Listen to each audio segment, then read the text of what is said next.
and excellence in mobility, to Green Miles, the dawn of new energy vehicles, where we explore how alternate energy solutions are redefining transportation.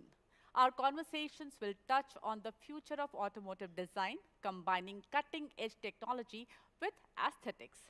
India's auto ancillary industry, a cornerstone of Make in India, dream a pathway to global leadership. We will also confront one of the most urgent issues of our time, road safety. In this session, every life counts towards zero fatalities. We'll explore how stakeholders can collaborate to create safer roads for all. Additionally, we are honored to have Mr. Hisashi Takeuchi, MD of Maruti Suzuki India Limited, join us for Driving Change, Powering Tomorrow, where we will discuss how India's mobility ecosystem aligns with global sustainability goals. The conclave will conclude with two milestones: the launch of NDTV Auto website, a platform dedicated to automotive enthusiasts and industry experts; a landmark fireside chat with Sri Nitin Gadkari, Honorable Minister of Road Transport and Highways, where we will discuss the policies shaping India's automotive future. So let's embark on this exciting journey together, exploring innovation, sustainability, and excellence. Together, we are paving the way for a greener, safer, and smarter tomorrow on India's road. Thank you for being part of this historic moment. Let's get this started.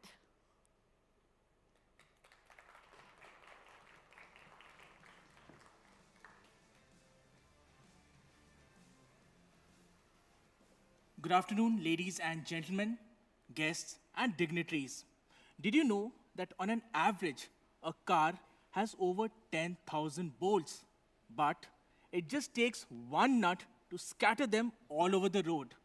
And this gives me a great opportunity to introduce our first session, which is Every Life Counts Towards Zero Fatality.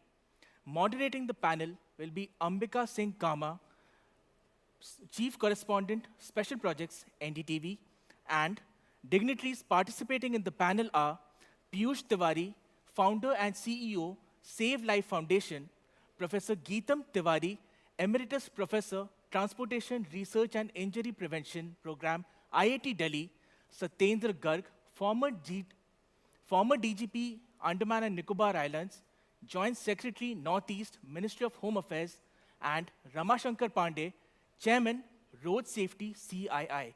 May I request you, ladies and gentlemen, to please take your seats on the stage. Thank you.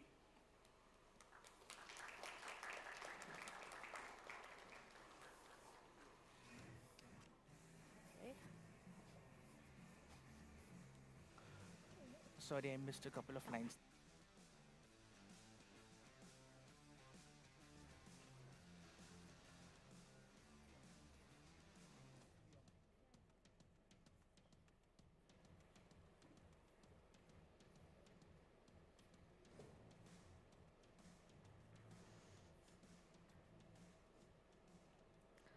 I don't.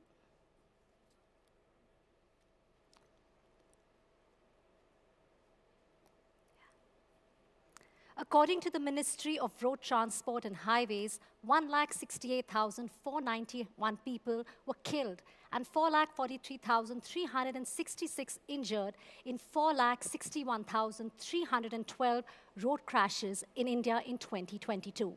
Now in 2023, unfortunately, India continues to top road accidents fatalities globally with over 1.72 lakh deaths in road crashes. There were 55 crashes and 20 fatalities every hour in 2023. Crashes up 4.2%, fatalities increased over 2.6% compared to 2022. Now, these figures make road safety a pressing concern. Today, we have a distinguished panel of experts who will share their insights and expertise on addressing this critical issue, wherein we will discuss the key challenges, innovative solutions, and strategies for improving road safety in India. From infrastructure design to enforcement and education, We will explore it all because every life counts towards zero fatalities. Let me introduce our panel. We have with us Mr. Piyush Tiwari, founder and CEO, Save Life Foundation. Geetam Tiwari, Professor Transportation, Research and Injury Prevention Center, IIT Delhi. Satyendra Garg, former DGP, Andaman and Nicobar Islands, Joint Secretary, Northeast Ministry of Home Affairs, and Rama Shankar Pandey, Chairman, Road Safety CII. Thank you all so much for joining us today. Mr. Tiwari will just be joining us.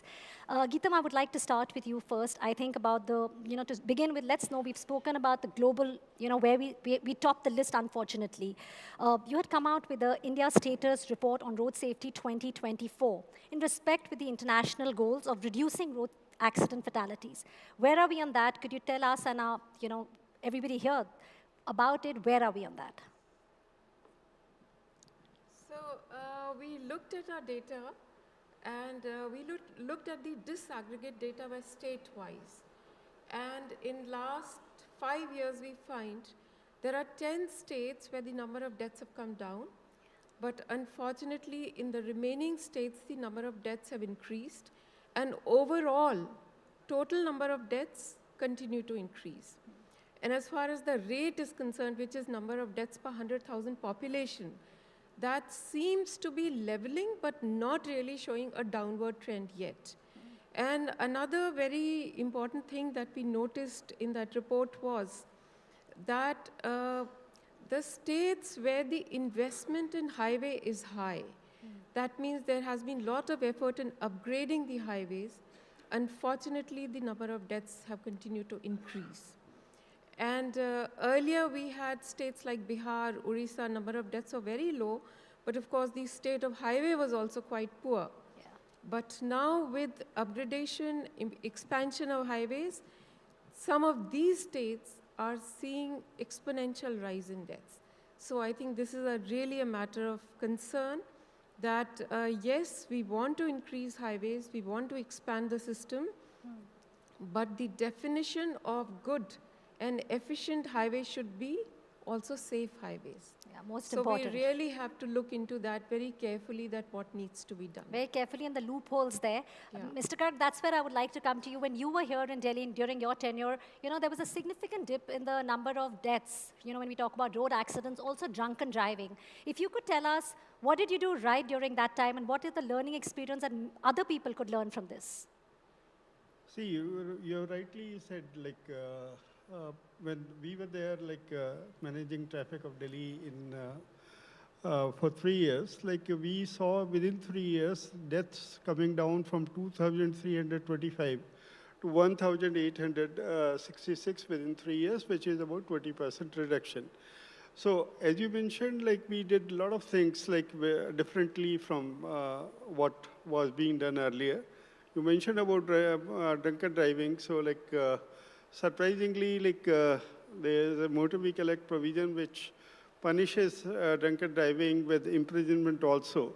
But from 1947 onward till 2010, in Delhi at least, and maybe all over India, not even one imprisonment had been awarded for drunken driving.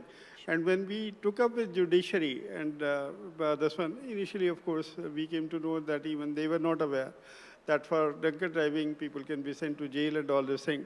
But the remarkable change which came was, in next 2 years, 2,960 people got imprisonments for drunken driving. So that made a huge difference in Delhi because people became very careful.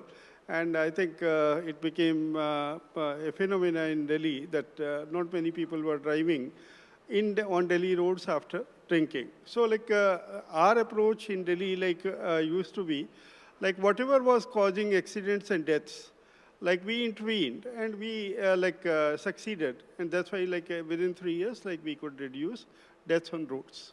As if we could do it in Delhi, I'm sure, we can look about doing it across the nation. Rama, if I could come to you here with your expertise, talking about the industry, what solutions, innovations, or even how can technology come in here when we're looking at addressing, these pressing issues, whether it's, driver behavior, vehicle safety, and a lot more which has to do with road safety. Yeah, thanks a lot. I think what we just heard about enforcement, that it does matter. Now today, in our country, the road crash is a problem of scale, like what ma'am was telling, that we have, it's a vast country and the roads are only increasing, states where you have more investment. So scale is a big issue and the technology is the only way which can catch up with this. Yeah. Enforcement without technology, you just can't think about. Today, how many traffic cops we have? Maybe 85,000 for the whole of India, which is violating India. So if you have the violation, which is more than 10, 20, 30%, and in our case, it may be 70, 80%, it's difficult. So as corporate, if you look at, we have another problem to solve, which is our in-house accidents. Now, you will hear that the data will tell you that the in-house accidents have come down dramatically. We have big success there, and what we have found out is all this Poka, Yoka, and technology, and that's why it's pained us that if we can do it in our factories, why can't we do it on the road? Now, given a choice that we can have this control situation like a factory, we can manage because there's a cause and effect relationship. But this whole belief of science, road crash as a science, does not exist in masses, in general public. Because if you look at general public, they consider this as a bad luck.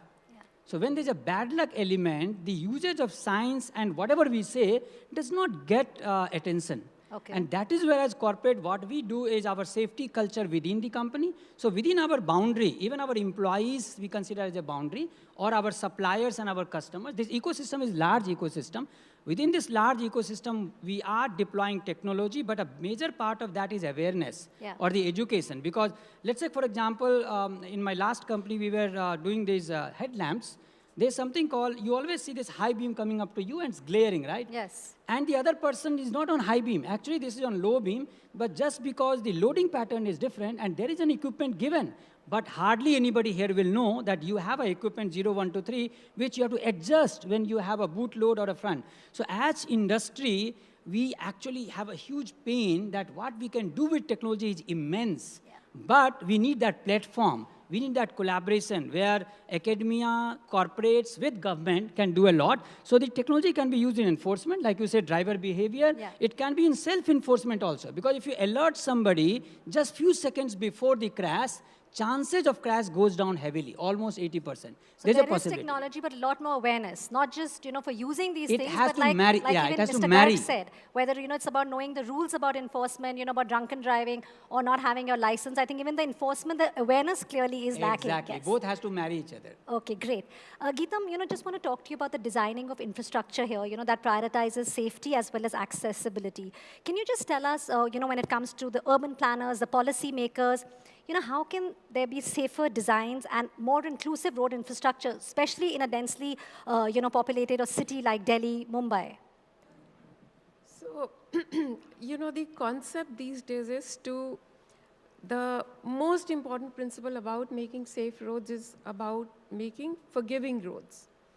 And what that means is that what has been understood, people, after a lot of training, knowing all the knowledge, etc., are still liable to make mistakes. But for that mistake, the person should not die. This is the fundamental principle. And how we can achieve it in urban infrastructure and then on highways separately is, so let's say urban infrastructure, we find a lot of crashes because people are going at high speed, not following speed compliance, not really strictly adhering to suggested speed limits, and many times jumping red lights. What can be done? Enforcement is number one, extremely important. However, enforcement becomes easier when we have designed the correct infrastructure. Yeah. Correct here means that we are designing roads for 50 kilometers per hour in our urban road areas. It cannot be for higher speeds. For 50 kilometer, what should be the lane width? What should be the design of the intersection? If we are having a lot of red light jumping, it is better to convert to roundabouts, change the texture of the road. So we have a lot of these elements which we can use. Bring in, yeah. There are Indian Roads Congress guidelines. The guidelines have been updated, and we have to follow that. I think the biggest gap that I see these days is the people executing it and the institutions responsible for it not really prioritizing pedestrian safety and vulnerable road user safety. Yes. I think the main concern there seems to be speeding up cars. And that is why we are seeing this epidemic. rates, It's an epidemic on our roads. And on highways also we have two issues. Again, the lot of engineering measures are known. And IRC guidelines have been revised to, so that engineers can follow that. But you go on the road and you actually see what is the condition on the road. That is where there is a big gap. We know what kind of crash barriers should be there on the road, but the way it has been implemented, it is not a safety barrier. It has become a hazard on its own. It is helping vehicles to overturn easily. So it has just the opposite effect. It's done the So there are many such things, known measures, which we have not done correctly. The second complication comes that the kind of the highways which are passing through small towns and villages, this is a new situation which has not been experienced by Western countries. So for some of these situations, actually, we also don't know what the correct measure is. How to do very effective speed control? You will find that in our limited access highways, expressways, why are people standing near exit and entry ramps? That's where the Because accidents buses are happen. stopping there, and it has become a de facto bus stop. There are no international global guidelines which can tell you that when a vehicle is going at 120 kilometers per hour, how can you make safe place and pedestrian stop there, bus stop which is within 5 meters of that? which is right there. There are no guidelines for this. So I think for some of these situations, we have to really invest our effort and understand what new designs are required, what new guidelines. But most importantly, the known measures, we have to make sure that they are implemented correctly. So also knowing the guidelines first, find out that and implement them. Enforcement is important. And what we have, we need to Absolutely. enforce. I think that's a very important point out here. Mr. Garg, like Geetam just said about speeding, right? That's a big cause. I just want to come back to this whole thing about underage driving, drunken driving.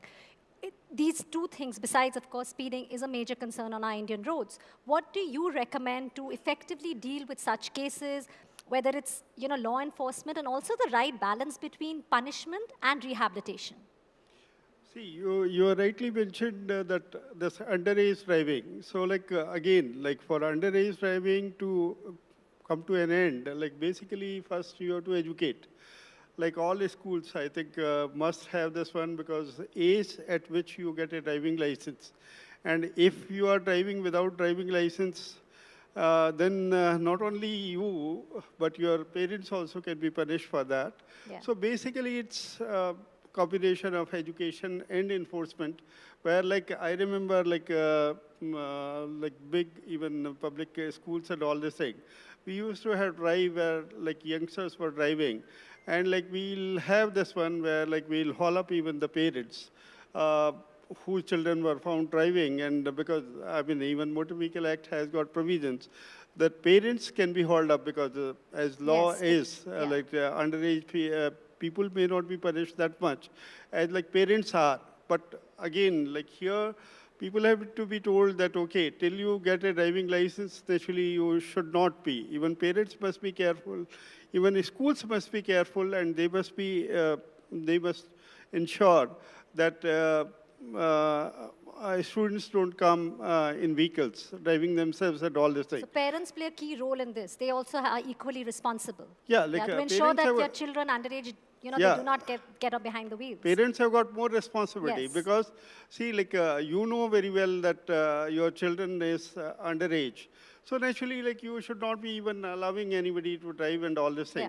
So it's parental responsibility, but then again, you have to, it comes to enforcement and school also. Yeah, stricter enforcement as well as when drunken driving. Yeah, sorry, you're going to say something. Yeah, I just wanted to add to this, because what many countries have found useful, and in most Western countries they have implemented it, for young license holders, when initially you get a license, you are not allowed to drive alone. It is called graduated licensing scheme. Yes, I wanted to ask you because, And that has been found to be quite effective, because basically driving license only ensures that you know how to handle the vehicle.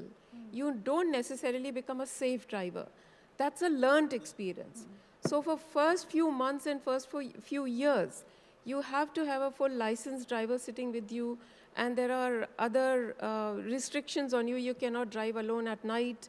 You cannot drive with too many friends with you, because then you tend to show off. That's how teenagers are. Yeah, and also the different kinds of vehicles so that they Yeah. know where to speed up. I mean, very often we hear about, supercars, they're driving and that's where things go wrong. So I think maybe we could consider introducing graduated driving licensing scheme here also. Yeah, I think that's which a very we valid don't have point. at the moment. No, I mean, what she has mentioned is correct, like graduated this one, but India has got different problems where like a large number of accidents are happening by the people who don't have the driving license. Like, see, graduated driving license So two comes separate much issues, but later. both very Yeah, critical. Yeah, both very Having critical. license is even more critical, but also like I think knowing when your children, when they're 18 or when they get their license, they need to be more responsible and the kind of cars they're driving. Exactly. So like I think the whole driving licensing has to be seen like how driving licenses are given, and like how like we as a society can prevent people driving without a driving license. Of course, like graduated driving license can come, but I think first we have to address people driving without driving license. Yeah, at least ensure everybody on the road has a license, so they're not only just responsible for themselves, but obviously for others as well. Rama, if I can come to you when it comes, talking about, the industry, getting all the stakeholders together, whether it's training of drivers, your traffic police, road engineers, how can that be done when we look at it even holistically? So just to add here, I told you earlier also our problem is scale. We have a huge scale and we are not, every research, every Western study is not applicable to us as it is. Our vehicle population is different. We have two-wheelers, and as you rightly said, that you are not, for two-wheeler you don't need a license which, and I think how much training they have been given, hardly anything. We just buy two-wheeler and we ride. So we have to accept the reality of this country. Whatever rule we bring, enforcement is a problem, we have to accept. Yeah. Whatever we say, let's have licensing this way, that way, but we don't have that capacity. Realizing our weakness and accepting that, we have to go to a different regime. As of today, the regime is you regulate, you enforce. Enforce is not there, so regulation becomes almost nothing. It's a mockery on the road. You don't have a deterrent for somebody coming and stopping you. Within the campus of a corporate, we are able to do it. We know we have our security guards, we have our supervisors, and they will stop something, That's why we have Poka Yoka. What ma'am said, people should not die because they have done a mistake. So we have a Poka Yoka, which is fail-safe method. So we have to accept this reality and move to a regime call, which is trusting the same drivers, trusting the same population, and assist and alert them. Yeah. So this can be a faster one. We have more people with us in this movement rather than in the other movement, because there's a war. And they're smarter. Many of them are smarter than many of these enforcement agencies. So can we actually get into assisting and alerting through technology? For example, speed management. Can we get the technology which we don't need autonomous driving, but we can use ADAS level 0, which can be given to them. For two-wheeler, can we create something? Giving them, if they make a mistake, it's like, galti se bhi galti na ho. That kind of system we should bring, and then these drivers will be our asset rather than fighting with them. So within the industry, as you rightly said, we believe in skilling and training and enforcing the behavior. It takes time, and you need a control mechanism. Now here you don't have the control mechanism, so we need to give some incentive. And that is where I always say, rather than challan, can we give some inam? And there the positive behavior should be reinforced over time. And this can be done, charity begins at home, at least within our own corporates. Our HR policy says that, and we use technology for that. Give them that assistance and the alertness. So a lot on behavior change, Geetam, Yeah, I wanted to add here, because we have a very interesting case study which was actually done during Mr. Satyen Garg's time in Delhi. And you are right, enforcement regulation is an issue. So we were so happy to see, and the numbers that he talked about from 2009 to 2012, there was a drastic reduction. And by the way, that trend has continued in Delhi, because now we have only 1,400 deaths. So what was very interesting experiment that Mr. Garg's time was done was that 10 major black spots were identified. And I remember very clearly Mukarba Chowk, where there were 24 deaths per year. In front of AIMS, there used to be 10 deaths per year, and so on. So very simple thing that was enforced without technology, which was controlling speeds by introducing rumble strips near pedestrian crossing. And additional pedestrian crossing lights were created, I think, at the foot of the flyovers, because that's where the buses were stopping and people start crossing. Yeah. And in next 2 years, you saw that drastic reduction. And So which is still continuing, it which is is amazing. continuing. Yeah. So here we have a very good case study, what has worked very well. This is something that can immediately be done in most cities in India. So you spoke about the black spots. You know, there are even the engineering issues. Helmets is a separate thing, but again, people don't wear helmets. Seat belts. Yeah, I think we will be having Piyush. Yeah, he'll be joining us in a bit, so we'll go back to that on the engineer. But you know, what are your thoughts on something like that? Not just black spots, whether it's the engineering issues, whether even people not being, wearing helmets, seat belts, a lot of deaths happen because of that. I think helmet is one of the biggest challenge we are facing, and globally, people are struggling with it, that what to do with powered two-wheeler, motorized two-wheelers. Yeah. Because wherever the numbers of two-wheelers are increasing, the risk is increasing. And helmet wearing, again, in Delhi, places like Delhi, we find that the rider helmet wearing is quite good. It works out, it shows about 90%. However, a recent survey showed in Delhi also, wearing helmet correctly is only 63%. So like a big loophole here. So if you don't wear helmet correctly, it is as good as not wearing it. But wherever now with technology, I know 2 recent examples in Chennai and in Kerala. With camera, they are able to detect whether you're wearing helmet or not correctly or not. It seems that the compliance has improved. Okay. Though we have not seen a proper detailed study done, but in both cases, the police officers say that the compliance is improved. Is being done. So that's So good. these are the places where we can take help of technology. Yeah. You wanted to say something, Mr. Garg? I just want to add to what Professor Tiwari has said. See, as I said, we go from effect to cause. So if you see that who is dying on the roads, 44% deaths are happening of two-wheelers. And I'm sure that a large number of deaths of two-wheeler victims are happening because people are not wearing helmets.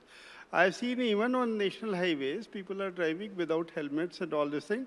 And sometimes you feel sad when political statements are given that, okay, police should not challan if people are not wearing helmets and all this thing. So, this goes against the basics of your safety.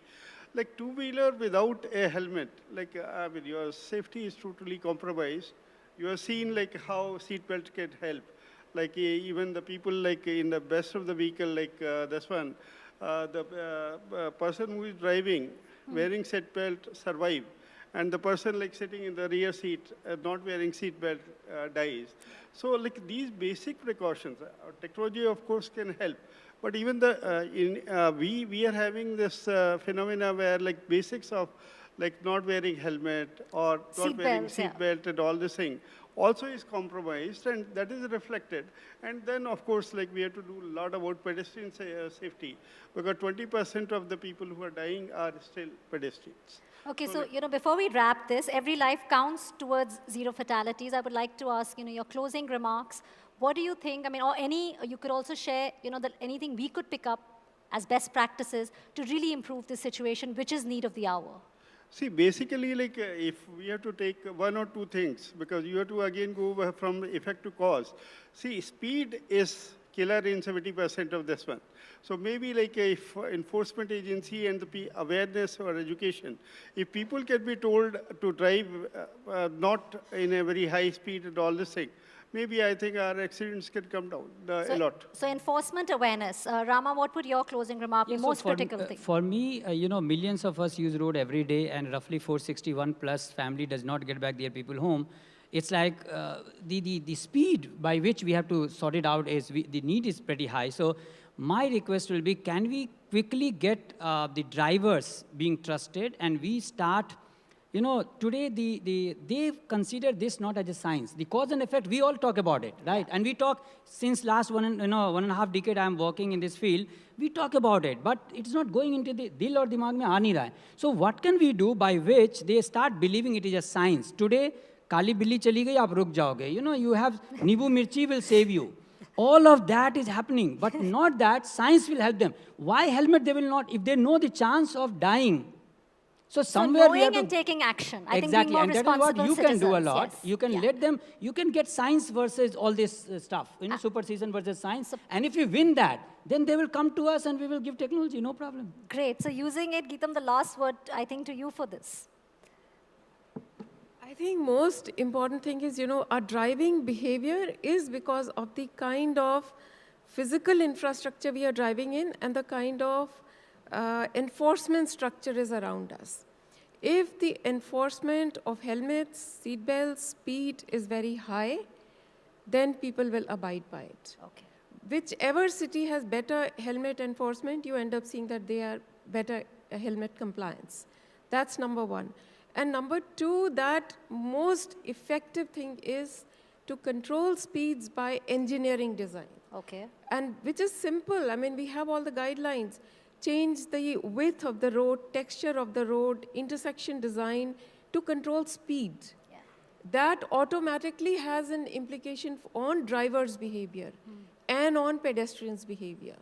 So we really have to focus on that. Yeah, because you hear speed is thrilling, but it's killing. So that's what we need to Absolutely. control, whether it's through engineering, you're looking at those issues, or, enforcement, what you rightly said, and most importantly, awareness and really doing it. Thank you all so much for joining us today. It was really a pleasure to have you today with us at NDTV. Thank you all so much for you. Thank you so much.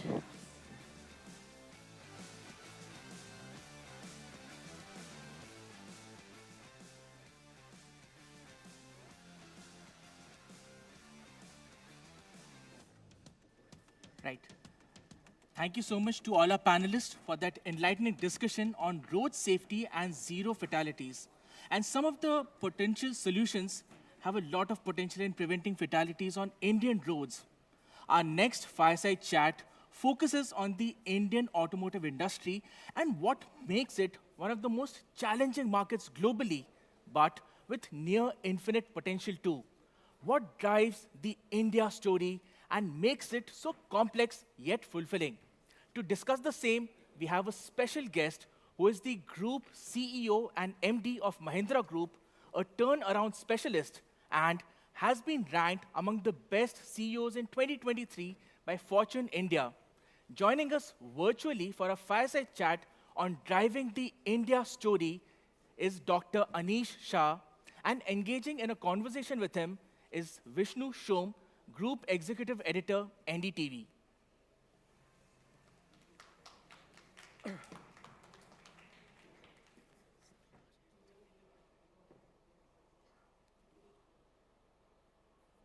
Yeah.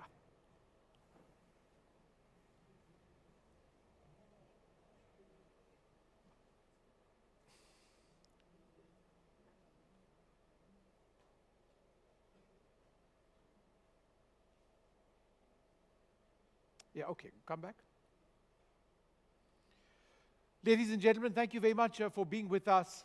I'm joined by a very special guest, Anish Shah, the Group CEO and Managing Director of the Mahindra Group, a federation of companies that spans over 20 industries across more than 100 countries. Under Dr. Shah's leadership, Mahindra is not only driving innovation in traditional sectors, but is also making bold strides in the electric vehicle market. With models like the BE6 and the XEV9e, Mahindra is redefining mobility and cutting-edge technology. Let's delve into how Mahindra is steering towards a sustainable future, the challenges of the EV industry, and the group's expansive vision for global growth. Thank you very much, Dr. Anish Shah, for being with us. It's wonderful to speak to you once again. I suppose the first question I would have to ask you... Thank you. I suppose the first question that I must ask you is on your new electric vehicles. They are fantastic to look at. They've sort of stolen my heart. You're forcing me to put some money away for them. But the designs are radical. And some would suggest that that would have been a real leap of faith. How radical do you go with your car designs? What is Mahindra's philosophy? Vishnu, our philosophy is to create the best products that we can for customers. We want them to be compared with products in multiple segments above where we are. And we're redefining quality for the Indian customer. Because what we have created in our ICE vehicles over the past few years, as well as in our EV vehicles today, is a very, very different level of quality. And that encompasses design, right? Handling, interiors, safety, performance, all factors. But tell me, now that we've actually got you, was it a huge debate within Mahindra? Were there discussions, disagreements on the designs? Were there those who felt that, no, we need to be more conservative in how we do this? Was there a healthy debate, or did you finally just say, no, let's just take the plunge? Vishnu, we operate with a few set of principles. One is empowerment for our teams. Second is leadership behaviors that we want to drive, which is agility, boldness, and collaboration. And third is setting an ambition that is high enough for everyone to be inspired, and they need to be able to deliver something that's outstanding. So as you look at a combination of these three things, it really wasn't a debate internally at all. Okay. The teams were empowered. There was a very high degree of agility. And in fact, we've got a number of folks in our auto team, the leaders there, who were working very closely together. And they came up with these set of designs, as well as the technical aspects of the product. And it's that level of collaboration, agility, and being bold that has got us to being able to deliver products such as these. You know, Dr. Shah, about almost a year back, we were having a chat in Davos. And the question I had to ask you then was on the progress of battery technology for EVs. Now, the B6 and the XEV9E have a certified range of just under 682 kilometers and 656 kilometers respectively. That's based on the modified Indian driving cycle test, with your 79 kWh battery pack. Now that's really robust. And our driving conditions are some of the harshest in the world. It rains, it snows, it's extremely hot, it's exceptionally dusty. Can you explain to us the significance of the breakthrough in reliable battery technology, that people can now overcome the worry that you will run out of charge before you reach your destination? How much of a challenge was that? That was a huge challenge, and that was a very important factor for us, because if someone has a car, they want to make sure that it's going to work at all times, and that they have enough buffer to take care of any exigencies. And that's the reason why we wanted to ensure a range that essentially has people forget about the fact that this is electric and this requires charging. Most people will charge once a week. And in addition to the numbers you mentioned of 682 and 656 kilometers from a rating standpoint, we've taken these vehicles to multiple parts of India over the last 6 to 8 months and done very extensive testing.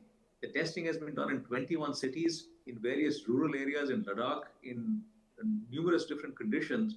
And we have real life data on what the range is. And yes, real life is often lower than the numbers that are certified. And we've got over 500 kilometers in every one of the 21 cities that we've operated in.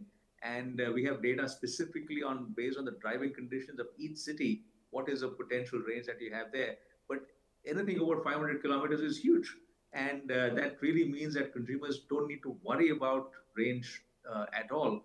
The other aspect is around safety. And you mentioned rain, wind, snow, sand. And all of those factors have been taken into account as we look at the battery. In fact, at our launch, we had the battery in fire, we had the battery in water, We had nail that penetrates the battery, and the safety mechanism stood up extremely well.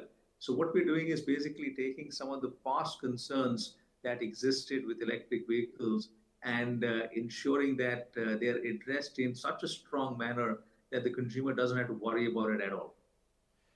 Would you, and I'm sure you would, like a lot more infrastructure on our roads and our highways? If there are petrol stations, there need to be many more ports where people can charge their electric vehicles. In terms of the future and the growth of this part of the auto industry, how crucial is that? I think that is an important factor, but with the advances we have in the vehicle right now, it's become less of a factor. And this is one area we're actually working very closely with the government on to identify which highways, or rather, which points on each highway. And what you really need is a set of charging stations at a 40-kilometer gap on all the major highways in the country. That combined with what's available at home office and what can be put in public spaces, even like hotels, yes, some petrol pumps, etc., that should be sufficient enough from a charging standpoint for electric vehicles. You've also had another incredible launch this year, the Thar Rocks. Now, if I was to ask you which one you preferred, your new EVs or the Thar Rocks, would you have two different teams at Mahindra fighting with you? No, for us, it's the same team that has launched both. I'm actually going to go back to one point on charging, which is with the technology advances, our vehicles can be charged in 20 minutes to go from 20% to an 80% charge. And that really takes away a lot of the concerns that consumers have. And coming back to Thar Rocks versus EVs, it's the same team. Both are fantastic products. Both have seen tremendous demand from consumers. And they are for both rough terrains as well as a sophisticated and suave setting in a city. I'm just fascinated by the design variants. I mean, in a sense, you've got radical electric vehicles, almost a space-age design, and you've got the Thar Rocks, which is more conventional, more traditional, more along the lines, albeit much modified and improved, of what I've grown up seeing Mahindra vehicles like. How do you as a group reconcile the two design images? I mean, I use the word two design images. I don't know if you'll agree with me, but the vehicles look very different is my point. Yes, they do, Vishnu, and that again is by design because we want to appeal to a wide range of customers. Also, our born electric vehicles require a futuristic look because they are futuristic vehicles, and that's the reason why we went ahead with that set of designs. But for us, it's important to have character in each of our vehicles, and that's what makes it distinctive. We are not coming up with vehicles that are a me too, that's just equal to everyone else. It's that character that sets us apart, and that's what we mean by an authentic SUV. I think the obvious follow-up question would, of course, be safety. Now, the safety has been a huge priority for your entire group. These are all cars with a 5-star safety rating. I mean, how important is it that for the first time in the Indian auto sector, there is a genuine concern among customers as well, increasing about the importance of protecting lives? And how is that something which is now one of your foremost priorities? So, Vishnu, that is a critical concern, and for us, it has always been our number one priority. A lot of work has been done. For us, protecting the consumer comes first. Everything else follows because it's most important that a family goes home safe or a person in the family goes home safe. And therefore, we will not compromise on safety in any way. And that's what you've seen in terms of results that we have with all our vehicles. For us, 5-star is the highest rating, but if there was a higher one than that, that's what we would aspire to. And to answer a basic question, which so many disbelievers of electric vehicles would be, I mean, a lot of people would say, an electric car? No, what if it catches fire? And you spoke a little bit more about it. Can you talk a little bit more about how the design of your new EVs, I mean, they've come up from ground up. These aren't, batteries installed on existing models. There is design from the very onset.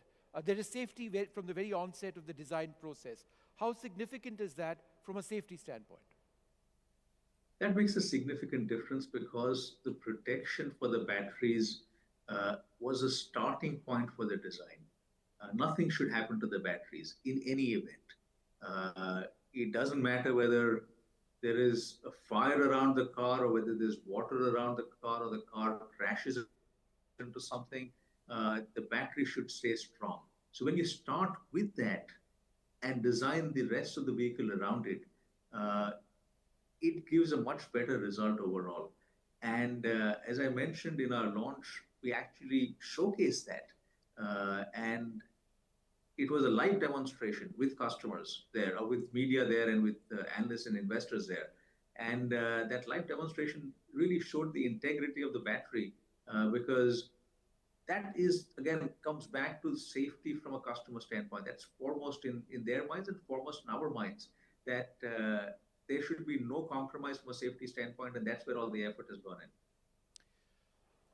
in. Dr. Shah, let's move away from your EVs to the India EV story. Now, I was going through some statistics today. China's electric vehicle industry dwarfs India in size. In 2024, their EV market was projected, or is projected, to reach a volume of $376.4 billion. In comparison, our EV market size is expected to reach just under 35 billion by the end of this year, which is now. Is enough being done in India to encourage the transition to the EV space? Obviously, it's not just manufacturers and models which you feel will appeal, but there's the role of the government as well. Are we doing enough as a country? I would say that we are doing enough. And yes, we may have started, or we rather have started later than China and a few other countries around the world. But today, everything that's required to make EVs a success is in place. We have the right incentive structure. We have the focus that's required from our regulation and getting EVs on the road standpoint, which includes incentives to not have road taxes and so on. We have the charging mechanisms coming up, and charging comes up only after there's a strong demand from good products. So it's unfair to expect a charging mechanism or an infrastructure to be in place before a strong set of products comes in. With our born electric vehicles, we're going to see a number of very good electric vehicle products come into place that will bring charging in. So I think we have everything we need. India has the ability to leapfrog. We've done that in the past in different product sets. And I have a feeling we will do that here as well. Dr. Shah, I could get carried away and talk cars with you all day because that's something which fascinates me. But in fact, you're a custodian of a huge group. I mean, you lead a huge group with very diverse interests. And you're also custodian of Mahindra's RISE philosophy. How do you, for our audience, could you tell us what that means, and how is that something which permeates through your entire group? I mean, you are the custodian of Mahindra RISE. So Vishnu, let me start with the ideals that were laid down by our founders. In 1945, our founders put an ad in the Times of India that talked about the principles under which Mahindra and Mahindra was being set up. And those principles outlined dignity of labor. It outlined the fact that neither caste, nor creed, nor color shall come in the way of meritocracy. It talked about a number of things that today would read like an ESG manifesto. And that is the root of our RISE philosophy. The philosophy really comes from enabling others to succeed. And for us, RISE is drive positive change in the lives of our communities to enable them to rise. Because only when they rise, will we rise. So together we rise. And that is a philosophy that puts purpose ahead of profits. Yeah. And that's how we operate. You talked about safety in vehicles. For us, that comes first. Profits will come after. And it has enabled us to get profits. But for us, the RISE philosophy is what we embed in each of our associates to say that that's the value system that we will live. And you're right to use the word custodian, because as leaders, we are custodians of the RISE philosophy. But as custodians, our responsibility is to make sure that we are actively living that philosophy every day in everything we do. We've spoken about new car models. We've spoken about your philosophy. There is also the question of sustainability, and sustainability is such a huge word. But let's talk a little bit about recycling, the recycling of old vehicles, which helps reduce air pollution. It makes our environment more sustainable. It does, in one sense, open up our residential spaces. For example, it creates safer roads. Now, Zero is a part of the Mahindra Group. It also helps to reduce India's dependence on the import of steel scrap, which is approximately, 8 million tons every year. How is this an area which is set to grow? And secondly, why is it important for us in India beyond just the Mahindra Group? If you look at vehicles on the road, the maximum pollution is from vehicles that are older. From a Pareto basis, 15 years plus, 10 years plus, and then even some of the more recent ones, because BS6 for diesel was a norm that was introduced only about 3 to 4 years ago. And that has made a huge difference in terms of the current set of vehicles. And therefore, as a country, it is very important to get some of the old vehicles off the road because that has a disproportionate impact on pollution in our cities. And that's where Zero comes in. We've set up 24 plants around the country. Today, our capacity utilization is 10%, but we believe that this is a space that requires that investment, and therefore we put in investment well ahead of the demand. And it's something that we feel will help significantly in terms of a better environment. When we talk about sustainability, you're also co-chairperson of the India Alliance of CEOs for Climate Change.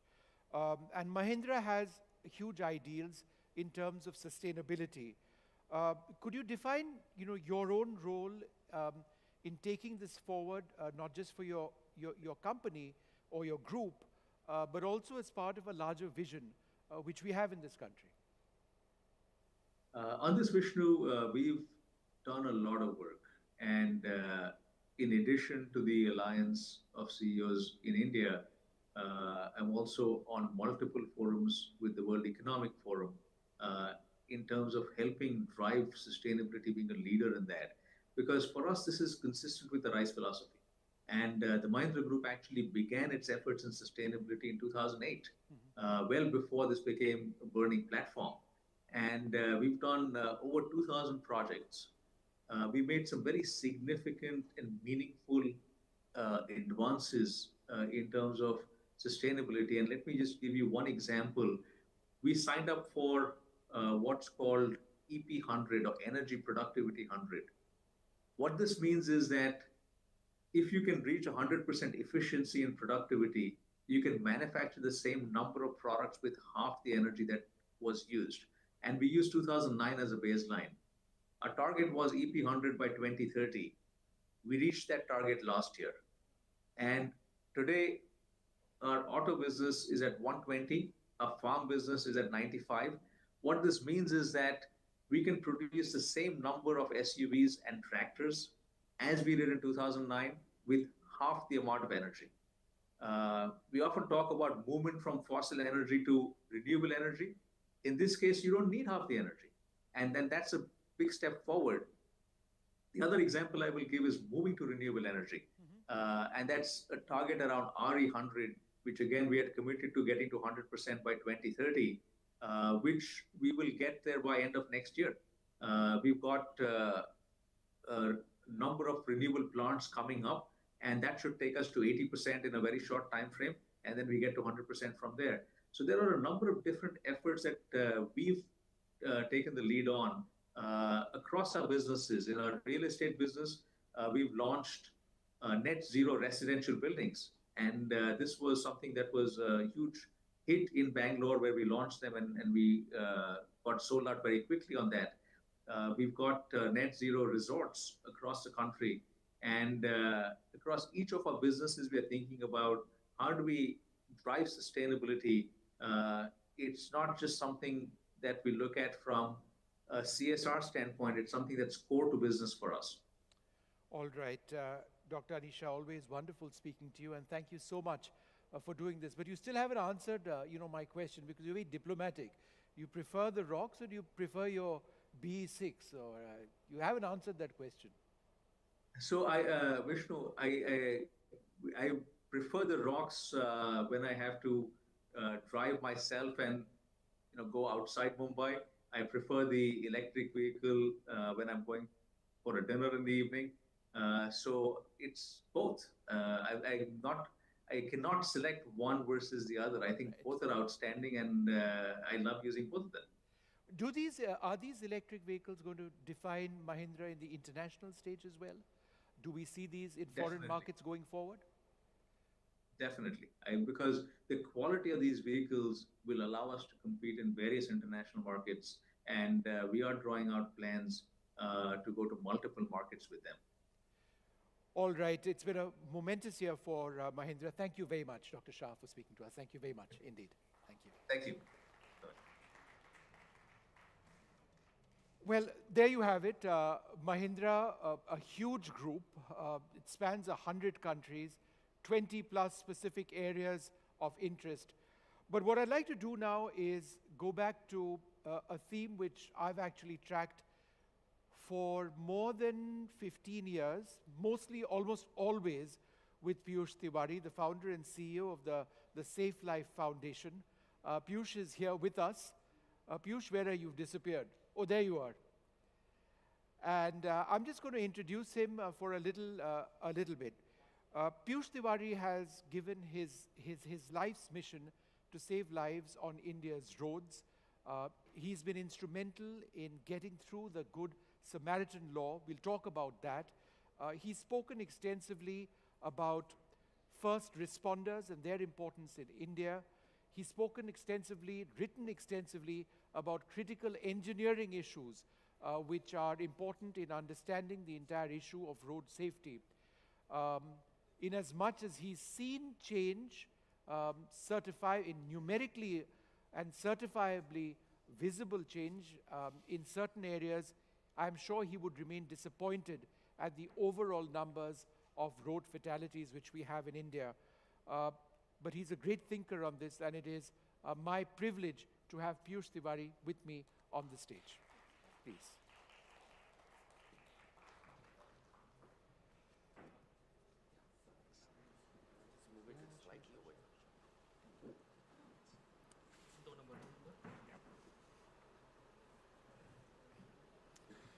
So Piyush, it's been what, about 15 years since we've been talking about this?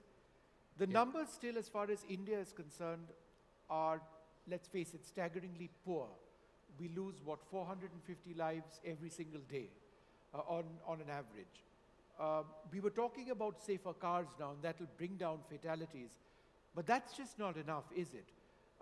Why do we continue to have this glaring statistic year after year? Sure. Firstly, Vishnu, thank you so much for that generous introduction. For me, it's lovely to be here, especially with you and having this conversation. As you rightly said, we've been in discourse for a decade and a half about this. I think when Save Life and I look at this issue, we almost instantly go to the data that is available, right? So we talk about X number of people dying every year. But what we oftentimes don't delve into is that who are these people?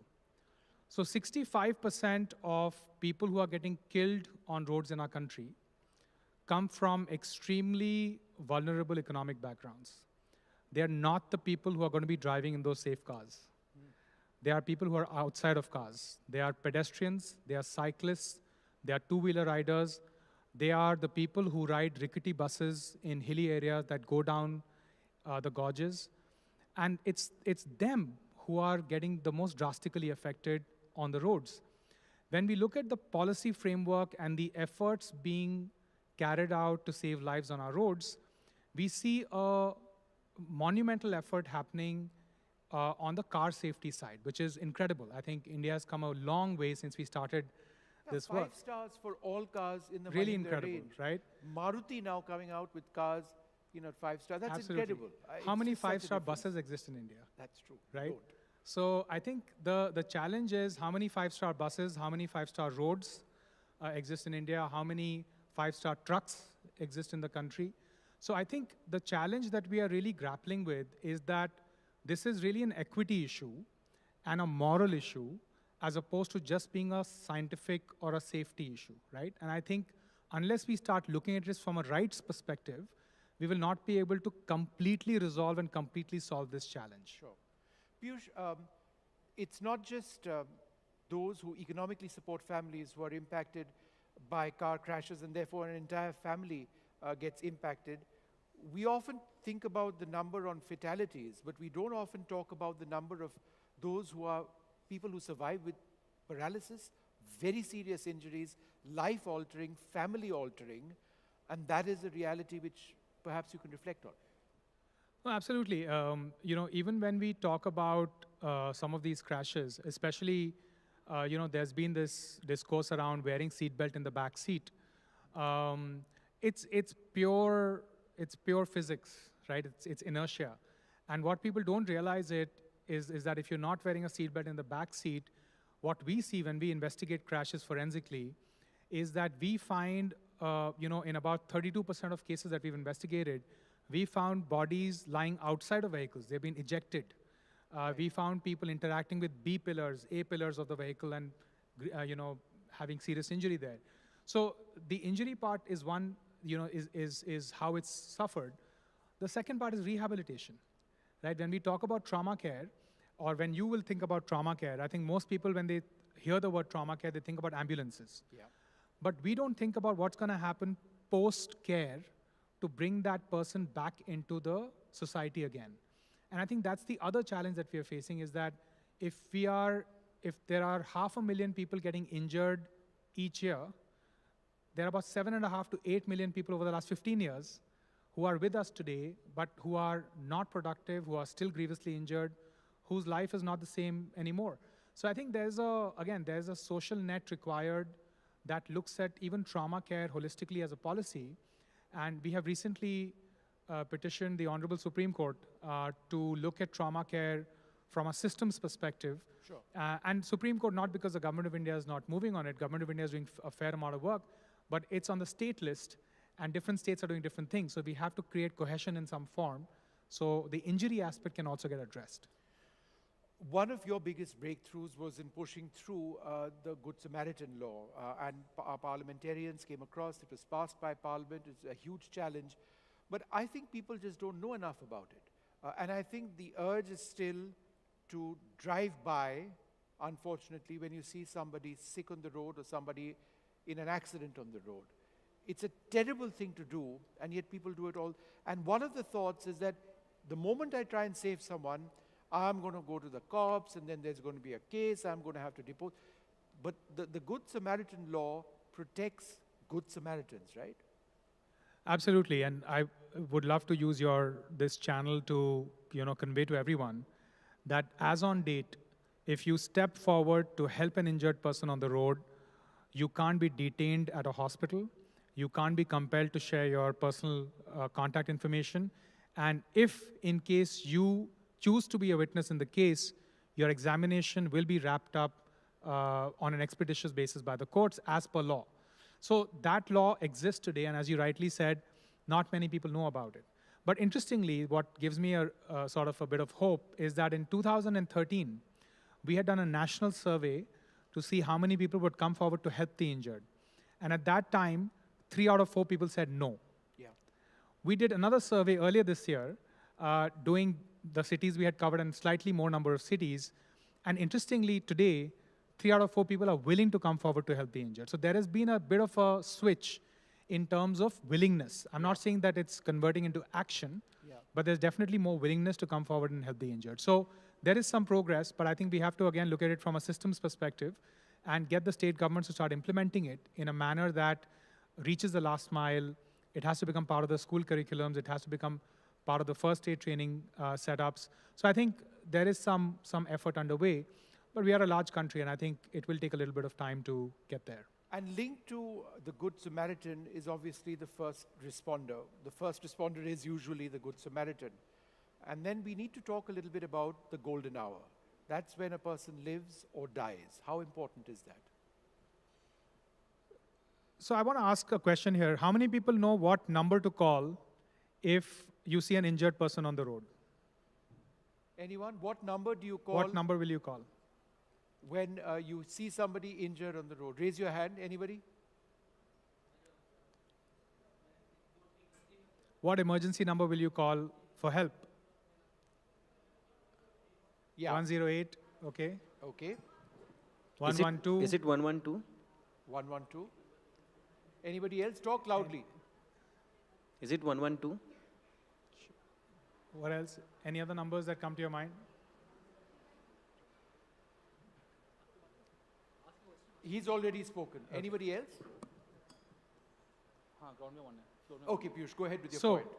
The point is that India, at this point of time, does not have a universal access number. We don't have a 911, right? And that's the starting point of care. Yeah. Who do you call for help? Yeah. There are people who said 108. 108 doesn't exist in Delhi. It exists in Noida. Right. It exists in Gurgaon, but not in Delhi. Right. So who do you call for help? You call 112, police will come. You need to call 102 to get an ambulance in Delhi, right? So the challenge starts from there. When the help is arriving, you need to have a good Samaritan that will look after the injured person. Not many people, as you said, are aware about the Good Samaritan law. When the ambulance arrives, is it competent enough to actually provide care, or is it simply taxiing the person to the hospital? That requires standards for ambulances, standards for paramedics, and so on and so forth. When the ambulance is on its way to the hospital, are they informing the hospital? Do they know which hospital to take the victim to? When a prominent billionaire met with a road crash in Maharashtra, he was first taken to a primary health center with a brain injury. Right. Right? So the ambulances themselves don't know where to take the victims, right? When they arrive at the hospital, does the hospital have the facilities to take care of that entire piece? Now, the reason I'm sort of giving you this sense is because all of this together is what we call the chain of survival. You need to have each of these systems in place to be able to ensure that the victim survives. Yeah. And then there are some more, right? So the idea is that unless you create a system under which everything from who to call to which hospital to take the person to, all of these things are clearly outlined and defined, you will never have a competent trauma care system in the country. Sure. Even today, 54% of people who are dying despite having treatable injuries. They can potentially be saved. But we're losing them because this chain is disconnected at some form. I went to a district recently, to a district hospital, and that district hospital referred 100% of brain trauma cases to the next city. Right. There's an 80% fatality rate during transit. So you need systems in place. So we know what is to be done. I think the time has now come to put those systems and structures in place so that we can address this issue more decisively. And a final question, briefly, because it is personal to you. You've suffered immensely yourself. That's one of the reasons why you're into this passion or this effort to save lives, right? Yeah, I was in the private sector. I was in private equity. I was working in the US for some time. And then I lost a young family member to a road crash, a child actually, in the family to a road crash here. And I think that's what propelled me to start looking at the issue in the first place. But we built Save Life as an institution that's fortunately independent of just my own philosophy and thought. I think we've got a great team of close to 100 people full-time that are now looking at this issue scientifically with passion. And I think my biggest success has been to create an institution that is dedicated to just resolving this no matter what happens. Yeah. But yes, I think many of us here would know people who've suffered. Many of us may have directly suffered because of road crashes. And I think it's important for all of us to come together and ensure that the pain and trauma that we understand is something that does not get transferred to other families overall. Piyush, thank you very much for Thank speaking you. to us. Thanks so Always much, wonderful Vishnu. to get these ideas from you and get a reality check on the challenges that we face. Thank you very much indeed. Thanks a lot. Come. Come. Thank you.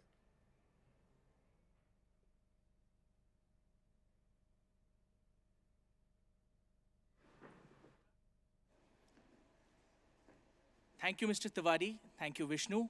Now, for our next session, along with the adoption of electric vehicles, there is an increased focus on NEVs or new energy vehicles.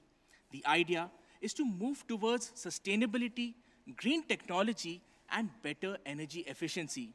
And this presents a great opportunity for me to introduce our next session on green miles. The panel discussion will be moderated by Ambika Singh Kama, and the participants on the panels are Jyoti Malhotra, Managing Director, Volvo Cars India, and Satinder Singh Bajwa, Chief Commercial Officer, JSW MG Motor India. Gentlemen, if you could please. Thank you. Come, please come. Thank you. Please come.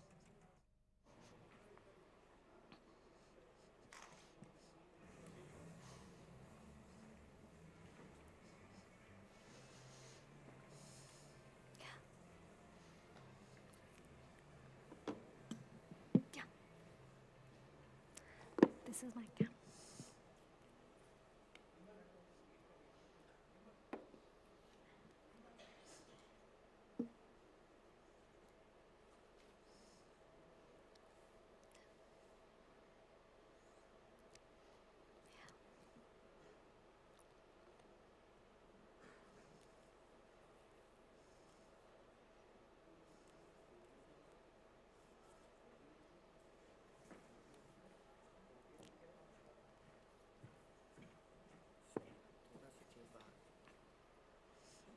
Thank you.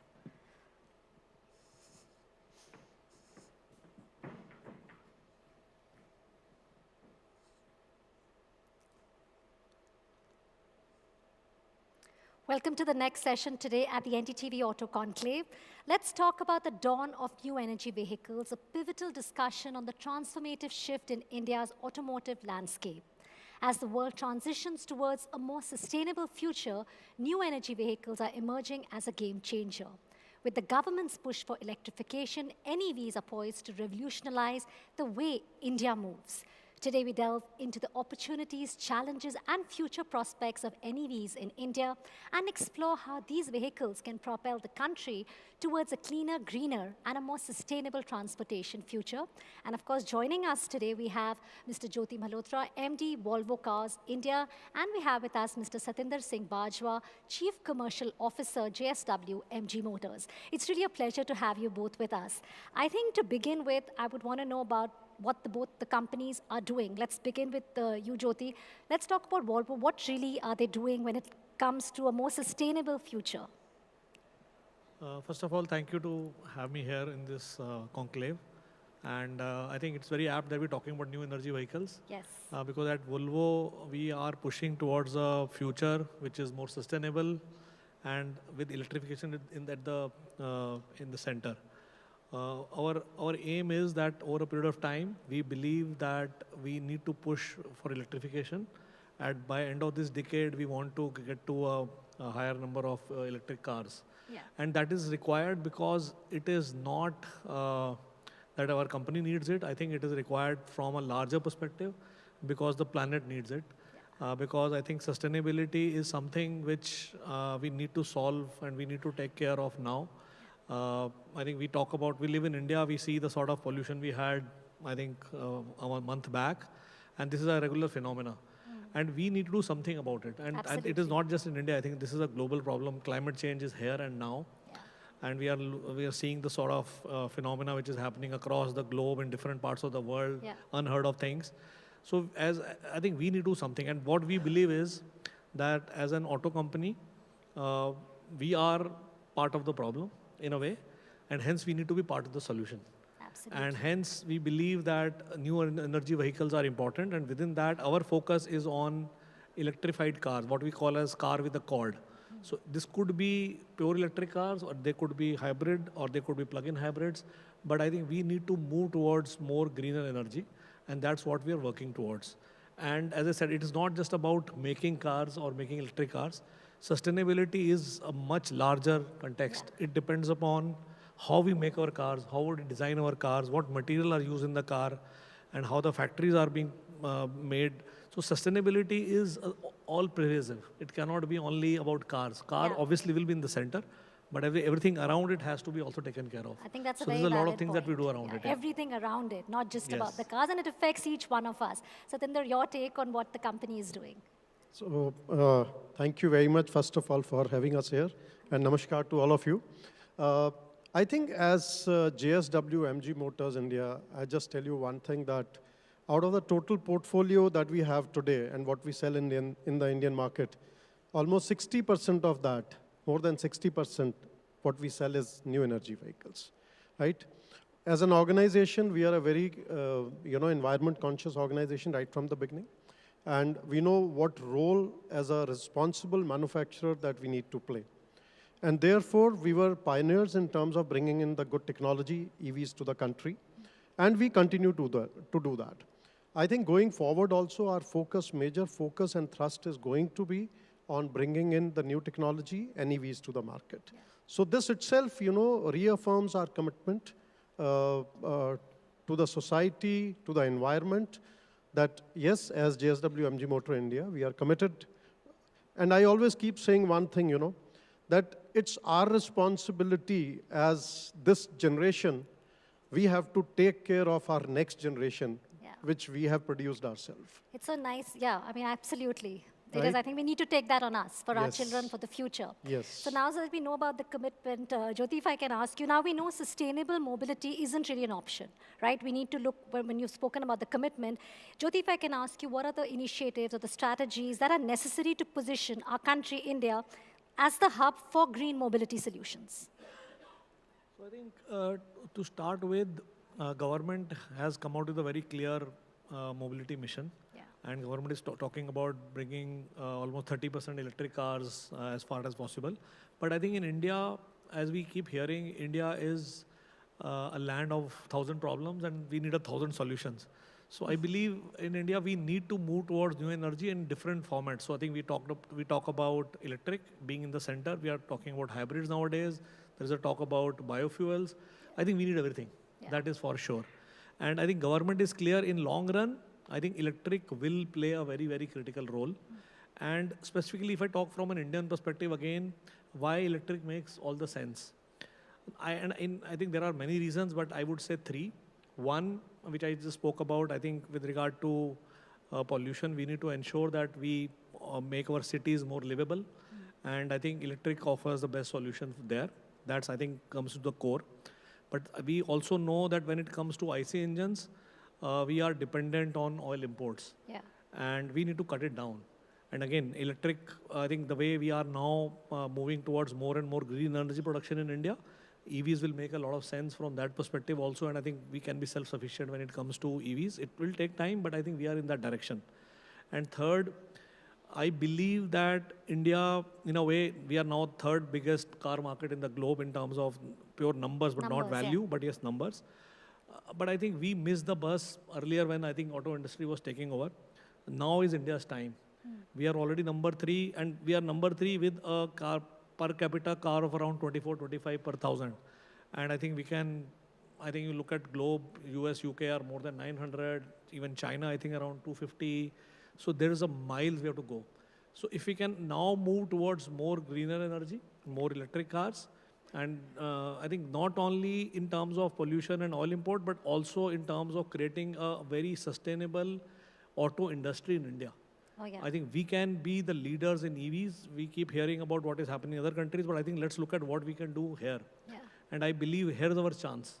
And it makes all the sense that I think as a country, each company is focusing. I think we heard from Satyendra about JSW MG. I think at Volvo, we are driving electric in a very big way. I think that's the future. And we should all strive towards that. Obviously, government is doing also a lot. I think if you look at whether it is from a PLI perspective or from a Policy making GST as perspective well. or from a FAME perspective. There's a lot of support. All we need now, in my view, is continuity. I think what we don't like is things changing overnight. So I think if we have these things continue and with a very clear guideline, if you're talking about, because this change and adoption will not happen overnight. We need to be patient and ensure that we keep pushing ourselves in the right direction, the sustainable direction. And for that, continuity is very important. What we have is really good. And persistence, Please continue. Yeah, absolutely. Satinder, what do you think when we talk about green mobility as a solution, whether it's the government initiatives or whether it's the strategies, what are your thoughts on that? No, I think government has been quite supportive. Let me admit that. The only issue where I see is in terms of consistency, right?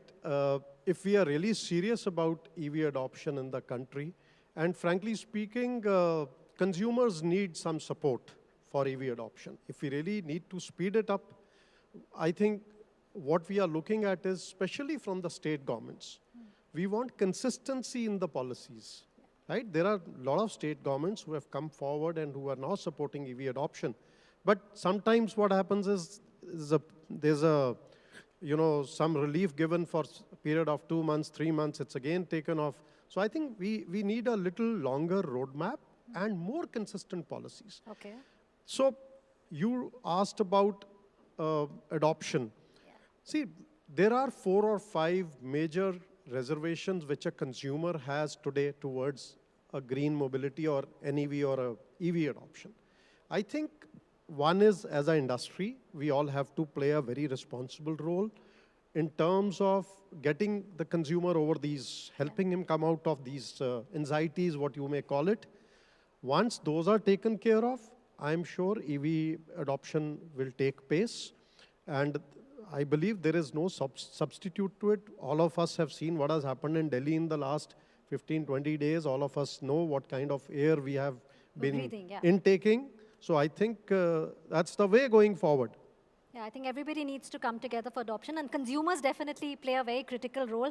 If I can ask you about working together, like Satinder just said, everybody needs to come together. Just talking about collaborations, what do you think, whether it's the industry players, whether you think, again, just government agencies, to bring about an impactful change, what should be done? I think if you really ask me, one key area where I think all of us can come together in our own ways, it is about setting up the infrastructure, charging infrastructure at a very high pace. I think it's happening, but it's happening which is probably not yet visible. I think it will start becoming visible very soon, I believe. But this is one area where we need to look at from whether it's manufacturers or whether there are now CPOs, whether there is government. I think this is one clear area where if we put all our energy and focus together, that will take care of a lot of anxiety away. Because this is a new technology. There is more than anxiety, I would say, there is a lot of what we call as fear of unknown. Yeah. This is a new technology, people have not yet tasted it. What we see as a phenomena is, when somebody goes forward and decides to buy an electric car, for every one person who tells that, okay, go ahead and buy it, there are 9 who say, no, hold on, and that is coming from this fear of unknown. People have not yet tasted it. The reality is people who are driving these cars, who are using these cars, and at least who have a home charging solution, are able to really use this car in a very good way. So I think when we talk about the charging infrastructure, it is, one is I think public charging. Second is all the discoms need to come together. I think we need to have a uniform policy that it should become very easy to install a home charger. And we need to come out with policy for residential areas, especially high-rise areas where I think people have their parking lots. When you buy a flat, you get a parking lot along with it. But how do you get your charger installed there? Yes. It's a challenge. How I think government needs to come out with a clear policy mandating that this needs to be taken care of. Yeah. All the new societies which are coming, probably they are coming with a solution. But what happens to the older ones and who want to switch? Yeah. So we need something on that front also. So I think charging again has to be again a 360-degree thing. Public charging, home charging. Then I think as automakers, we are pushing what we can do at our retailers and other places. So I think all needs to come together. and that will take care of in a very big way. So just taking from what you said, fear of the unknown, I think for all, our guests here, for the viewers, Satinder, I want to ask you, what really are the challenges, if you can help us understand, of EV adoption? I think that's something we all would want to know. So I think I'll just expand from what Jyoti said. And I would first say, as a manufacturer, I think it's very important that we bring out quality products for the consumer. You have to have, give the consumer the right kind of product so that he believes in what we are saying, whether it is in terms of range, it is in terms of safety. I think that's very, very apt and very important. Now, coming back to it, while charging infrastructure, let me tell you one thing, charging infrastructure over a period of time will happen. Government is very conscious about this. In fact, I was surprised to see that all the new highways that are coming up, every 30 to 40 kilometers, there's a fast charger that is being installed. You have a lot of public chargers which are in place. Now, the problem that you see is most of these public chargers which are put in place are not functional.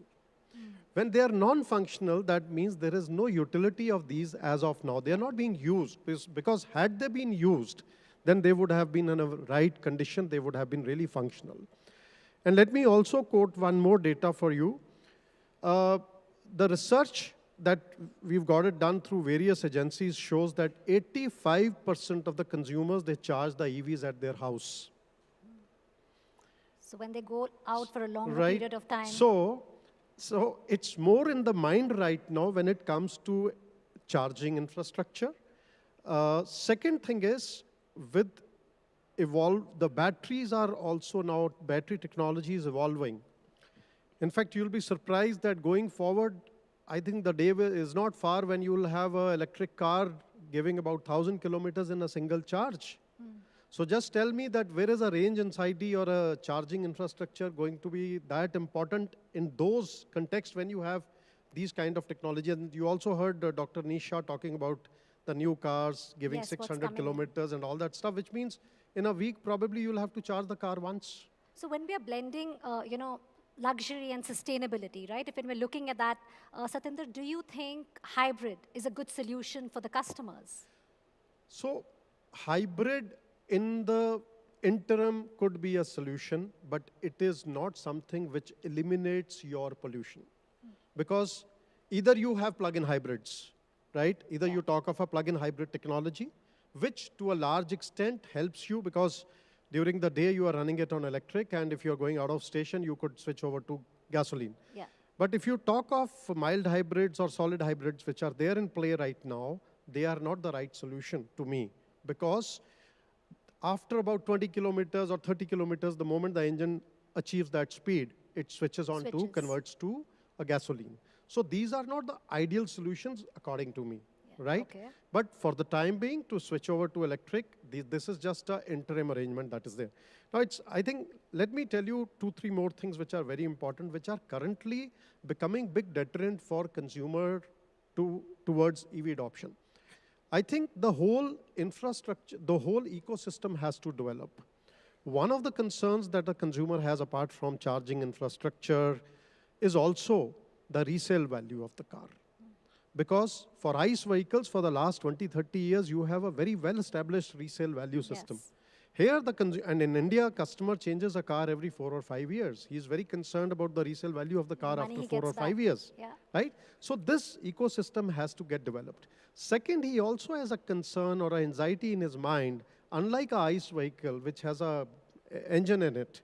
If something goes wrong, it gets repaired. So what will happen to a battery life? While we talk about 8 years, 6 years, is the battery going to retain a similar kind of life for 6 years or 8 years or 10 years? So I think these are some of the anxieties which a consumer carries in his mind, which over a period of time have to come over. Today, EV is largely a city phenomena. Unless until it becomes a, intercity phenomena, this, it won't catch that kind of speed. So it will only happen if there is a charging infrastructure, as Jyoti mentioned, and you have the right kind of technology, good technology vehicles available, which have good range without getting, that anxiety of getting stuck on the way. I think very often as a customer, we I mean, are kind of confused about disposal. So any of you could take that because you think, is it sustainable when we need to dispose of a battery? Because one reads a lot about that, that is a challenge. No, so I think the technology is now developed to a level, and I think that is again this what I said earlier. The fear of unknown comes in because people have not seen yet what happens after 8 years because everybody is offering a 8-year warranty, so there is a perception that gets developed. But the reality is, these batteries can actually get refurbished. Okay. Their health after end of 8 years are going to be really, really still very good. And if you see globally, I think there are countries like Norway and many other countries where EVs have been selling for quite a long time.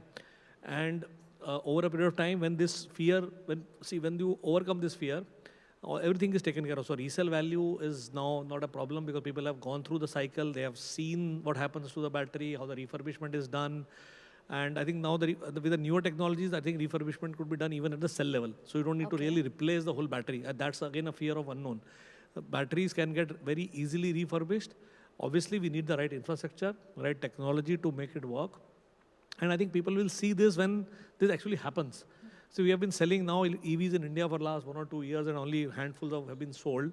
Unfortunately, maybe the first cars that we sold here probably were not of the best technology.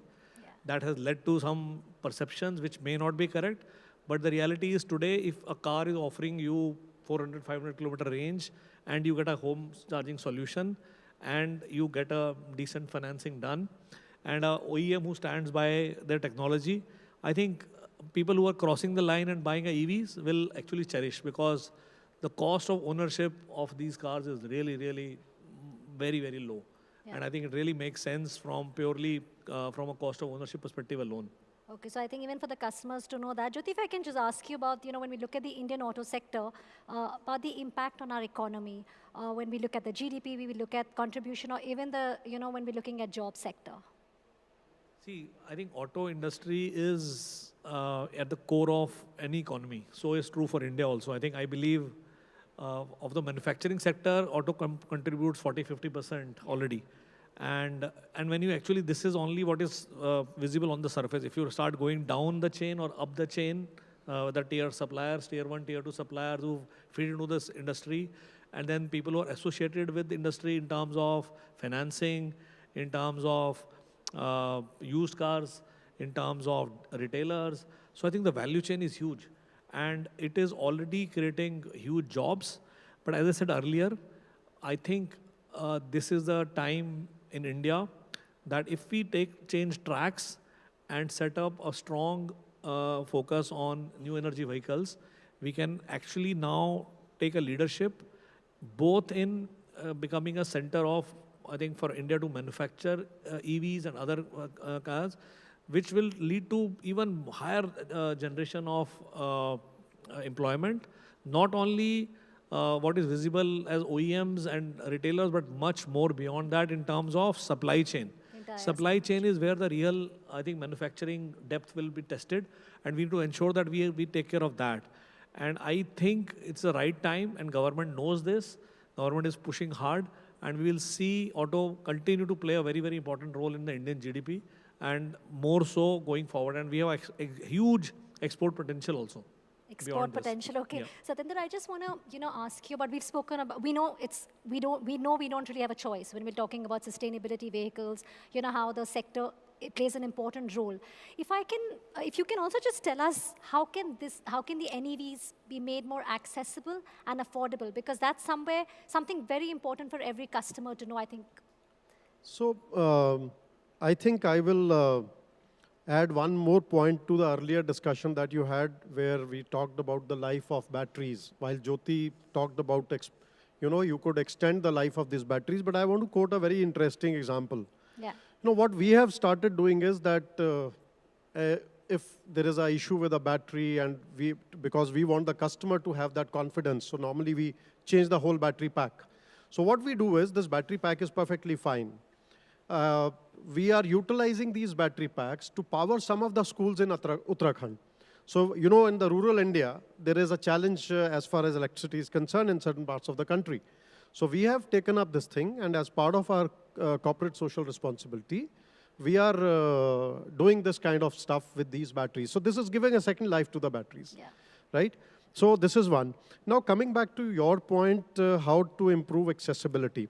And affordability. And affordability. See, this is one point which we missed out, that today there is a difference in, if you look at a car of a similar size in a ICE and a similar size in EV, there is a price parity. Definitely, say about 20–30% is the difference between the two of them.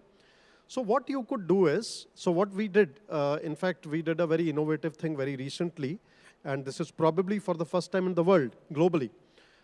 We introduced something called as a battery as a service. So we said that you buy this car at 9.99 lakhs, say example, and that's the cost of a ICE vehicle in that particular segment. I'm talking of a B segment SUV, which normally costs about in the similar range, right? So we said you buy the vehicle at 9.99, that's the cost of your any ICE vehicle, and you take the battery on rent. So you are actually renting out the battery. Now, battery is not a separate unit. Component, it is part of the car itself. But as you pay for the gasoline, because you buy a ICE vehicle, but you visit a fuel station and you pay for the gasoline, right? Yes. So here what we said, you buy this car. So we have two financing programs for you. So one is for the car, as you normally do it. And second is you get a battery finance from us. And you pay the rental for the battery per kilometer that you drive. So that was working out to about 3 rupees 50 paisa per kilometer. And even if I add 1 rupee charging cost to it, it works about 4 rupees 50 paisa per kilometer. Now look at, in comparison to this, an ICE vehicle's running cost is anywhere between 8 to 10 rupees per kilometer. Yes. So, right? So the vehicle is yours. The running cost is actually half of what it is. And also in terms of affordability, to make it, make the price at the cost of an ICE, you have actually given the car to him at the cost of an ICE only. Yeah. So I think that's really well put. Just closing remarks, we know mobility is an option. Again, blending sustainability as well as luxury. Why is it so important, NEVs? A quick closing remark. No, I think I had said it earlier as well. For India, it makes all the sense. We need to cut import of oil. We need to generate more employment. That means we can strengthen our economy and make India the manufacturing hub for EVs. And obviously, we need to also cut pollution. So it makes all the sense, and we should focus. And as Satinder also said, do it consistently and with continuity in policies. I think it will make a big difference. Satinder? So, you know, our Honorable Minister, Shri Nitin Gadkari ji, is carrying a dream that India should become the largest auto industry in the world, right? And I am a very firm believer, because any country which has a very progressive auto industry, it reflects the progress of that country. Yes. So I think what we should be bothered about is the right kind of technology and the auto industry which is environment conscious. And we must promote this industry because it is a big contributor to the GDP of the country. It's almost 40%, 50% of the manufacturing sector. Yes. And it's the highest, it also offers the highest human employment in the country. So to me, I think auto industry has to move forward, and we have to become maybe the largest industry in the world. And we should become the manufacturing hub for the global industry.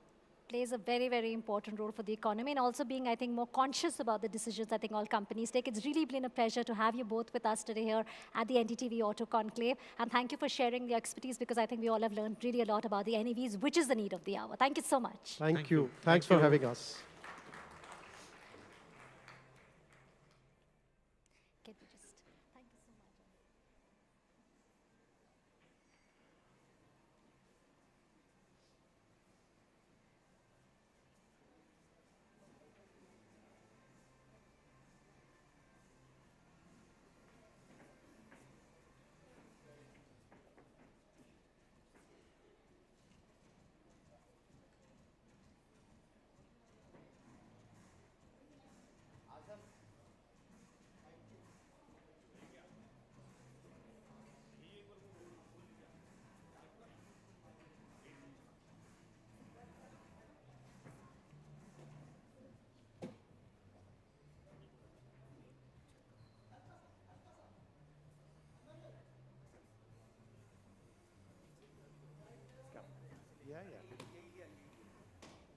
fine.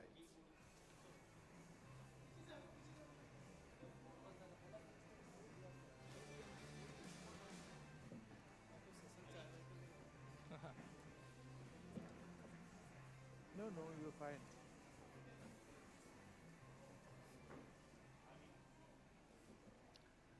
Right.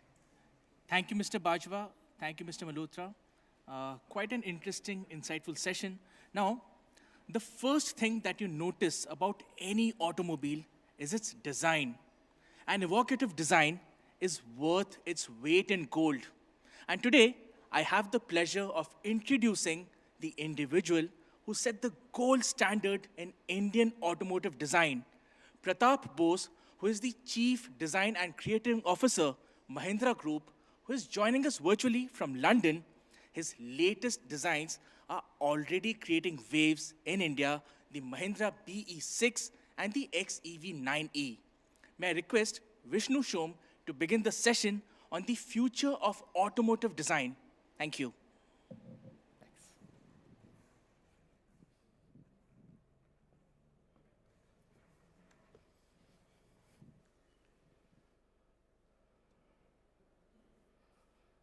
Well, I'm delighted to be here with Pratap Bose, the visionary chief designer behind Mahindra's striking vehicle lineup. Known for his transformative designs at Mahindra, Pratap will share insights into the creative process that's redefining Indian automotive aesthetics, from the radical electric vehicles like the B6 and XEV9E to the rugged charm of the Thar. Discover how Bose blends innovation with tradition. We'll delve into the future of car design, sustainable materials, and what it takes to make cars that not only drive but also inspire. Pratap Bose, wonderful to speak to you. I've been looking forward to this conversation. My first question, what specific design choices were made for the B6 and the XEV9E to differentiate them in a crowded EV market? How do these decisions reflect Mahindra's strategy to perhaps stand out from a global standpoint? Thank you, Vishnu. Thank you, NDTV. What a pleasure to be here, albeit virtually. Vishnu, you know, in the life of a car designer, you have very few chances to actually start with a clean sheet of paper. And, you know, when we started this whole project in 2021, you know, around June, July, when I joined the company, it was literally a clean sheet of paper. And I had a one-line brief from Rajesh, you know, Rajesh Jejurikar, who's the executive director. He just said, you know, Pratap, design a set of EVs which are truly desirable, you know, design a set of cars which are truly desirable, and then they happen to be EVs. So that's the thought process we went in with. Vishnu, we were also creating our new electric origin architecture called InGlow. So it was an amazing time to work with the engineers, the product planners, to really define what this future EV lineup would be. And in August 22, we actually showed 5 vision cars. And, you know, just earlier last month, or 26th of November, we brought 2 of those into the world. Pratap, I've always been fascinated, and do give me your sort of take on aesthetics and design versus engineering. You can draw up the Starship Enterprise, but then an engineer would tell you that, sorry, that ain't happening. So in the case of these 2 vehicles, which have such a radical design, and obviously design influences which in a sense reflect you and your vision, was there ever a challenge working with engineers who felt that, no, you know, we can't do this, it pushes boundaries, it pushes costs, or did you ultimately get your way? You know, Vishnu, I have an amazing partner in engineering. He's the Chief Technical Officer, Veluswamy. And, you know, all of us were very clear we're going to create a set of vehicles that not only India, but nobody has seen before. And, you know, that was really the vision with which we went into the whole project. And, you know, the engineers at MRV, and you're quite right, I mean, without the engineers and their passion, you know, it's impossible to make these kind of shapes and these kind of, you know, SUVs come true, actually. So I must say, while design gets a lot of eyeballs and attention, the collaboration with the MRV team is spectacular. It's not something I've experienced before, I can tell you that. And of course, there are challenges. I mean, you know, Vishnu, if I'm honest with you, we as a company have never actually designed a grounds up electric origin vehicle, nor the architecture, nor the engineering, or the design of it. So we almost didn't know what we didn't know, and you know, there was a certain level of naivety almost, and we said, look, this is the vision. We will do everything in our power, and Velu and his team, you know, supported to get these visions literally into the showroom. So we went from a sheet of paper, like I say, sheet of paper to a sheet of steel in less than 3 years. And I think that just shows the commitment and drive of the teams across Mahindra. We were so excited about this, you know. So I think that helped us overcome any, you know, natural sort of conflicts or trade-offs that you're going to face between the customer, the engineering, the design, and, you know, keeping customer, you know, above everything else, Vishnu, I think helps a lot. It really, you know, gives you a direction when you are, you know, maybe struggling with a couple of, you know, challenges in engineering or design. So right. I think amazing vision to push through. How is it helpful to you as a designer, as an aestheticist, as an aesthete, to have the ability to design a car from the ground up, that you aren't just plugging in a battery into a car which is already made with a petrol engine in mind, right? How does it change the design parameters, the safety parameters, and other engineering parameters? Yeah, Vishnu, look, when we design a car, it takes us 3 to 4 years to design one. And then the car stays in the market for about 7 years. So when I'm sketching something today on paper, we have to think of a product life of 10 to 11 years. Now, if you look at the mobile phone world, Vishnu, there's probably, you know, 12 or 13 iterations of a product in those 10 to 12 years. So you have to think that far out. Now, coming to, you know, the difference between a ICE vehicle and an electric origin, it all starts with the battery pack. You know, we wanted a certain range, we wanted a certain performance for the product. So we started with the 79 kilowatt, you know, kilowatt hour battery pack, and then we built it from there. You know, we have a very strong SUV DNA, and that's something we didn't want to lose. So if you look at the, you know, 210 millimeter ground clearance, the 20-inch wheels, the length of the hood, you know, it all starts from that battery pack, and then you build out. And you know, and that's what it was. It was right from the first sketch and the first almost thermocol model, you know, 2.5 years ago. The management team really were excited by what we were doing in the studio and in Chennai. And you know, when we showed those thermocol models to the management team, they said, "Look, we really want these," and that's the ultimate result of your work, right? People should really desire it. And you know, Vishnu, we've been showing the car now since 26th of November, of both the cars, and the response has been overwhelming. And I think, you know, people are looking at EVs as a category very differently just because of how these two SUVs perform and what they look like and the features they have, you know. So it's a real game-changing moment, I think, in the EV world in India, certainly. What about the interior, the layout and the ergonomics? That's something you worked on. The B6 and the XEV9e, quite radical in many ways. You know, LED displays, glass panels, I should call them that. They seem to be stretching on forever now. And it's such an important design element. So between style and substance, because there are those, for example, who prefer a more tactile touch to, for example, air conditioning controls, etc., etc. It's a personal choice. How did you think of, you know, as you went along with the design of these vehicles? Vishnu, the cockpit, as I like to call it, is really inspired by, the fighter jets and sort of private jets, So you have the glass cockpit in many, aeroplanes currently, and you have some overhead controls. So, the B6 has that influence. That the 9E gets this, edge to edge glass cockpit. Um, Vishnu, it's a result of what customers want and what we can offer as an OEM. Using the fastest brain in the automotive industry, the Snapdragon chip, really allows us to deliver, information and entertainment of a level that's unseen today.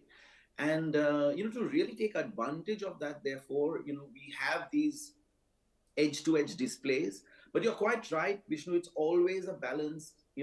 If you look at the safety point of view, it's always a balance between driver distraction and what you want to present to the driver or the occupants. So we have now, for example, voice control, so you can do most of the things with your voice, raising the temperature, increasing the speed. I remember years ago when Apple dropped the physical home button, there was a huge reaction to that. And today we don't even question it, right? Because it becomes a part of the way you use products. But you're quite right. I think, a physical and a digital balance is important. There are some controls we've therefore kept physical still, but many others, Vishnu, I think there are new ways of communicating with the car. One is, of course, touch, but voice is coming along in a huge way. We've worked a lot on natural voice recognition, and that allows many accents to be understood by the car. And so doing basic functions like air conditioning, speed, opening the sunroof, that can all be done by voice now. You were talking about fighter jets and design influences. One of the big problems or issues or concerns that fighter jet designers actually face is they've got multifunction displays which have far too much information. They've got helmet-mounted displays which have got way too much information, and that it is a sensory overload for the pilot. I sense that in EVs around the world, particularly with glass screens becoming so common, we are approaching that stage when there is simply too much information. How do you go about the business of deciding that, okay, that's enough and no more? Yeah. So, Vishnu, we have a completely customizable, interaction and display. You can have as much or as little as you want on the system, with your apps, etc. Much like you have on your phone. There are some people who have hundreds of apps on their phone and some who have just a few essentials. And I think that's what we allow the customer to do. The other important point you've touched on is what we call UI and UX, which is the human-machine interaction and interface. We spend an inordinate amount of time actually perfecting that how many menus do you have to go through to get to a certain function, and minimizing that is what we're after. You're quite right. If you're traveling on a highway, at 80 or 90 kilometers an hour, and you take your eyes off the road, even for a second or two, you could have already moved 30 to 40 meters in that time. So it's very critical we get this balance right, and that's why we have really built this capability within Mahindra, for the HMI and the UI UX experience, and you will see that as you experience the vehicles. It's quite refreshing to be able to, like you said, control or have as much or as little as you want.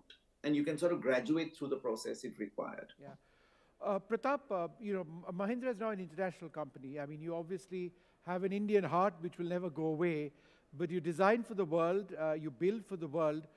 But how do you as a designer balance Indian design influences in the auto sector, your own past experiences with an international feel? Because, a car for, let's say, just hypothetically, the Japanese market feeds into different sensibilities. A car for the American market, European market, different sensibilities.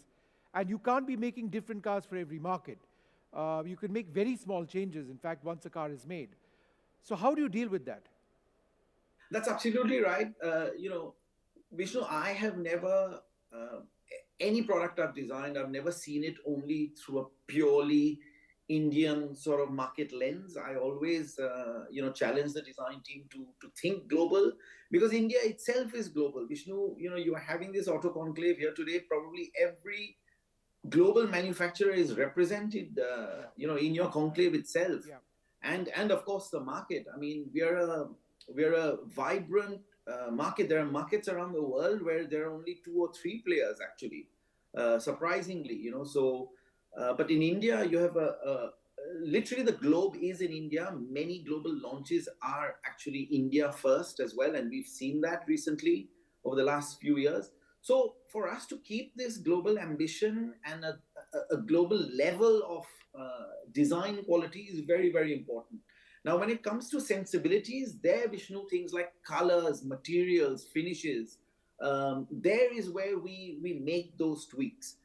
So for example, Europe and some of the overseas markets are dominated by dark black interiors, the use of leather, etc. We, for example, in India prefer slightly lighter interiors. Also, love leather. We like some other finishes. So, for example, in the B6, Vishnu, we've done an amazing thing. Anywhere we've used the fabric, it's actually 50% recycled PET bottles, PET bottles. That's for the first time we've used PET in a fabric for an automotive application, and that's the first in India, and we're really proud of that. And so there are small things along the way, but of course things like the sari, Vishnu, we have a full 90-degree opening front and rear door. You had mentioned the Thar, so the Rox has it, the B6 has it, the 9E has it. The doors really open wide because you need that level of ingress egress, as we call, with a sari or with a dhoti or with some traditional wear. So that's where we do those tweaks. We know that in India cars are used by the family. More often than not there'll be 5 people, and if you look at the back, the rear middle seat, there's usually in European or overseas cars there'll be a big tunnel there, and you can't keep your legs and your knees are in your chest. Whereas we've gone for an absolutely flat floor, and you can sit really comfortably in that middle seat. So there are few things, and they may not be very apparent, but as you use the vehicle in our context, it starts, over time, you start appreciating some of these things. So we do small things, but they're very, very important. And you've got the Thar Rox as well, which in many senses is not just a stretched Thar. It is fundamentally different in many ways. So when you designed the Thar Rox, when the team designed the Thar Rox, how important was it to perhaps explain that, it's not just stretching the chassis and putting in a larger set of wheels. There were many changes which affect obviously the dynamics of the vehicle, the capability of the car, safety concerns, etc., etc. So, Vishnu, we've got 2 kinds of customers, who look at a Thar. One is, the real die-hard, adventure seekers, and they've all gone and bought, the Thar 3-door. And, in a market where 3-door vehicles actually are not supposed to even be, in existence. And we know, since we launched the Thar, what sort of appeal and business it's done. Now, so one is a set of customers who are upgrading from the current Thar onto the Rox. So they're already a part of the Thar family and franchise, but they want something more family oriented without losing the ability to go on adventures as and when needed. The other segment which we are seeing, which is a huge segment, and which is why we got this overwhelming response to the bookings, was people who look at the 4.2, 4.3, what we call compact SUVs. They come with a certain level of fit, finish, quality, features, materials that we thought would be important to bring into the Rox. So the Rox is actually much more luxurious than the original Thar 3-door is, purely because of these 2 kinds of customers, one who want to upgrade and the other who love the Thar but never thought it was practical enough for a large family. and went and bought another sort of mid-size SUV, we've seen a huge influx of customers from that segment in particular. Right. So it's really touched a chord, or somewhere, that appeal of the Thar, but in this, let's say, more civilized package, has really helped the Rox become, very, very popular, I would say, in the short period of time that it's been out. We launched it on the 14th of August. In an hour, we got close to 180,000 bookings. Yeah. And, we are, of course, in the process of delivering to those. And already people who drive the Rox, tell me, and they write to me on social media and otherwise, saying that what an identity it has, what a presence it has. And it's got an identity of its own. And you're quite right.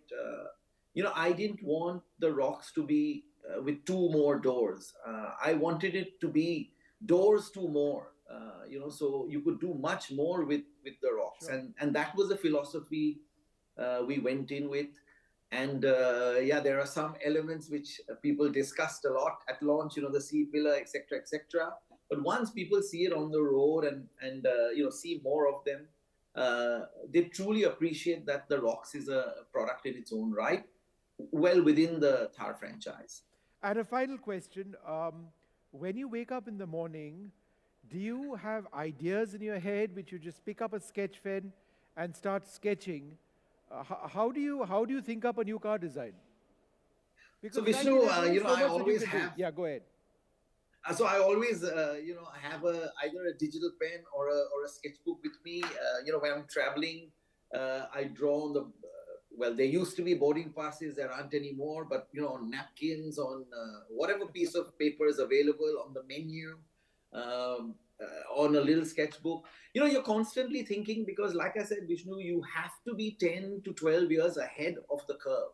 So whenever we have, new projects, it's very, very important to push that boundary, to push the limit. Because, like I said, it takes us 3 or 4 years to design and engineer cars.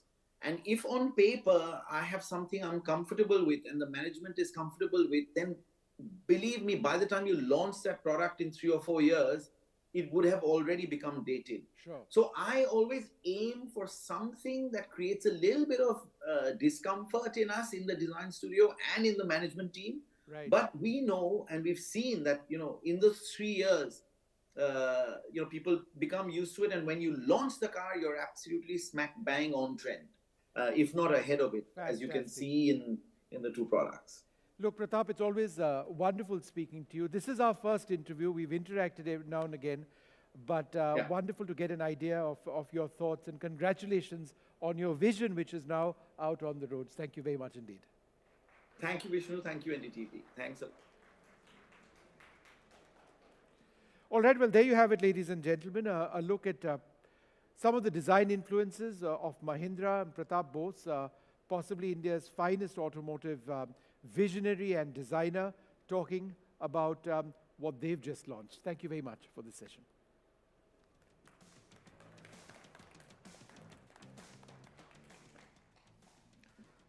Thank you, Vishnu. The changes of today power the future that is tomorrow. And now we have a power-packed panel discussion which will be conducted in 2 parts.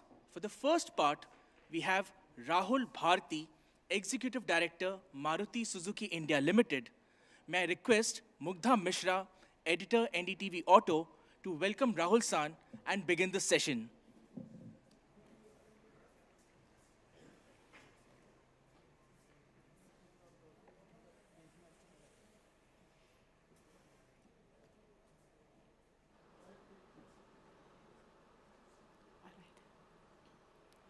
Can we sit now?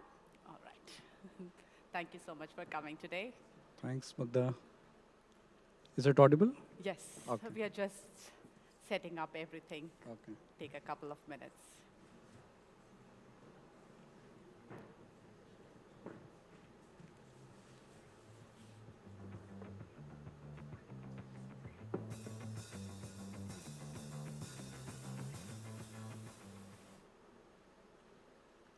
Maruti Suzuki, the one company that has been able to weather all sorts of challenges and remained on top of India's passenger vehicle segment. With changing consumer preferences, changing policies, and even changing powertrains, Maruti gears up to launch its first electric vehicle in India next month. I now have the privilege of speaking to Mr. Rahul Bharti, ED Maruti Suzuki Limited. Thank you so much, Rahul-san, for joining us today. Now, I know you are going to launch EV, but I want to first dive straight into Maruti's position in global world. We have seen Maruti increase its export portfolio multifold over the last few years. That's true. So what propelled you to do that, and how is the journey going, and how are you making sure that Maruti Suzuki becomes the global auto powerhouse? I think multiple reasons. The first is the domestic demand growth alone cannot satisfy our ambition for Viksit Bharat. Whether it is for the country or for our company, our growth ambitions need a complementarity which can come from global trade. And exports is an ocean, global trade. India still has not captured a large part of the world.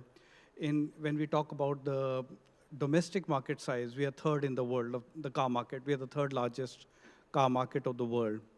But in terms of exports, we are probably around the 10th. The top 10 are in millions. We are still in lakhs. So we have an amazing amount of headroom ahead of us, and it's lying there to capture. It's opportunity share. It's not even market share. So whether it is for the country or for our company, it makes sense. It makes all sense to increase our exports drastically. And as you rightly said, in the past 3 years, we have tripled our exports, multiplied it by 3 times. And we'll probably treble it all over again in the next, let's say, 6 to 7 years by the turn of the decade. And we are exporting to about 100 countries of the world. That gives us a good base to expand our presence.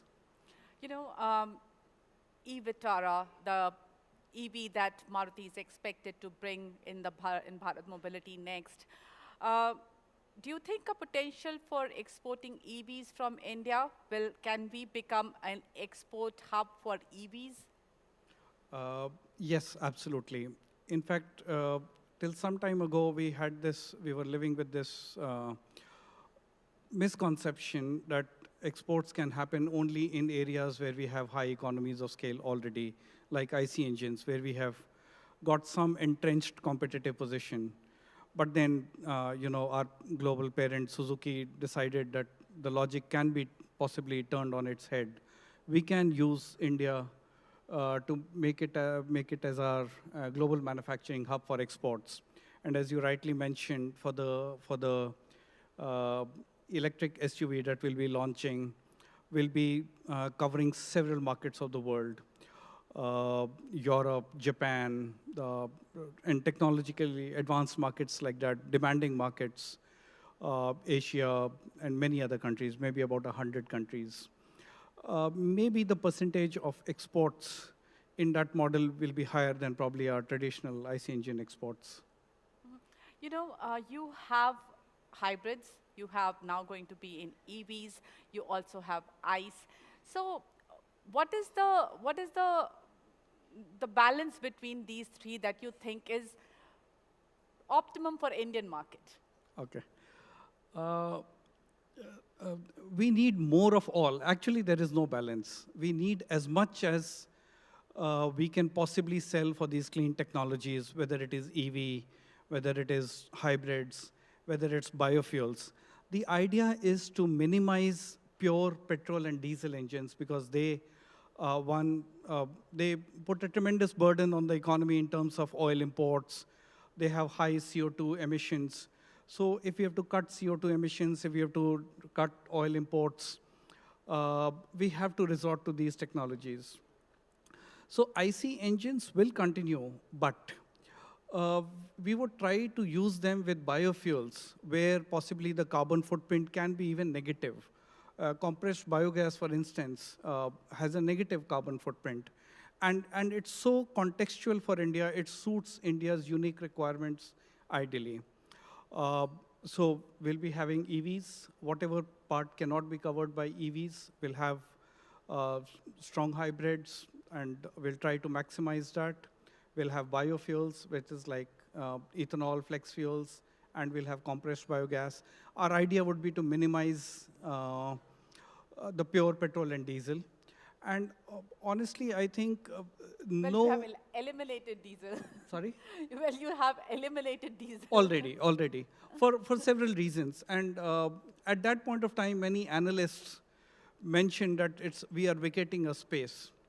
But we told our analysts that it will take possibly the market about 5 years to discover why Maruti took a right decision by vacating the diesel segment. Even if the emissions are lower in BS6 and progressively in BS7, there is always a doubt of them being carcinogenic, so we better avoid the decision. Also, diesel as a fuel gets some kind of support from the government. The recovery is not much. So in a way, the focus of the policy is to support it for mass transport.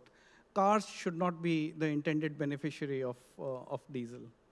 All right, yeah, definitely, because it's supposed to be for mass transport and maybe for agriculture as well. Maybe agriculture. Now, hybrids specifically, government is not that supportive of hybrids as of now, as it is for EVs. So how do you see hybrids' role playing out for India's electrification journey? I would not really go by that statement, because there is a stated letter right from the top from the Honorable Prime Minister in our SIAM annual convention of the previous year, where he said that all technologies which are helping towards oil import and carbon emission reduction must be encouraged. And so there's a stated letter to that effect.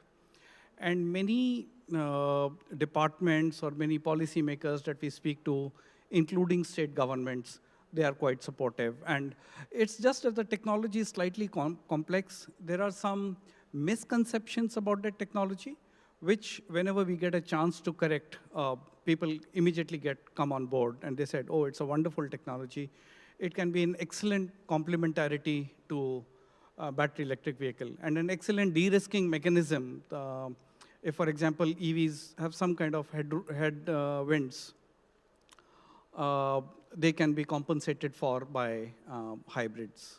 You know, I'll play the devil's advocate here. One argument against hybrids, especially the plug-in hybrids, is that when they get the incentive, normal hybrids, the ones which are not plug-in, the car depending on battery usage, it uses either the battery power or the petrol power. But when it's plug-in hybrid, which is the higher level of hybrid, what sometimes happens is that people get the benefit, but they don't actually charge their product, and they just use it on petrol, despite getting the benefit.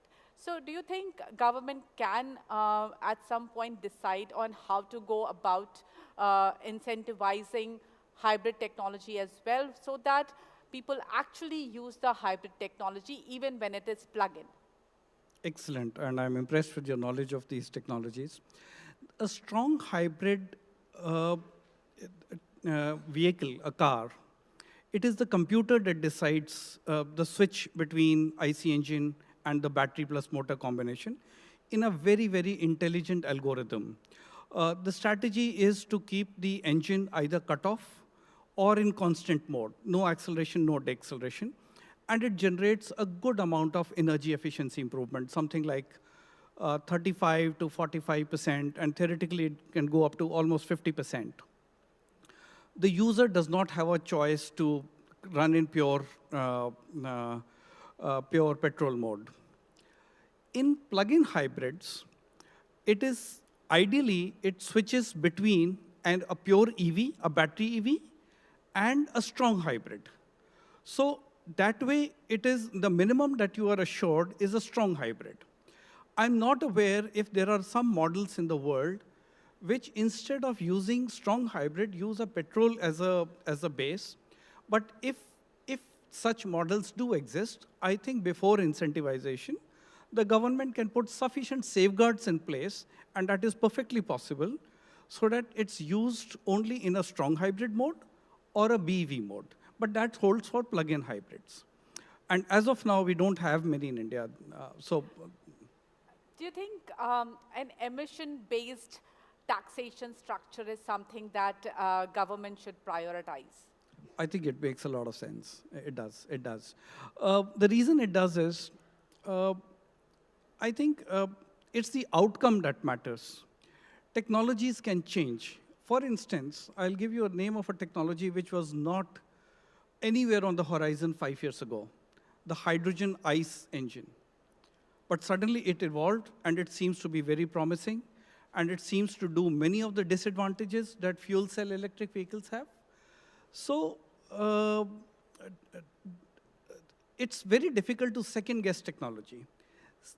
Next, if the government gets into incentivizing the path rather than the end, it is almost, holding back on R&D and innovation. So allow the designer, give him a clear vision of the end goal, and allow the designer any path that he wants to choose, and incentivize or disincentivize the end goal. I think that makes a lot of sense. Now we are all looking forward to Bharat Mobility Auto Expo. And every time we have been to Bharat Mobility Auto Expo, Maruti is the first launch. And this time we know that it is going to be the e-Vitara. So now, what is it that we can expect from e-Vitara? Maruti comes with this tag of being masses' favorite. So will e-Vitara also make a dent in masses' perception of EV, which is still very, they're still apprehensive about EVs. What can we expect from e-Vitara? I've heard this, thanks for that. I've heard this feedback and remark from many a segment that we will get confidence in EVs the day Maruti comes into the product. So yes, our focus for our first electric SUV would be only a single-minded focus on enhancing customer confidence. So if you would have noticed, we have a high specification model, we have a high range, and of course, we'll be sharing much more details in the next month in the Bharat Mobility Show. But our idea is that customers can just forget about range anxiety, they can just forget about challenges like residual value, battery life, charging, so many aspects, the confidence of that normally Maruti Suzuki is associated with in India comes across. And we'll use the strength of our network, our sales and service network, our other programs, all our services to the customer to enhance confidence. The first product that we are bringing is a high-spec product. It's a premium segment product. There will be a time when customers will themselves say that possibly I don't need, let's say, something like 500-kilometer range because I don't need to charge it every day. A 500-kilometer can do with alternate night charging also.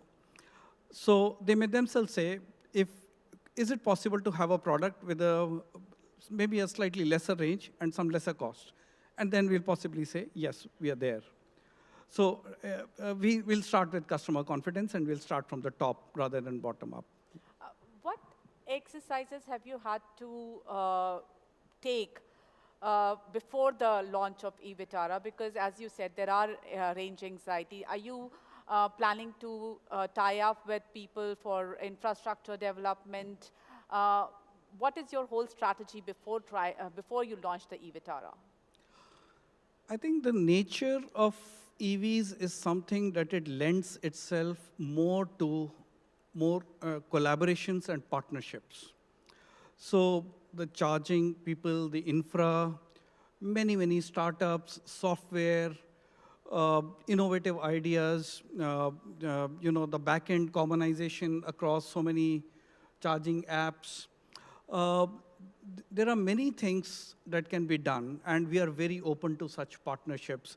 In fact, we are engaging with hundreds of startups on a regular basis and giving them free proofs of concept and trying to encourage innovation in the country, and at equal terms. I mean, we are not, of course, we are a large company, but we treat them with a lot of respect because they bring innovation to the table, and we value that.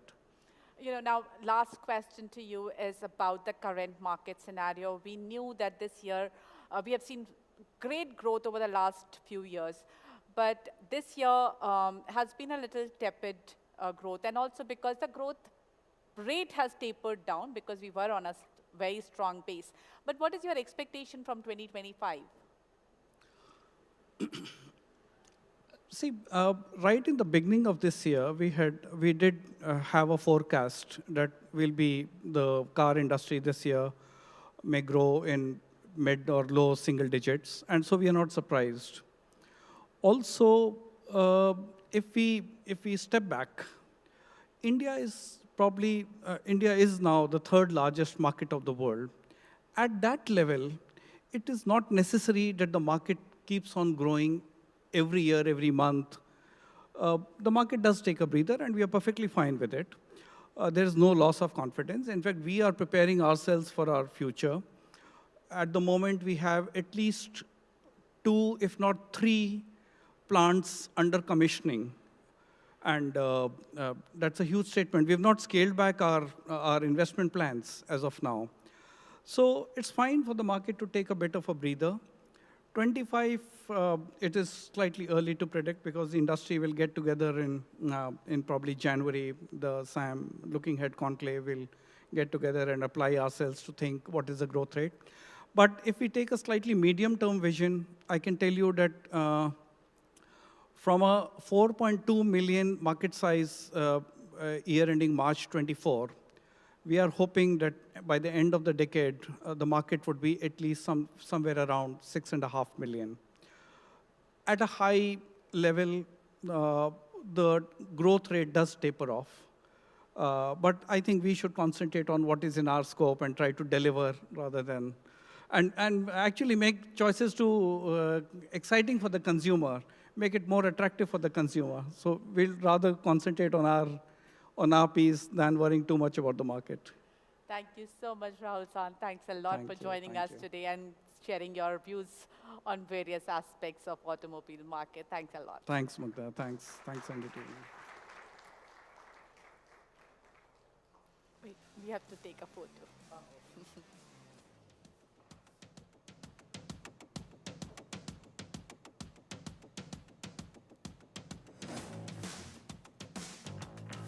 You should give me those high heels.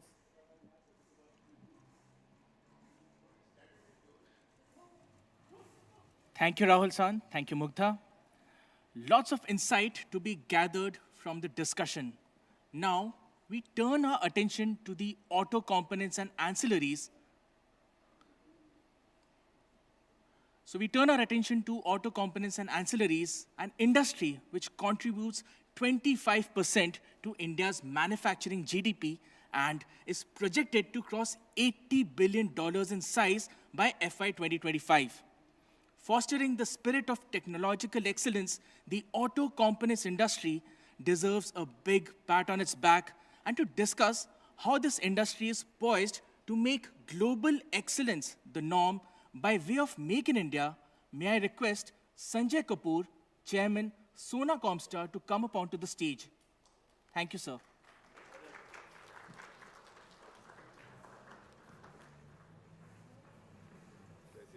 Yes.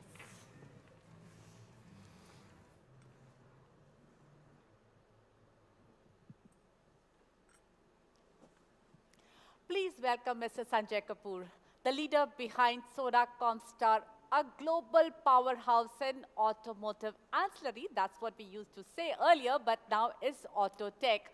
Over the past 25 years, Sona Comstar has grown into one of the leading auto component manufacturers, and now it focuses a lot on tech as well. producing a diverse range of critical parts that drive innovation and excellence in the automotive sector. We are excited to have you here, Mr. Kapoor. Thank you so much for taking time out for us today. Now, first of all, tell us about this transition from being an auto ancillary manufacturer to focusing a lot on tech as well. So I think more than just auto to tech, it's auto to mobility. If we look at our industry, it's actually transformed from an automotive industry to supply into the mobility industry. And when I talk about mobility, it could mean any form of mobility, from drones to bots to, to any form of mobility which is being used either for people or carrying goods, etc. That's one part of it. The second part is, if you look at the way the industry is disrupting, technology has become essential now. Companies have to invest in R&D, companies have to invest in technology just to stay current. And then, of course, where companies want to look into the future, you have to invest in technology. Technology has become absolutely key to survival. The fact is that with disruption that's happening, not just from a customer requirement, but even from regulation. And when you look at disruption in terms of safety, or if you look at it, disruption in terms of even mobility from a shared perspective, or, and your famous case, which is, which involves autonomous, electric, and shared. So, it's essential to invest in technology. What are those technologies that Sona Comstar is interested in and is investing in, and how has your R&D expense changed over time? So, we're spending close to between 3.5% to 6% of our revenue on R&D. And on any given year, I don't think we really have a cap on R&D. It depends on what the customer requires, what the customer, wants from us. Over and above that, the fact is that we are supplying into the electric vehicle space. 30% of our revenue, or north of 30% of our revenue, comes from EV, and this is really from global EV. What's been stated is we're going up to almost 78 to 79% over the next 5 years will come from electric vehicles. Well, other than that, we've also invested now in railway. And railway is another clean form of mobility. After walking and taking a bicycle, railway is the cleanest form of mobility. So that's another form of mobility that we've invested in. The world is changing very fast. Businesses are changing very fast, very rapidly. We recently heard that Volkswagen, which is a global giant, they have had to cut back on their plants. They are reducing their strength, people's strength. Then we heard that GM has had to face a tough challenge in China, and China is becoming a really big giant in auto manufacturing. Their companies have become huge.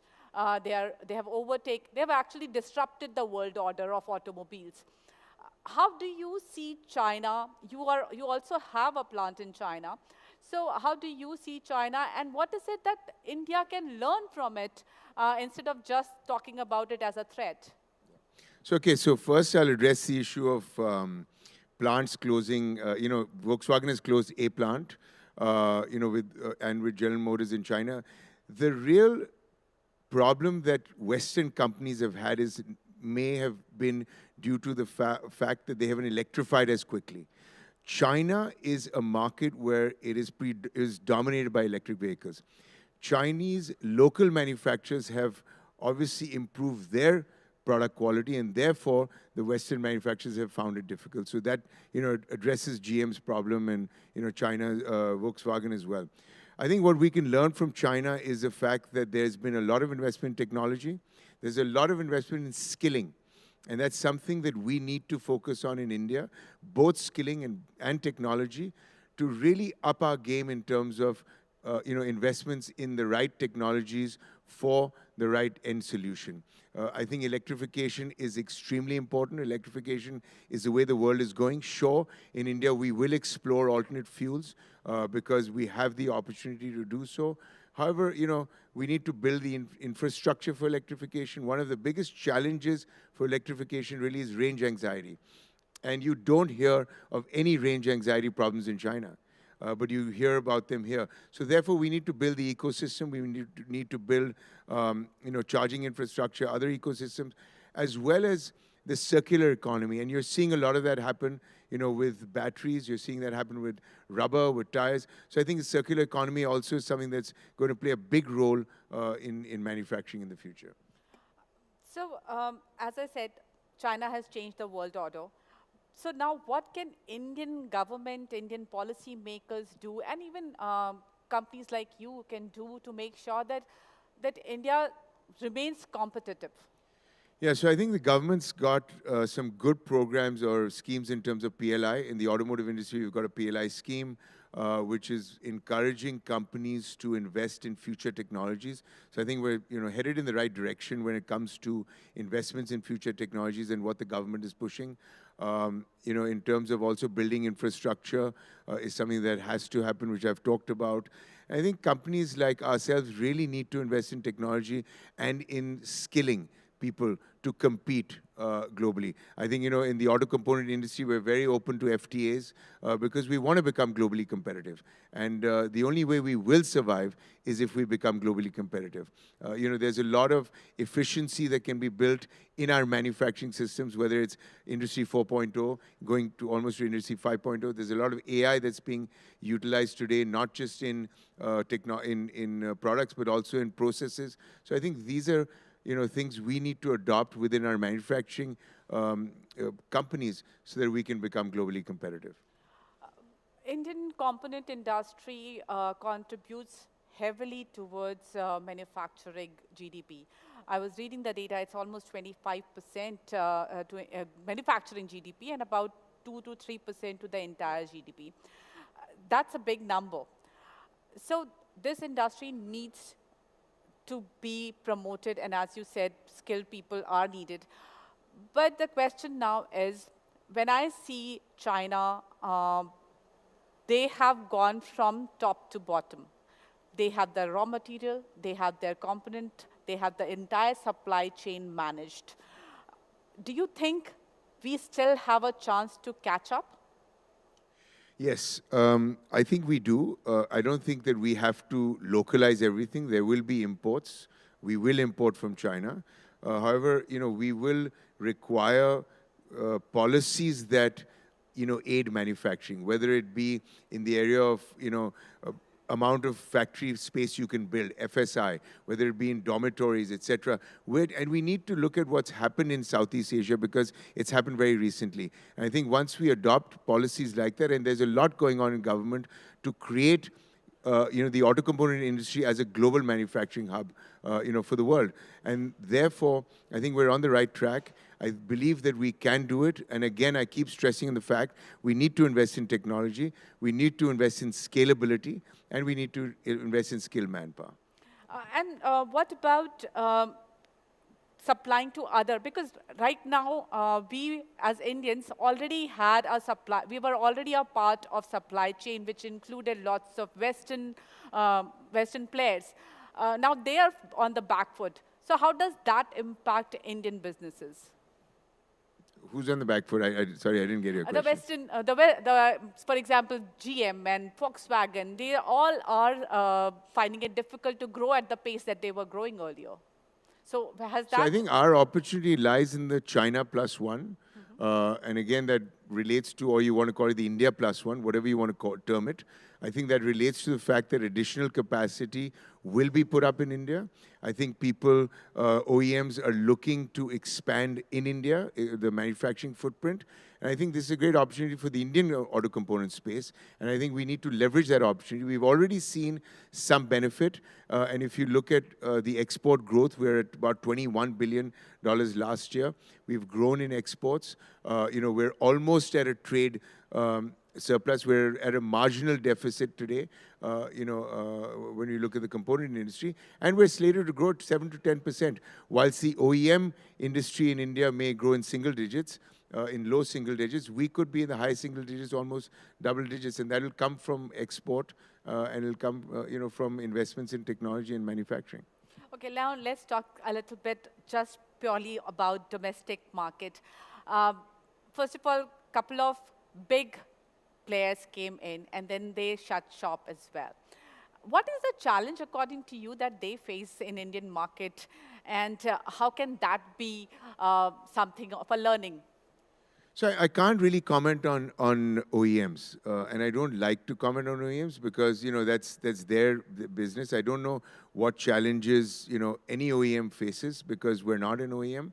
I think the opportunity in the Indian market has changed in the last decade. I think we're much more ready than we were a decade ago because more investment has gone into technology, more investment has gone into manufacturing.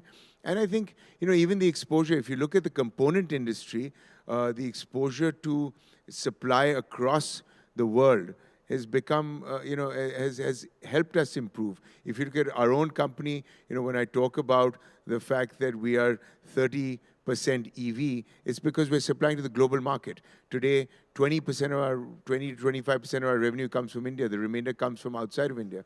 So again, that's given us an opportunity to supply to the world. So I think a lot has changed over the last decade in terms of technology, in terms of manufacturing, in terms of opportunity, in terms of even ease of doing business. And I think that should encourage more companies to come to India. And you'll see more companies come to India because the market size has also changed. The market size has grown from what it was. There was a time when what used to be said about our component manufacturing industry was that we make low-end products, which has changed quite a bit. But can we also aim at a lot more technologically advanced component manufacturing? And is there something that needs to be done in that direction? Yeah, invest in R&D. That's it. That's a simple answer. We need to invest more. We have invested more as an industry. It continuously sort of increases. The investments continuously increase, and the opportunities therefore continuously improve. And quite frankly, even the OEMs in India are investing in technology. If you look at the OEMs and you look at the products, you look at the product launches, you look at the kind of technologies within the vehicles, it's drastically changed. And the Indian auto component industry is keeping up, and that's encouraging. And would you have an idea about how has our R&D expense changed over time in the component industry? So, it's a long process. Today, we're probably at about 1%. We were at 0.5% of revenue on average. But again, as long as it's increasing, it's a positive sign. And this will continue to increase, and we will see the benefits of it. When you say skills, what are the biggest challenges that you have seen in the skill that is available in India, and what kind of skill do we need to adopt? So I think, skilling needs to continuously evolve because technology is continuously evolving.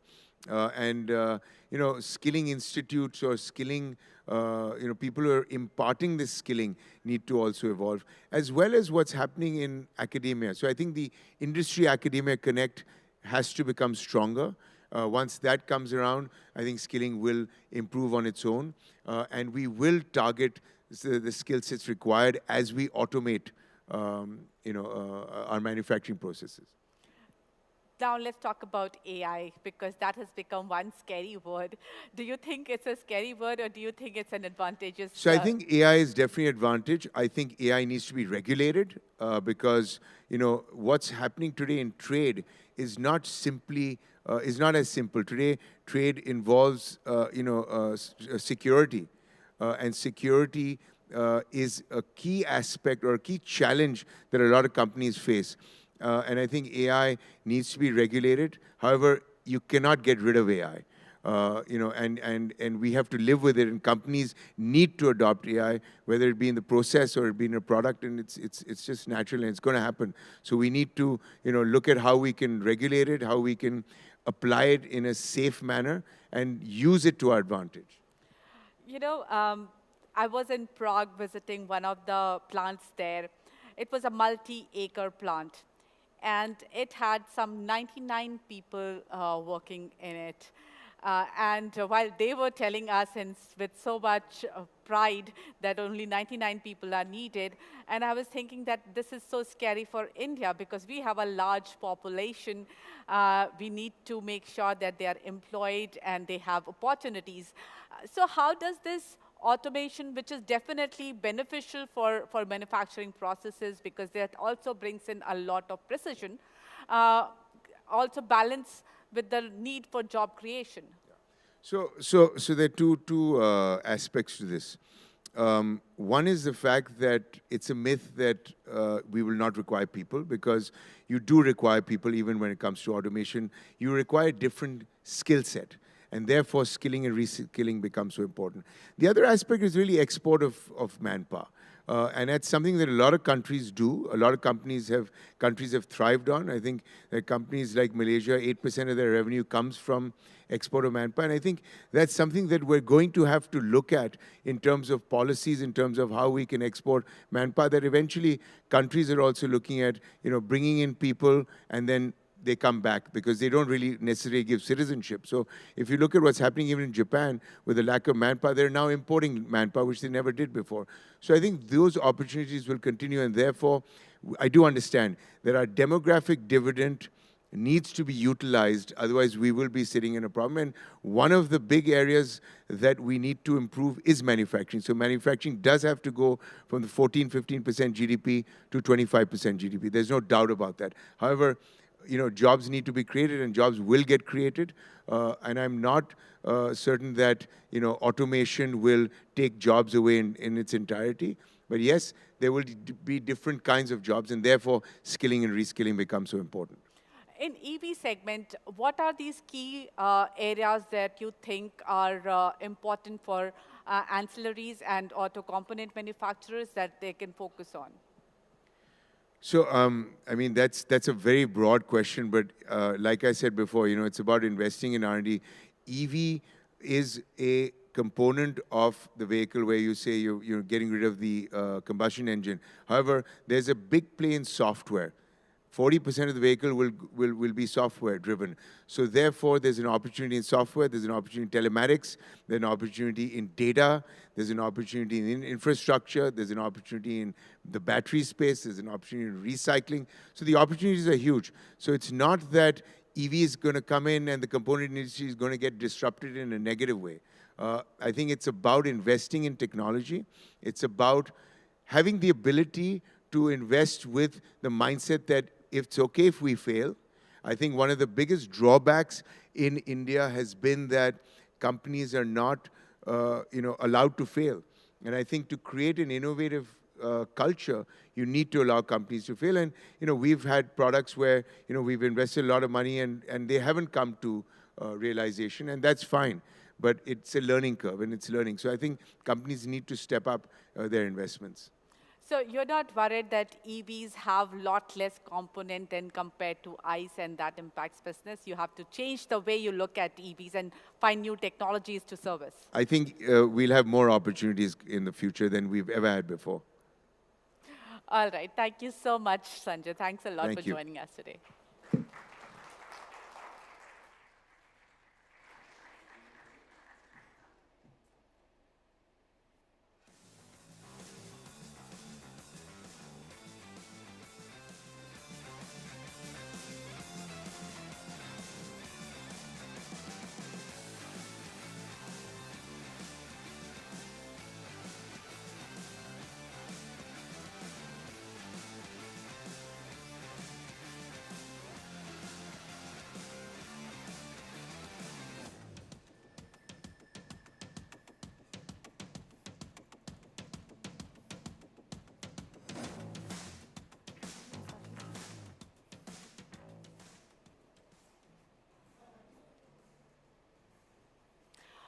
Now we will be taking the discussion forward with Mr. Hisashi Takeuchi, MD and CEO, Maruti Suzuki India Limited. May I request you, sir, to come on stage, please?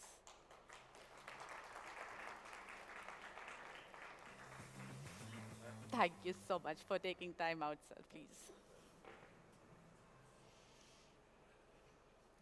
It is my absolute honor to Welcome, Mr. Hisashi Takeuchi-san, who has been steering Maruti Suzuki with remarkable vision for almost 2 years. Under his leadership, the company has significantly expanded its portfolio, particularly in the SUV segment, aligning perfectly with the evolving consumer preferences. During this time, Maruti Suzuki has also witnessed impressive growth in exports, solidifying its presence on the global stage. Moreover, let's start the conversation now. First, Mr. Takeuchi is at the forefront of company's journey towards aggressive carbon neutrality goals, spearheading innovative strategies to electrify its portfolio. We are thrilled to have you here, Takeuchi-san. The first question I have for you is, Maruti has been a leader in the Indian automobile sector. Now, what do you believe has been the key to its long-standing success, and how do you envision the company's future in India over the next decade? Okay, so first of all, thank you very much for inviting me for this very exciting event. And everybody understands that how we started our business in India. So our company is aiming to put India on wheel. That is the aim. And at that time, together with the passion of Indian people, together with the Japanese technology, make it possible to introduce very innovative car at that time, Maruti 800. And that is the start of Indian automobile story. And now India became the third largest market in the world. And also for production, India is now leading the world automotive industry. So as well as also component industry is getting very, very big now. So this is how we make the change for India and make India on the growth path. So that was the what we have been doing. So now we reach almost 2 million production sales in the last 40 years. But we are challenging to increase from 2 million to 4 million in the next 6 years. So what we have done in 40 years, now we are going to try to achieve in 6 years. So that is our challenge. But I think in India, there is a potential in the market, and the Indian people has a capability of achieving this challenge. So I'm very excited about this. But what are the key challenges that you see in Indian market, and what is Maruti Suzuki doing to overcome those challenges? So the real challenge is, our dream to put India on wheel is half, achieved, but still, in terms of car penetration, India is only like 30 cars per 1,000 people. Which is like in the developed market, it is about 600. So we still have opportunity to grow 20x from now. So this is the challenge, how to make it possible to give this mobility, the joy of mobility, to more Indians. This is the real challenge. Mm-hmm. You are on the cusp of launching an EV, but globally we have seen some of the auto equipment manufacturers, OEMs, scaling down on their EV plans. What is your view on EVs? I think in India, still, I think we have a very big opportunity to increase the market with EV. Because in India, we have, very strong the government support for EV. And also now the ecosystem is not yet established, but I think with the strong will, we can make it possible. And so I think there is a big potential for EV.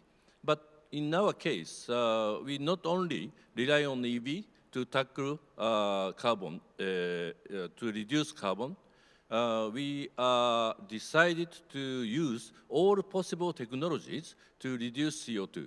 So together with EV, we will keep introducing the hybrid vehicles or and CNG vehicles with biogas, or the ICE vehicles using the ethanol.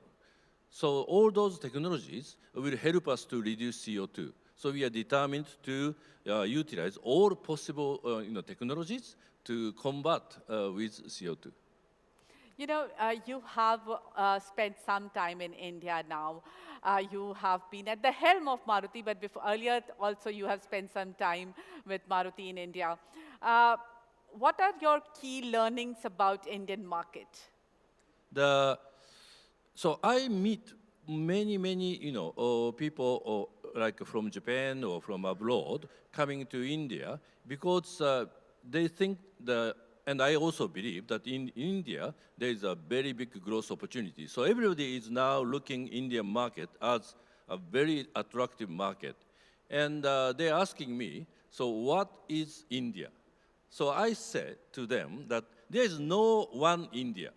India is so diverse country, so the religion is different, the people is different, the atmosphere, weather, everything is different. So you can't stereotype India. So there is no one India. So there is so many different India. So you have to understand this. So I'm always telling this to the people I meet every day. This is my last question to you. Maruti is such a big company, and you have huge employee base, you have huge customer base, you have huge dealership network. What is that one message that you want to give to all these people who watch Maruti and what you have to say to them? So I think India, with the support from the customer, we were able to grow. And our aim is to keep contributing to the society. And this can only be achieved with a strong support from our partners. The partner means our supplier partners, our dealer partners, and our employee is also important partner for us. So with the help of those business partners, we were able to achieve our target, and we are trying to achieve even bigger target in the years to come. Thank you so much, Sakyoshi-san, for taking time out for us. Thank you very much. Speaking to us today. Thank you. Thank you, sir. We'll take a photo.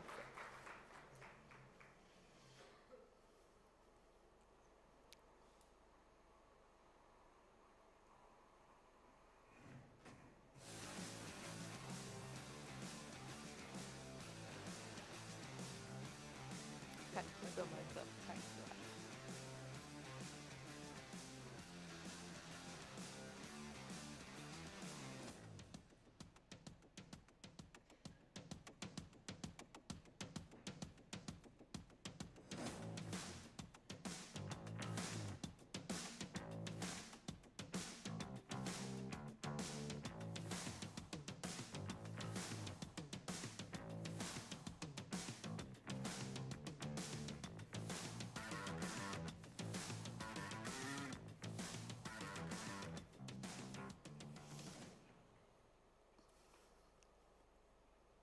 Yes.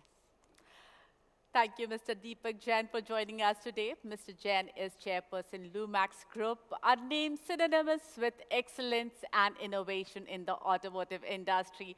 We are thrilled to have you here, Mr. Jain. Thank you so much. Now, Indian component industry has become a big manufacturing hub. We already spoke about it, almost 25% of manufacturing GDP. And I saw that number, I was actually really surprised because, I only cover auto companies so much. So when I saw that number, I was really surprised. Now tell us, what are the core strengths of Indian component manufacturing industry?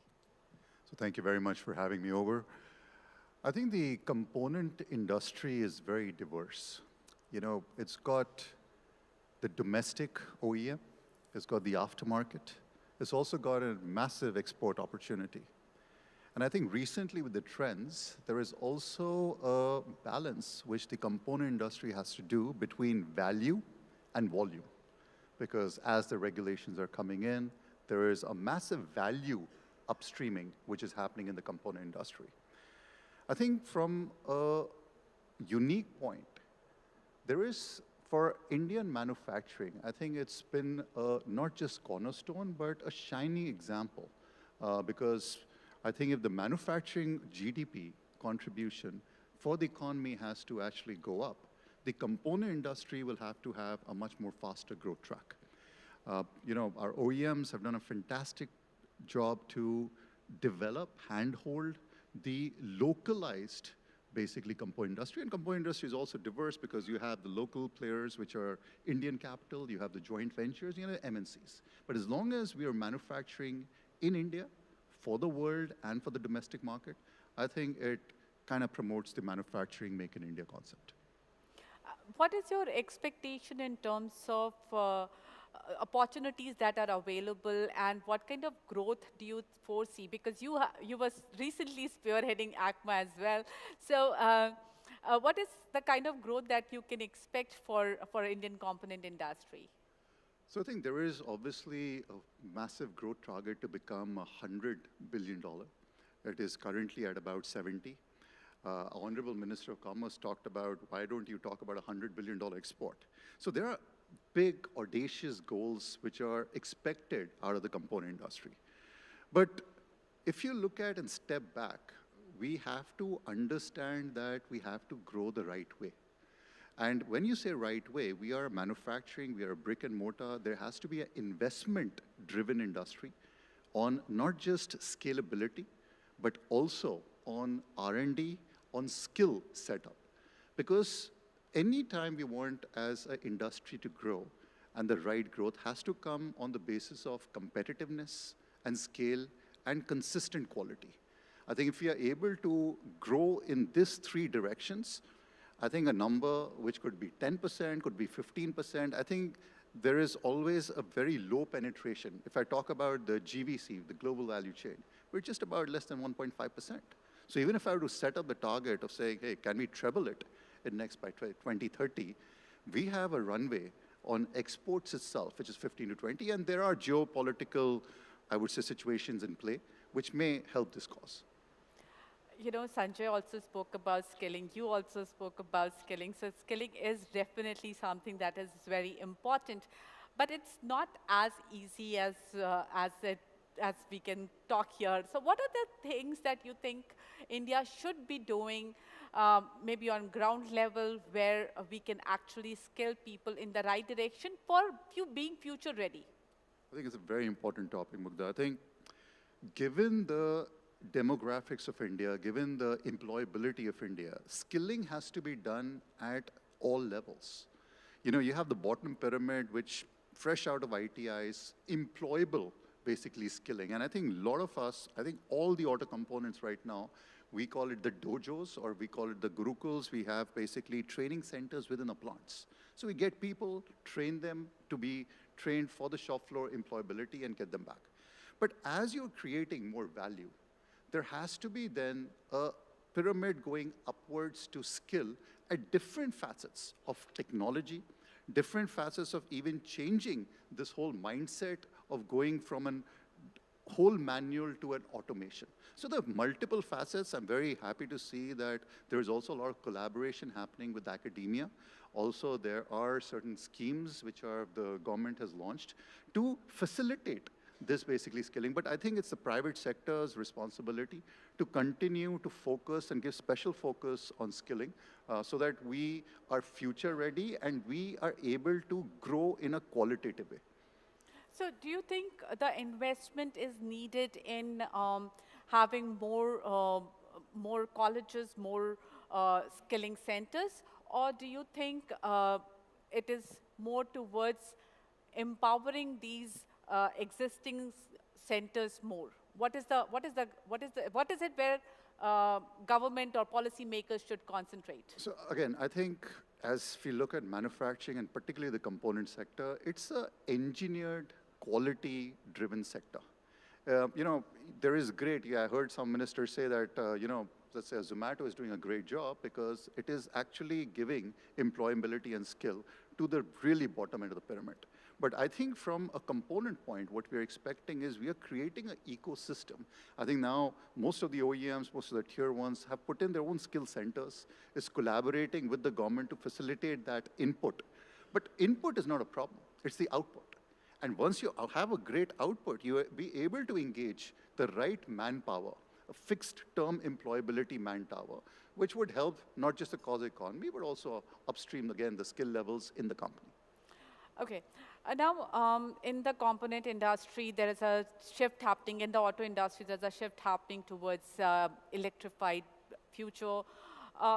What opportunities do you see there for component industry?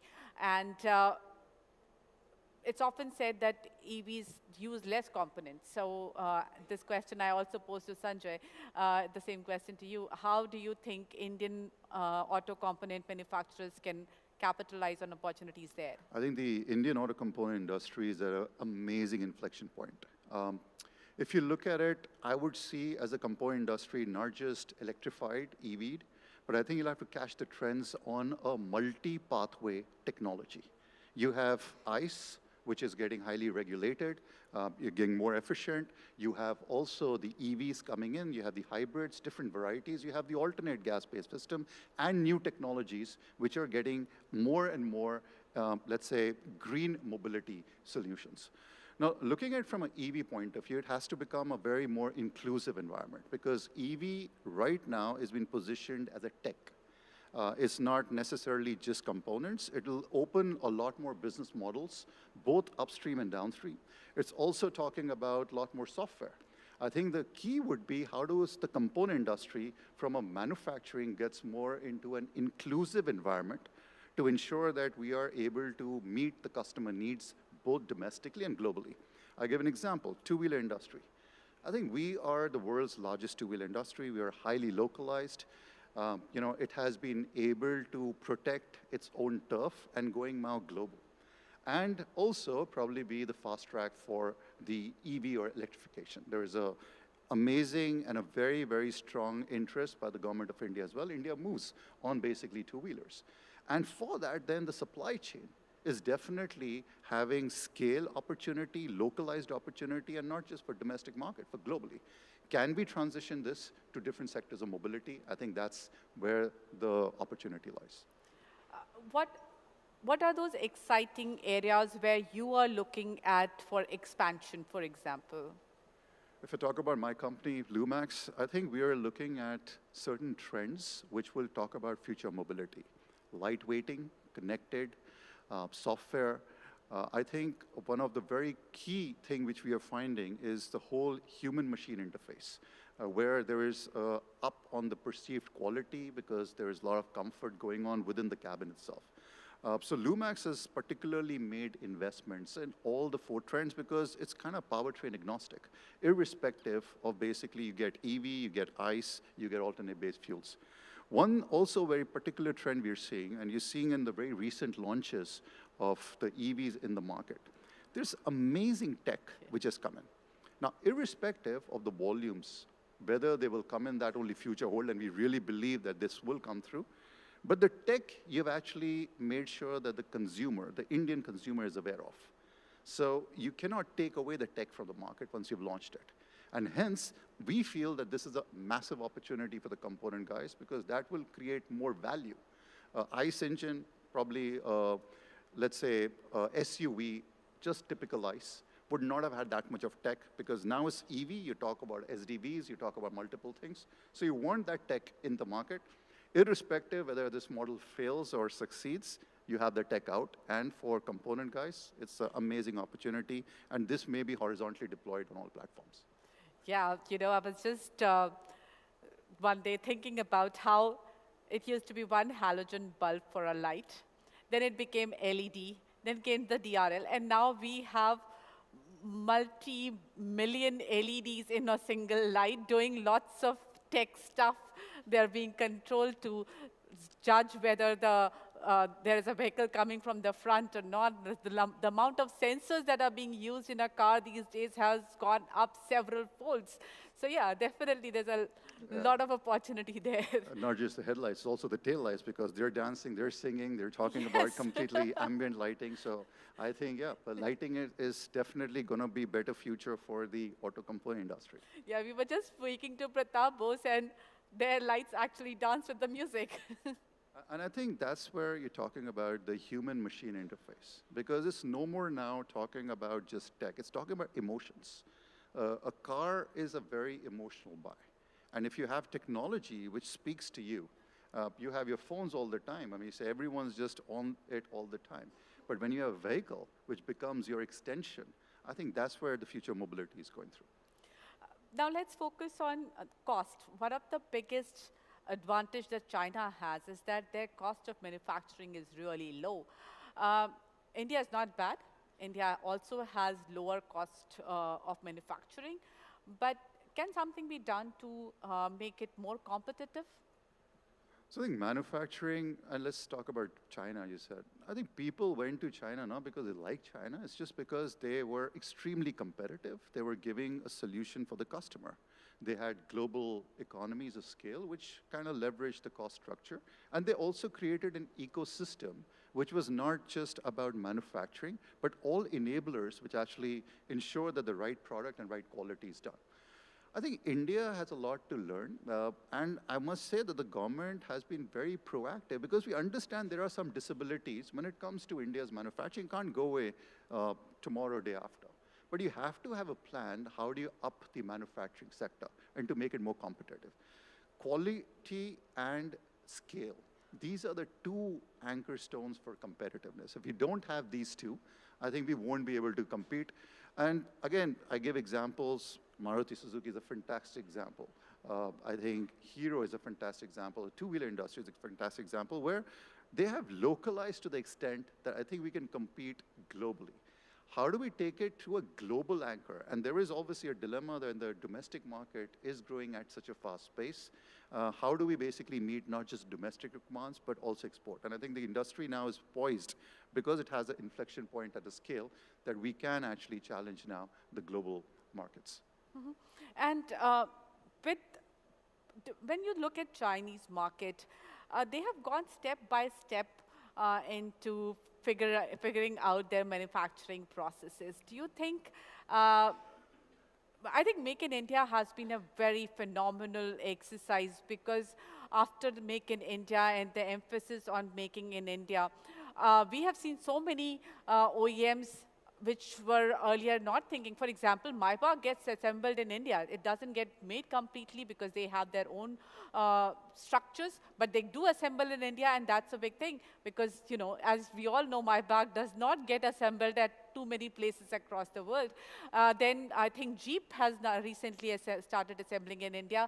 JLR has started assembling in India, and that has been possible only because of Make in India initiatives. What benefits have you reaped because of Make in India? I think first, I must compliment again the Government of India. Honorable Prime Minister himself launched basically 10 years ago in the month of September, the Make in India program. I think it's taken rapid pace for at least giving brand Make in India a global kind of visibility. I think that's very important because unless you understand about Make in India competitiveness and that India is open for this whole manufacturing footprint and scalability, I don't think you would get those examples, what you just stated, be there Jeep or Maybach. But I think we should be more now, not just assemblers. I'm talking about as a diverse manufacturing ecosystem, we'll have to go deep. And I think the opportunity lies when you're collaborating across industry on manufacturing ecosystem. For example, electronics, to auto components, to actually even steel or raw material or plastics. Once that kind of ecosystem is created, and I think there are a lot of opportunities where we talk as one forum to see what other industries, and every sector will have its own challenges. But as long as we're moving towards this whole Make in India for the world, keeping right quality in mind, I think we should be able to do it. And let's understand, Make in India is still very nascent for 10 years. And I think what we have been able to achieve in 10 years, we would be able to achieve a lot more in the next 5. With this extreme competitive but globalized world, do you think Indian government needs to have protective strategies for Indian companies? Or because, the competition, though we are the third largest auto market in the world, but the difference between the second, which is China, and third is huge. So in that context, do you think Indian government needs to have protective strategies for Indian companies? But the flip side of that, having those protective strategies, is that the world then gets very upset. So let me give you 2 perspectives. China, auto component, or auto industries, China, US, India. If you look at both the number 1 and number 2, they make more than 10 million vehicles. India is the only country, because I can talk about Germany, Japan, this thing, they never made double-digit million vehicles. India is the only company, so there is a massive, basically, room for growth and opportunity. Second, when you talk about protectionism, I think you have to be smart looking at the geopolitical situation, but I don't think we need protectionism. I think what we need is more, I would say, facilitation in the context of how India manufacturing is coming. Because as long as protectionism comes, we won't be competitive. I actually said it at some stage, even my peer, Sanjay Kapoor, has said it to the Minister of Commerce that, hey, get whatever you want, do all FTAs, the component guys in India will be not able to just protect the turf, but we will be able to also export. I think we will have to just make sure that we do consistent quality, because I believe so that that's one of the anxieties or apprehensions that could we be able to do consistent qualities for developed mature markets. And I think the Indian component industry at least has, for certain components, showed that we can actually do that. We just need to fast track that part of it. So I don't believe in protectionism. I think we need to be smart with certain geographies. But other than that, I think the world has a better market for us. And I think it's a massive opportunity which we can tap into. But does it worry you when you see all this news coming in with GM taking $5 billion hit, Volkswagen shutting a plant, or people scaling back their operations, or even reducing their staff? Is that something that worries you with global scale, big organizations, haloed organizations taking these steps? Well, I think these organizations in India are taking more investments. We are very fortunate that we are in a market which is having a massive growth potential. The MD of Maruti Suzuki just said the low penetration levels and what they achieved in 40 years trying to do in 6 years. So I think we're poised in a great domestic market. Export, again, as I said, there is a massive opportunity, and I think we need to look both east and west now for matured markets. You have to understand that Japan, Germany, US, these are where basically there are multiple export opportunities. When those markets are turning more into EVs, they are reducing their ICE investments. And India could tap into that opportunity to become the global ICE manufacturers for components, particularly engine components, and then export around. So I think there is a massive opportunity. Companies will have to be smart. India will have to be smart when it's doing, at least for this rising or sunrise sector, auto components. And I think I've mentioned again, and I'm repeating that what we've been able to achieve in the last 10 years in manufacturing, I think we can fast track this further in the next 5 years. You have to watch the auto industry because that's your customer base. So in that situation, what are the technologies that you think are, there is EV, but there is a lot more that is happening, which is hydrogen we spoke about, there's silicon that's being talked about. What are the technologies that you find attractive and exciting and you think have the potential of being an answer to a pure EV? So I think we are powertrain agnostic. We say that irrespective of the pathway which any OEM would choose, and they can have multi-pathways, they would create value for the component industry. I think for me particularly, I'm very excited about these trendings of lightweighting, of connected, of software-defined vehicles, because that gives us an opportunity to further scale up than our regular business. And these are opening up immense opportunity, not just at the supply chain front, but also at the front end for basically engaging with our OEMs first time to say, can we become your partners? We've got a great history, 40, 50 years, 60 years. And I think that's a trust which the OEMs have. And I think OEMs, tier ones, have to work in a much more collaborative manner in the whole ecosystem to tap an opportunity. So I think it's irrespective of whatever powertrain the OEMs want, I think every tier ones will have multiple opportunities going forward. So it's skilling, and there are very many opportunities. Skilling, scale, quality, leading to great competitiveness, and hopefully then it will no more be China +1, but India ++. Thank you so much, Deepak, for Thank taking time out and speaking to us. Thanks Thank a you. lot. I'll take this from you.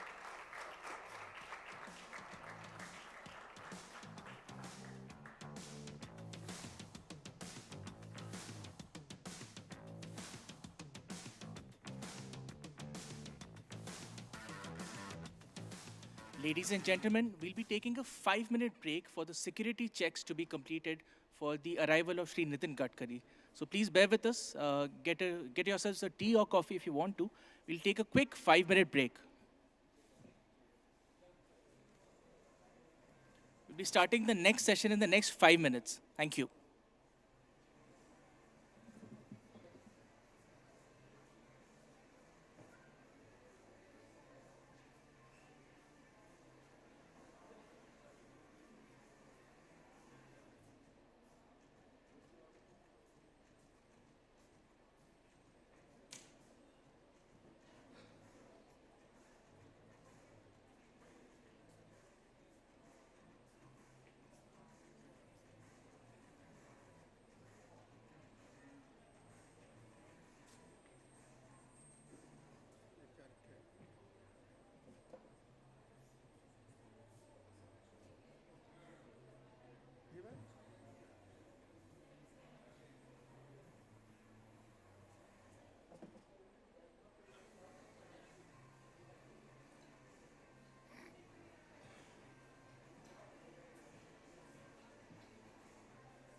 Ladies and gentlemen, I request you to please take your seats and make yourselves comfortable. We are starting in the next 2 minutes. Thank you.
When you're out on an open road, you tend to momentarily leave your worries behind.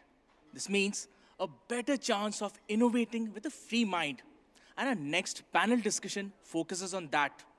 The magic happens exactly where innovation meets the open road.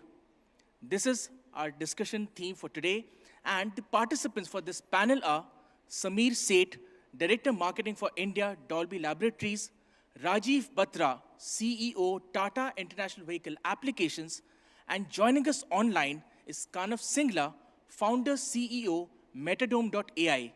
May I request you gentlemen to take your places on the stage. Thank you.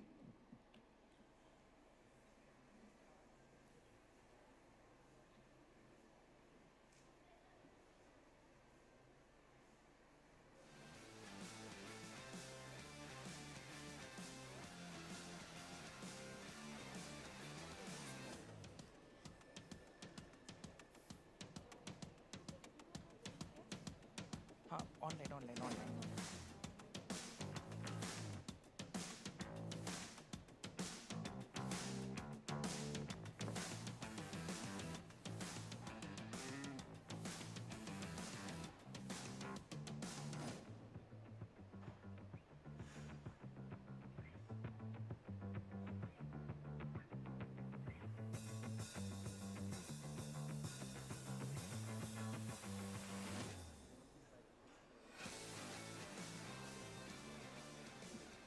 Quite excited to be joined by you, gentlemen, and we'll be joining, Mr. Manav Singla will be joining us momentarily, and we have Mugdha Mishra, editor, NDTV Auto, joining them on the stage.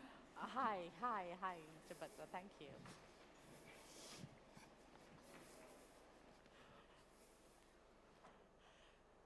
We have spoken to so many auto manufacturers and auto ancillary manufacturers, and now this is a little different panel because this focuses on innovation in auto. And I have Mr. Rajiv Batra and Mr. Seth with me. Thank you so much for joining us, sir.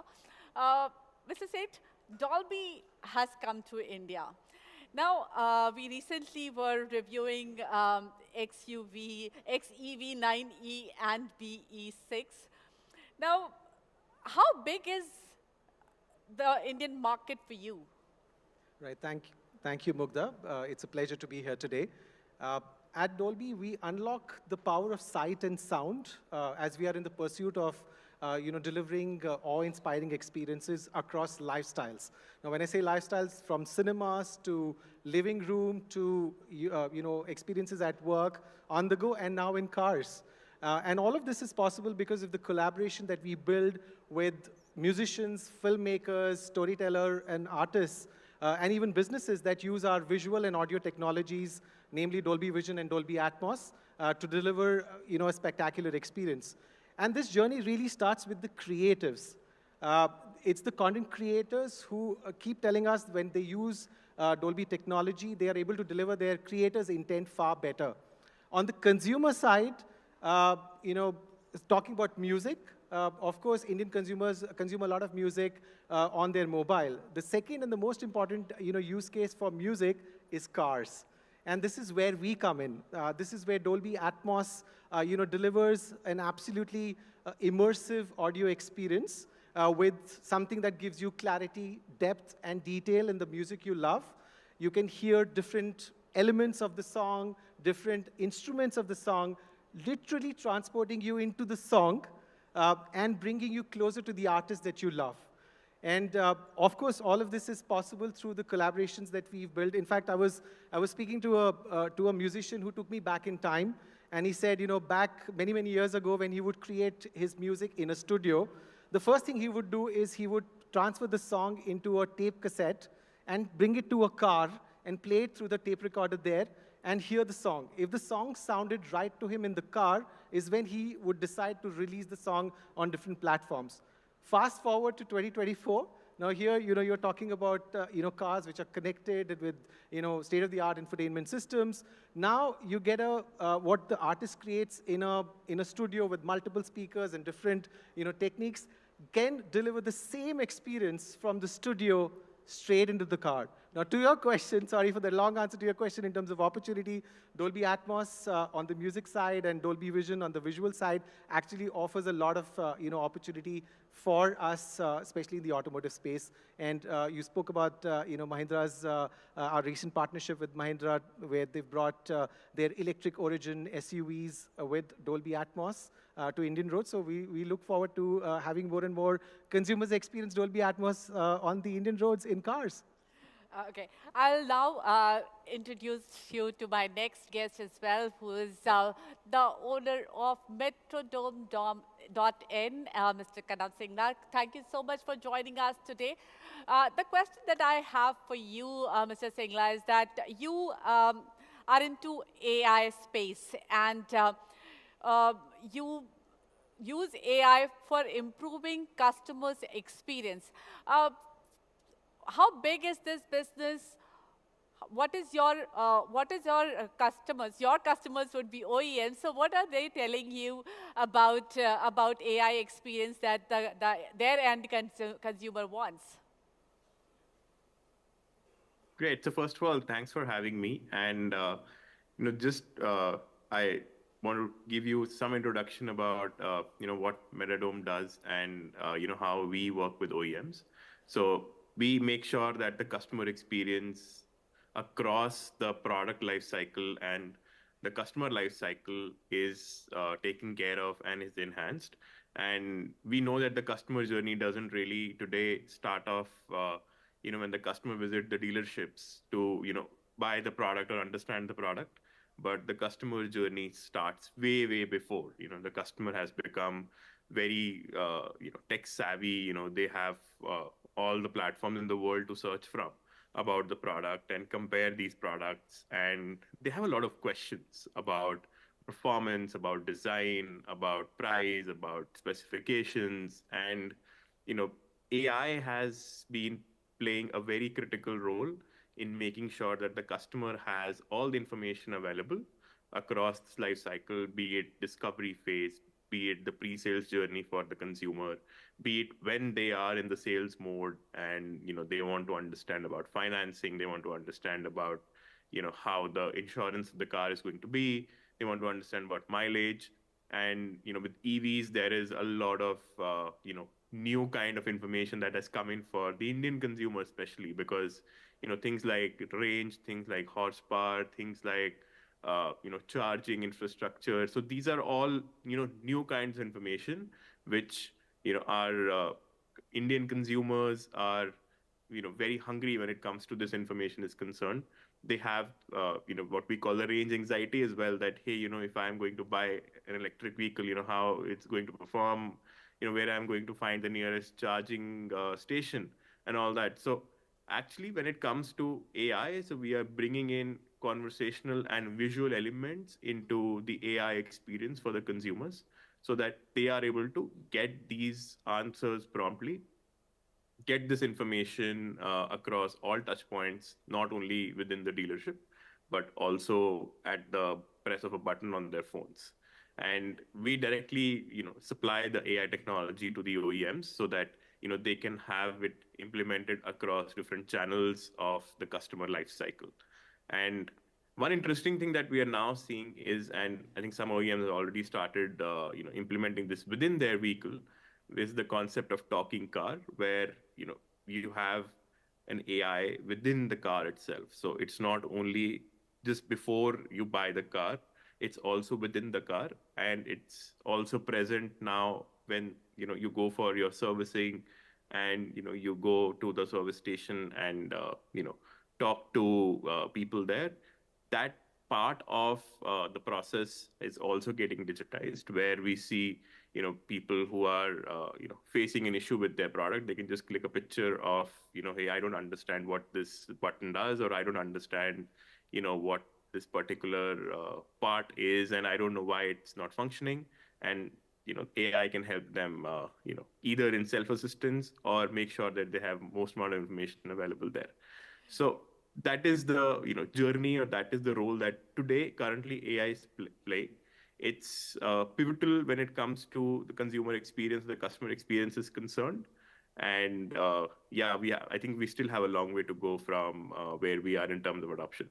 You know, kind of what I want the AI to tell me once my car has gone to the service center is whether they actually change the engine oil or not. But I have, so as I said, this is a very interesting panel because I have Dolby Atmos here, which gives us an experience inside the car, kind of right now is telling us how to purchase the car. But I also have Mr. Rajiv Batra with me, who heads TIVA. TIVA is Tata's scrapping business. Now, scrapping business is also very interesting because it needs a lot of innovation and a lot of new tech. Mr. Batra, first question to you is, how big is the scrapping business in India? And of course, it is a big part of the sustainability initiatives. How big is the business? What is the size? And how does it contribute to making sure that the scrapping is actually happening in a sustainable way? Thanks, Mugdha. Thanks for having me here. First of all, I will tell you, TIVA is a Tata International Vehicle Applications.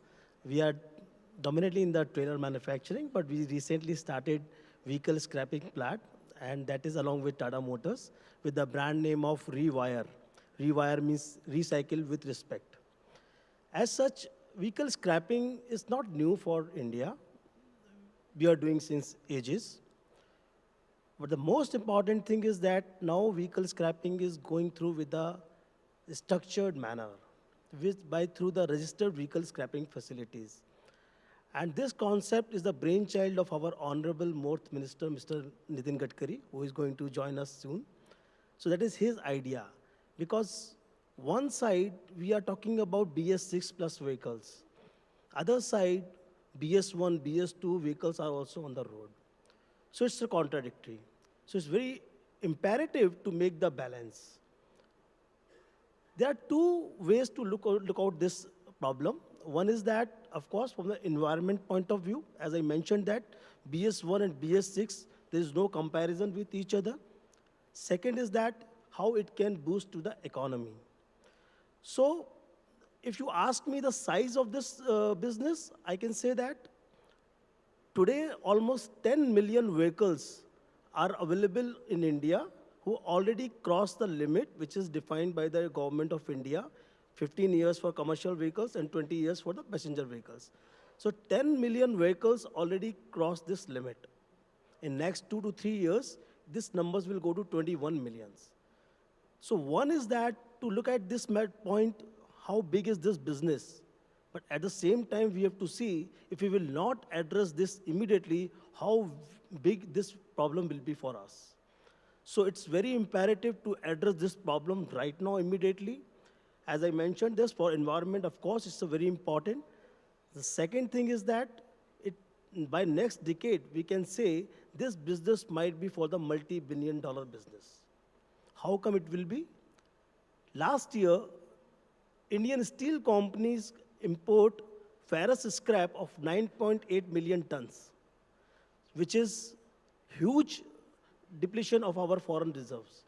So if we do the generation of scrap by scrapping the vehicle in a right manner and supply this ferrous scrap to the steel companies, definitely they will avoid to import from outside India, and by that way it can boost to our economy and can save our foreign reserves. So in terms of volume, in terms of value, in both the ways, this is very important, and most important thing is to how to save the environment. Government has given some incentive for scrapping your old vehicles. But do you think more needs to be done? Because except for places, for example, Delhi NCR, there has a complete ban of vehicles if they are diesel above 10 years, if they are petrol above 15 years. But rest of the country does not have those bans. So do you think government needs to incentivize more for encouraging people to scrap their old vehicles? Look, I say in that way, government as such doing their job, but on us, on each of every individual. It's not only government's responsibility to ask them to make the cleaner environment. They have came up with some policy. They have came up with some idea. Now idea is they put the idea in front of us. Government has given some incentives in terms of tax benefits, and they are insisting, they are requesting to OEMs also to give some incentive for the new buyings. And as such, they are also giving. However, I found personally that still these tax benefits and these OEM discounts are vary from state to state, OEM to OEM, which is creating more confusion, which is not giving the clarity to the person who would like to scrap their vehicle. So here my submission is that it should be the standard policy throughout the India, and there is a standard discounting from all OEMs on the basis of the value of the vehicle. It gives more clarity to the end user and end customer who is going to scrap his vehicle. As I mentioned, this onus is not only on the government. We all individuals are equally responsible to make our environment cleaner. And this is not for only the monetary benefit, but for our future generations. So I always say that government is playing their role. Now society also has to play their vital role to make this purpose in a successful manner. Yeah. You know, when every time we speak about AI, we always feel that is it something scary, but you are using it in a way that's making people's life a little easier. But when you develop this technology and you work on it, what are the challenges that you face in your business? Because we were just speaking to auto ancillary suppliers and they were saying that skilling is a problem. Is that something that you face? Because India has a lot of software engineers. I am hoping you don't have that problem.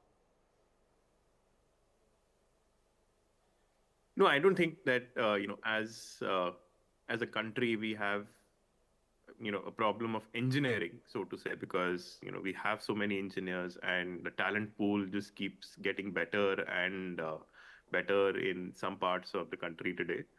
And I think the fundamental problem with the adoption of AI comes to, at least from the context of automotive, is the readiness of the OEMs when it comes to data is concerned, because OEMs have been going through digital transformation wave for the last 4 or 5 years. And some of the OEMs, Indian OEMs, have done a great job in digitally transforming different processes of the business. So, for example, marketing automation is something which has been happening for the last decade now. And I would say that some large OEMs in India, of course I can't take names, but some of our customers have already transformed their marketing to a level where 80-90% of the marketing process is ready for automation.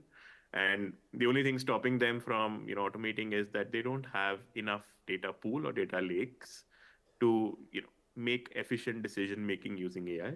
And of course, AI needs a historical background. It needs that brain, to come in and make sure that the decisions on the field or the decisions taken in real time are actually effective. So fundamentally, I think that's the only thing stopping us from, taking AI to the next level in the automotive industry is, how much data do we have from our historical processes? And, I think once we reach there, and some of the efforts that are being made now, when, I was just giving you an example of marketing, right? So in processes like marketing, sales, and even in training, there are so many of these OEMs who are now ready for adoption. They have historical data as well. They have started the process of creating, back offices to, manufacture that data or to capture that data and label that data in the right way. So, even we were surprised when we saw what was happening under the hood in some of the OEMs where, they already had that infrastructure ready. So I think it's about time that this is going to take off. And, as the data matures, we will be able to, solve problems that even auto ancillary companies are facing of, skilled, instances. Even that can be solved through AI agents is what our belief is. When I was told that I have to interview you, I asked my research team to give me some questions, and they gave me questions like, which had words like XR and generative AI, and I was just like, where are my gears and wheels? So first tell me, is it difficult for you to convince OEMs to adopt these technologies because they are not aware of these, like I am not? There was a time when, technology was not, especially XR or generative AI, these used to be like words. And I think during or pre-COVID is, a very different time when it came to technology adoption was concerned, because, everything was happening offline, and the entire infrastructure or the digital transformation infrastructure in the automotive industry was not, as mature as it is today. So definitely, there was a time when it was difficult for us to explain to our customers, which are automotive OEMs, that what exactly is the value that this technology is going to add to your business. And I think now, as OEMs have started adopting it in the last 4 or 5 years, some OEMs have actually gone live with the technology. And it's not about just XR and generative AI. So now it has become a business proposition where it's like, hey, this technology helps me save so much time and so much money, or this technology helps me generate more revenue, or this technology helps me save time. So I think more than just the technology, the understanding now is that, it will help you get better at doing business, either by cost saving, either by generating more revenue. And I think, yeah, every business would understand that. So, and not taking anything away from the automotive OEMs as well, that, they have definitely taken a lot of interest in these emerging technologies, and not only at an arm's length, but now they have started adopting it at scale as well. So yeah, I think things have changed in the last 4 or 5 years, where the understanding has definitely come in, and now it's about business value more than just the technological buzzword. Mr. Said, when it comes to music and cars, it's very important. But is it also have, or is it a key decision-making feature as well? No, I mean, what we're seeing from consumers, they are prioritizing, experiences in the best possible manner. I mean, this is something that we're seeing across lifestyles, whether it's, on mobile, in your living room, or even in cars. And when technology can enable that premium experience, why not? The consumers would definitely prioritize. In fact, from a behavioral point of view, since I come from the marketing space, we've seen a shift post-pandemic where consumers are prioritizing premium entertainment. And giving you a living room example, there is a double upgrade that the consumers are typically pushing for. They have started investing in a better system, a better television for that matter, or a better device. So I have upgraded my device because I want the best possible experience. The second upgrade, the two-pronged upgrade that I'm driving, is I'm investing now in a multi-screen, premium, streaming experience than, staying with a mobile-only single device plan. So this two-pronged upgrade, purely because I'm spending more time with the content I love. Music, for example, we've seen the same, behavioral change where consumers on the music streaming app want the best possible, uncompromised, experience across lifestyles. So yeah, I mean, and this is where we come in from a Dolby perspective, where we deliver this experience. Our promise to the consumer really is to give an uncompromised experience that the device or the OEM is capable of across content passions. Now, whether it's AV services or music streaming services, and even podcasts. Have you had to change your systems to adjust to Indian demands? We listen to different kind of music. We do listen to Western music, but Indian music has a different tone and feel to it. Have you had to customize for that? And also the size of vehicles in India is typically smaller than what you would say in, say, Western countries. So have you had to change the way you service the OEMs, the way you service the inside of the car for India? So I'll take the first part of your question. Talking from a content creation point of view, there is no adjustment as such that's done. So what the technology, Dolby technology enables the content creator is to deliver the experience the way he or she envisaged at a creation stage. Now, technology should just be able to enable you to do that. Now, this is across genres of music. What we hear from musicians is Dolby Atmos, for example, lets them create or mix their music. So it's a post-production technique where the musicians along with the music mix engineer would sit in a studio, create a mix which is typically different instruments or different elements of that music brought all together in a 360-degree soundscape that can give you more clarity, depth, and detail. So different genres of music, whatever it is, we've seen it in music that has been reimagined. The classics that have been reimagined in Dolby Atmos sound a lot better. The new age, music across genres sound absolutely stunning because it literally pulls you inside the song where you can hear different elements. It's like, and when you draw reference to the playback environment, since we are here to talk about auto, from an automotive space, I think I just gave you an anecdote of the musician, right? He would produce the song in the studio and then test it through a cassette in a car. Now the same musician, what he creates in a studio, can play back in the same manner in a car. It's a lot easier because it's a controlled environment, unlike a living room where there is ambient noise, there is and there is very little flexibility in terms of moving your furniture to get the best possible experience. In a car, there are spaces which can actually be tuned to deliver the best possible Atmos experience. That's what we do with our partners, from an OEM perspective. So just to conclude, from a Dolby perspective, it's an ecosystem effort that we build, where the journey, as I said, starts with the creators. So creators use our technology. Then we work with the services that delivers that technology. So our partners like Ghana, for example, or Apple Music delivers Dolby Atmos experience through the native infotainment system in the car today. And then comes the car itself, where there's a lot of work we do with the head unit and the system integrators and, of course, the OEM to ensure what was created, delivered, plays back in the best possible format in Dolby Atmos.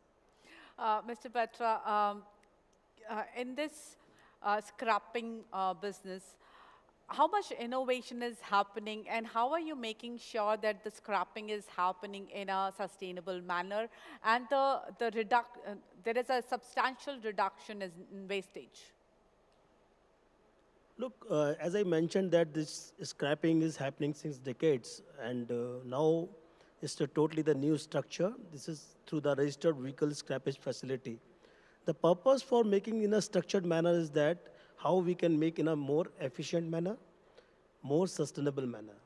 So while you are scrapping the vehicles, lot many fuels, lot many minerals will come out from while scrapping the vehicles, which further deteriorate the environment. So now, whatever the facilities are coming up, they are coming up with a very highly technical equipments, like say depolluting equipment, which is the first process for vehicle scrapping, which extract the 7 types of fuels from the vehicle and keep it separately. While we are scrapping the battery, though it's a very precious material like lithium, cobalt, and nickel, but at the time of extracting, we are ensuring that it should not further deteriorate the environment, it should not be the landfill, it should not deteriorate the water level which is available under the ground. So the complete process itself designed in such a way that while this is a purpose to save the environment, but at the time of dismantling the vehicle, it should not do anything negative for the environment. So especially I mentioned about the fuels, I mentioned about the battery. Then when we are creating the steel and ferrous and non-ferrous material, that also we are trying to utilize in a manner that which can help to basically utilize for the new vehicles. Especially I can say, means there are 3 types of environment saving and sustainability. One is that, of course, from the energy. Second is, of course, the recycle. And third is the life of the product. So recycle, which we are doing right now.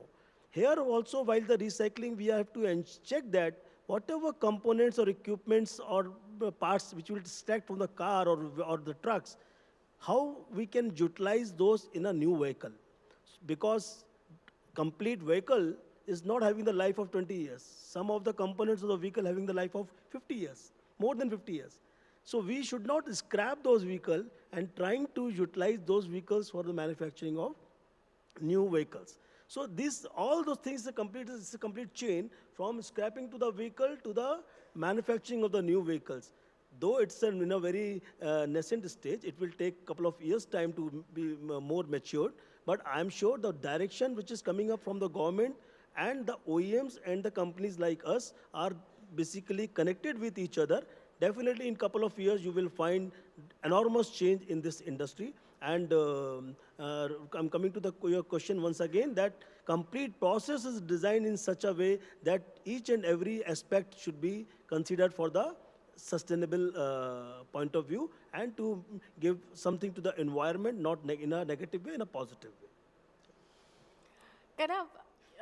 Every time, at least when we were younger, when our family wanted to buy a car, we always had this weekend plan of going to every dealership and having a touch and feel of the car and deciding on the product. Has that changed? Because has the brick and mortar model seen a drastic change, and people are okay to make a decision just by experiencing through software, or is it a mix of both? No, as you rightly said that, it used to be a weekend thing, right? So, and I think that is not, that has not changed the fact that it is still a weekend thing where, people as a family, as a unit go and, experience the car in the real world. That is still happening because buying a car is not an impulse decision. It requires you to have multiple visits. It requires you to have multiple people involved in that process. Multiple people have to say yes. If, as a family you are buying it, you're not buying it as an individual in most cases.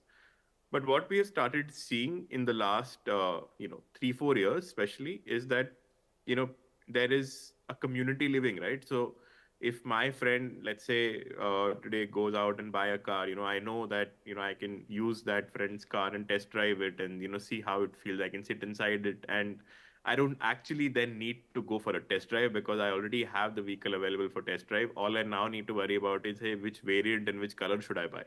And that is something, that part of the process is something that can easily happen online, and then does it require a physical visit? And also, if in the physical world, that variant or that color may or may not be available because, as a dealer, I cannot hold the entire inventory. Mostly I will have the top end variant available in the dealership.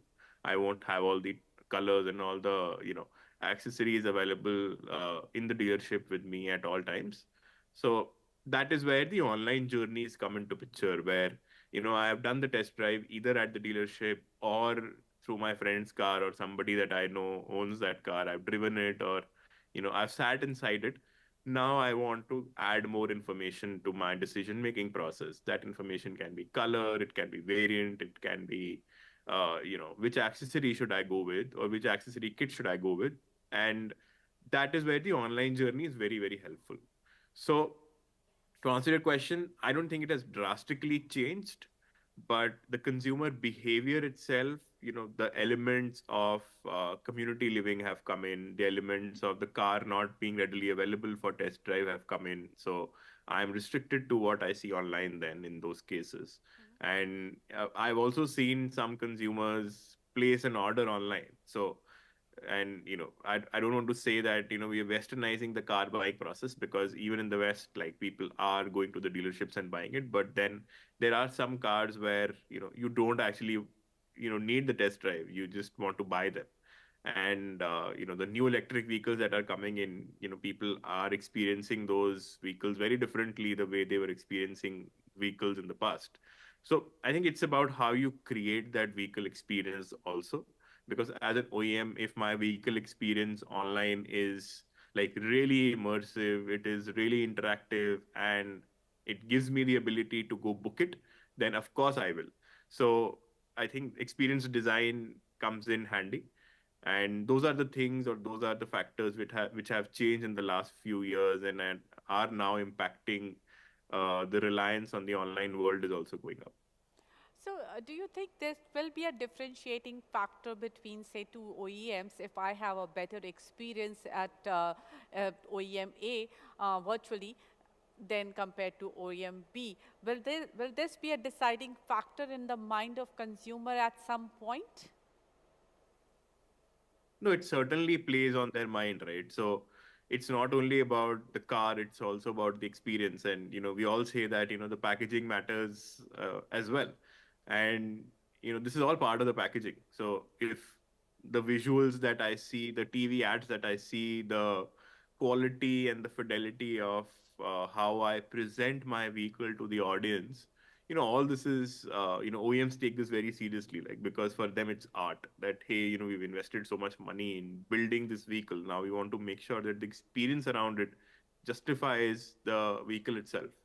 And, I can have the best product, but if I don't market it well, or I don't market the features of the product well, or I don't show the features to, all my potential consumers, and don't distribute it well online, then I can definitely, be defeated by somebody who has maybe not those many features, or maybe the design is not that great.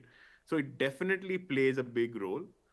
Having said that, I think the product is the ultimate winner in most cases. You can have the best experience and not have the best product, you will still lose. So I think it's a combination of both. You need the best experience and the best product to truly differentiate in a highly competitive market like India.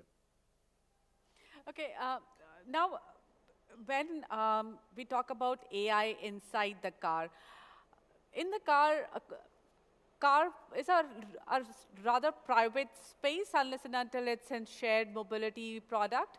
So in that case, all the data that you collect from the consumer, do you think there will be a concern about that? Do you think there will be a concern about privacy from consumers?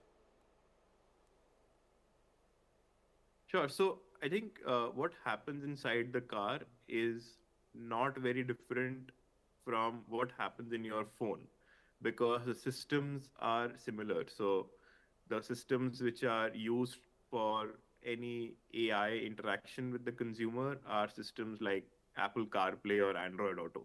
And that is where most of the AI applications reside today. And they follow the same compliance as your smartphone does.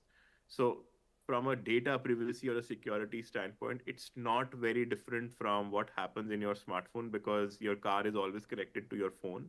And that is the infrastructure which AI leverages. It's not a separate infrastructure than that. And the data also that it captures is very similar to the data that you would anyways be sharing on your smartphone. And, these days the compliance on data security and privacy are very strong. So, there are no two ways about it. So I don't see that as a challenge per se, because that is something which the smartphone industry or the OS manufacturer themselves have been very, very peculiar about. And, they have the strongest of the strongest standards these days. So privacy as a notion, I'm a big believer in it. Security as a notion, I'm a big believer in it. So, I'm optimistic that, AI will be regulated in a way, or the data will be regulated in a way that they are secure, and, we don't run into troubles. Mr. Seth, Indian market, we saw you collaborating with Mahindra. So at one point, Dolby Atmos was considered a very premium product. But does Indian market make sure that you keep your costs low and make sure that it reaches to Indian masses? Because we are here in numbers and we don't want to pay much for everything. No, I mean, see, Dolby, as a company, we believe in delivering an experience, as I said, which is uncompromised and the best possible experience that is possible in any device type. It's not about the money. It's not about premiumness. It's about premium experience, not in terms of the value, but in terms of the sheer experience that we deliver. The pricing is at the peril of the partners. I mean, we, as I said, we just enable the experience. We do not decide on the pricing, for example. Since you're talking about the end consumer pricing, that's a decision that's taken by the OEMs. Our aim is to bring a Dolby experience to as many consumers in India as possible. We've seen that success in cinemas. Any film that really matters to the box office today in different Indian languages releases in Dolby Atmos. I mean, on an average, we see about 3 to 4 films releasing every weekend in Dolby Atmos, from cinemas to living room. I mean, streaming content not only in English and Hindi, but in different Indian languages, is coming into the living rooms, even on the go devices, your mobile phones, your tablets. So there's a lot of work that we do with creators, with services that delivers the content, and then, of course, the playback. Now, the playback, of course, can be a mobile phone, can be your TV, can be, of course, your car. Our goal really is to deliver this experience in the best possible format, in the best possible manner that the device is capable of. And as I also spoke about the behavioral change that we're seeing in Indian consumers. So they, of course, are price conscious, but then they don't want to compromise on the quality and the experience. And that's what they're prioritizing on by upgrading their devices, by upgrading the subscription service to the services that they're doing. So I don't see that the price being a deterrent. We just want more and more consumers to experience Dolby in different lifestyles. Mr. Batra, you touched upon battery scrappage. Now, and also the fact that in India, scrapping has been happening for a long, long time, of course, because there were old vehicles and they were getting scrapped, but they were being done by unorganized sector. Now, with EV, there's a big challenge because unorganized sector is just not capable enough to handle the scrappage of battery.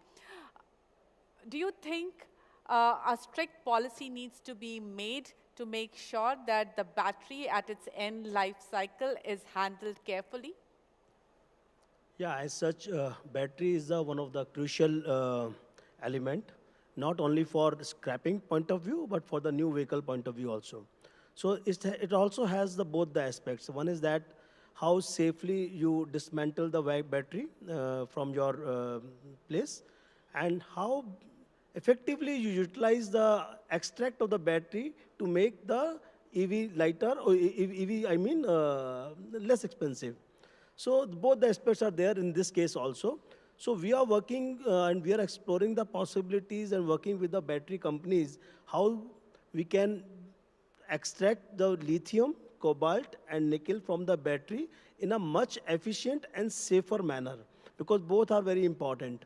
And then we are supplying this to the battery manufacturer. They will recycle these elements after some purification, some treatment with these metals, and then they will use the same in the new vehicles. So you rightly mentioned, means today there is no structured processes available in the industry. Even companies like us also right now exploring the possibilities, to be very honest. We also don't have very written guidelines, 1, 2, 3, 4, 5 steps you have to do. So we are working with the battery companies and we are exploring the process, how safely we can explore, how safely we can extract the material from the battery. You are rightly mentioned, it's a big challenge for the industry, not only for the unorganized, even today for the organized companies also. All right. Thank you, Mr. Batra. Thank you, Mr. Seth. And thank you, Kana, for joining us for this session and taking time out to talk to us. Thanks a lot.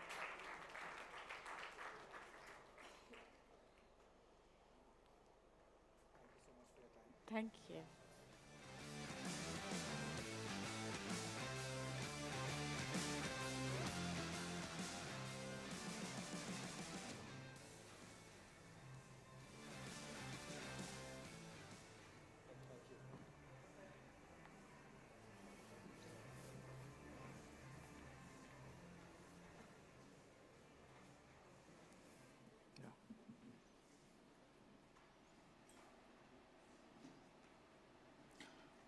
That was quite an insightful discussion. Well, for our next session, someone rightly said, 4 wheels move the body, but 2 wheels move the soul.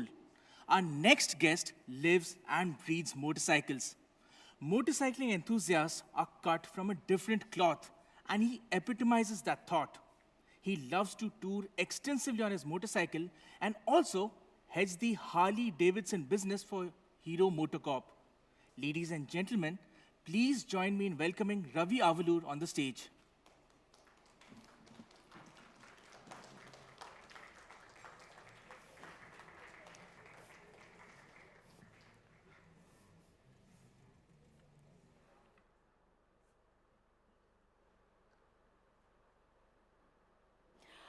Who hasn't heard of Harley-Davidson, a brand synonymous with motorbikes and the love of riding?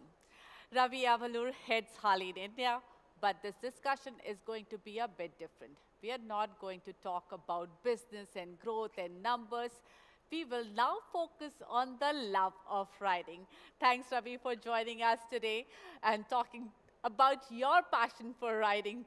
First question to you, how big is this leisure riding industry in India, and how has it grown in over the last few years that you have seen it?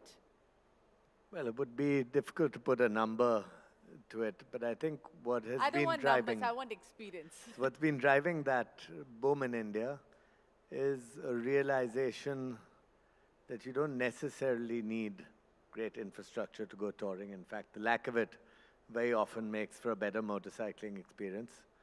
But that increase in infrastructure over the last few years makes it easier getting to places. Now you can get to Manali. If you leave in the morning, you can be there in the evening. And it's quite easy to get up to the Himalayas. A person can take a week off and do a reasonable trip. Also, we've seen more infrastructure come up. Also, we have a race circuit in Delhi, which we didn't have 15 years ago. So we've seen a lot of improvement in both the sports side of it and also the touring side of it. And it's been positive. You just came back from a riding experience. How was it? Where were you and how was the experience? Well, actually, we were at India Bike Week, which is India's largest music festival for sure. It would definitely be amongst, I would say, the top 10 festivals in the world. We had 17,000 people there on Sunday, a nearly equal number the day before that. And I, of course, this time I didn't have much time, so I flew into Bombay and I rode only that last bit from there, and I flew back because we had this meeting here. But what is the most attractive location for you to ride to? I think the Himalayas by far. We're blessed in this country with the most beautiful mountains, some of the world's tallest mountains. And it's wonderful, the combination of incredible infrastructure that enables reasonable speeds for a performance bike, and the complete lack of that infrastructure that makes for a true adventure. And you can get all of that in one trip. You can be at 40 degrees during the day and -2 at night on smooth tarmac one day and very difficult off-road sections the next. So India offers an incredible variety in a fairly contained area. You know, India is a little bit of a difficult market in the sense that, yes, biking community is rising, but we've also seen that the top premium market is not seeing as much growth as it was expected earlier. What's the reason for that? Have you ever given it a thought? Oh, I've given it lots of thought, and I don't think it's necessarily a bad thing. So people earlier were polarized towards either riding a small commuter bike, a 100cc bike, and that was a bike they needed, not a bike that they wanted, or a very large displacement bike that was overpowered for our conditions for the most part. And if you go back 30 years ago, the streets were full of Japanese race bikes for the most part. That's what was coming into the country. I think there's been a boom in the middleweight segment, and to define that, that's the segment between 350 and 500cc, priced roughly between 2 lakhs and 4 lakhs, and that's somewhat affordable when you break it down into EMIs. And it takes a lot of riding before someone actually has more skill than the motorcycle does, before he's actually outgrown that motorcycle. And I think it's a lot more usable, it's economical. So there's a gravitation towards the middleweight segment. That number has gone in 10 years from something like 200,000 to 1 million motorcycles. And the big bike segment stays as a niche. It's not necessarily going to grow at the same pace as the middleweight segment. In fact, as you said, it's come down in the last 3 years, but I think it's entirely because of these options available at more affordable price points that we never had in the past. What is, so I used to ride earlier, and there is a bit of joy that you feel when you feel the air hitting you when you're riding. But what's propelling this? I see every time we travel on highways, we see groups, at least 2-3 groups you do encounter when you're going on a highway where people are riding. What is propelling this excitement for riding? Well, I think it's very different in a car. I mean, if you asked a bird whether he preferred the sky or a cage, I think there are very few birds who'd opt to be in the cage. And a car is a bit of a cage compared to a motorcycle. That's the problem. You're on a bike, you've got this 360 view around you. You don't have the wind in your hair anymore because you have to wear a helmet, but at least you have the wind on your face. And you bank into turns. It's a very relaxing feeling. The other beautiful thing about a motorcycle is you can't afford to think about anything else. You think about anything else and that's a very quick end. So you could have had this terrible day at work, you could have had this argument with your wife, you could have any number of depressing things on your mind, but the moment you're on a motorcycle, they all move to the fringe.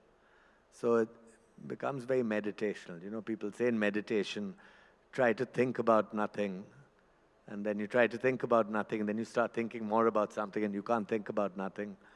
And on a bike, it's very natural. So you get off after 5 or 6 hours for a break, and you're a lot happier than when you got on. And I think that's the beauty of a motorcycle, is the psychological aspect of it. You know, Harley has a group called Harley Ownership Groups. Now, how has that journey been over time? Do you see people more interested in joining that group? What's happening there?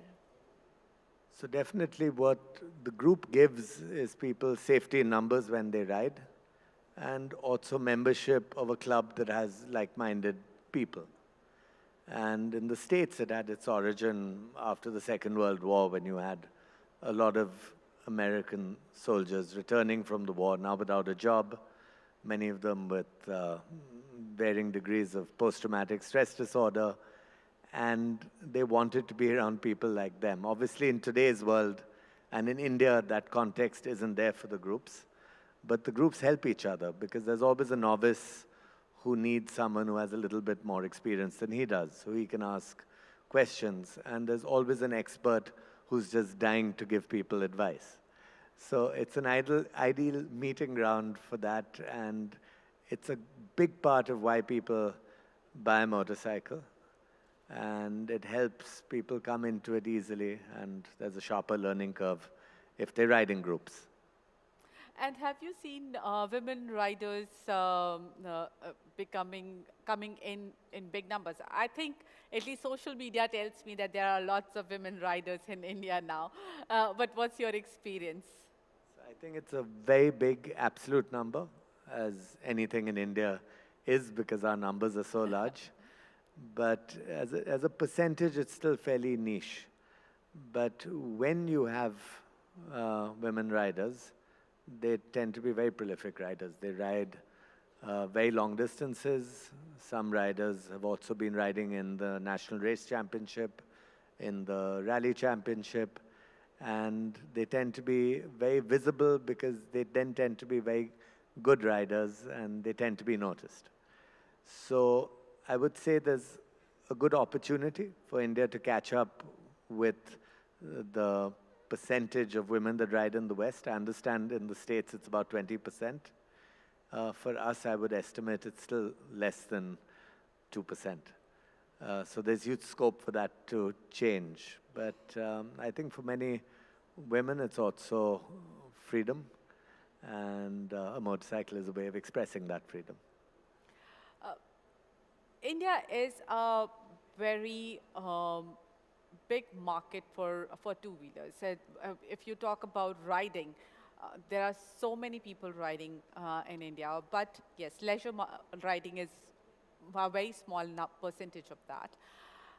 Now, mostly I've seen people who are leisure riders are very focused on their safety.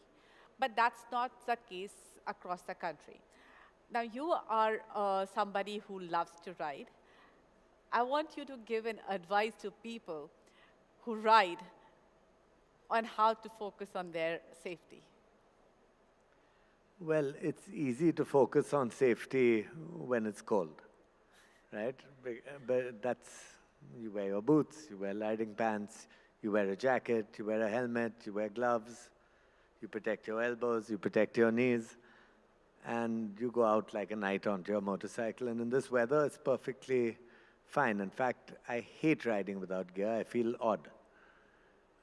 The problem is in summer, and you always have that accident when you least expect it. So it'll be on that day that you're wearing a t-shirt and a pair of jeans, just going to the market and not going to Ladakh, but the fact is the car hits you at the same speed when you're going to the market as it does when you're up in the hills. So it's better to wear all the gear, all the time. And I would say if one really finds it too difficult to wear gear, it's better not to ride that day. If it's too hot, don't ride that day. It really makes a difference. The other thing to invest in is more than investing in the motorcycle. The priority is to invest in yourself in terms of training and actually getting out there and riding. There's a paradox. If you ride too little, it's dangerous because you haven't had enough practice. If you ride too much, it becomes more statistically probable you'll have an accident. So the fact is, you need to stay on top of things, you need to be aware of your surroundings, and you need to ride well within your limits. Most accidents are because people are on the edge of their limits or beyond. And I think speed doesn't necessarily give the greatest thrills. It's getting to areas you could best reach on a motorcycle, and it's gradually maybe developing skills to go over a wide variety of terrain at a gradually increasing speed. So don't seek speed as the pure measure of happiness. It can be thrilling, but in the short term. And today's India is looking towards leisure riding. There are lots of youngsters who dream of taking their bikes up in the hills or to the beach. What do you think their journey should be in terms of taking the next step towards premium bikes or just going on these long rides? How do you think they should approach this? Well, I think definitely at the beginning, there's safety in numbers, and I would not advise anyone to ride alone because anything could happen. It's always better to be 2 or 3 riders or a group. If one's in a group, it's always important to be mindful of the varying skill levels in the group. You can't keep up with the fastest rider. It's better to ride at your own pace with all the gear, as I said before. And many people can't find the week to get away to, say, Ladakh. But you can go into Gurgaon, into the Aravalis. You can leave at 6 in the morning and be back at 12. And they're incredible riding trails there. Incredibly easy places to develop one skill where if you have a minor drop or an accident, it's on soft ground. And any number of people willing to assist with training, both amongst friends and training schools. So I would say go slowly because the important thing is to maintain your enthusiasm over the long run. Too often we see bikes that come into us for service because they haven't been used enough, not because they've been used too much.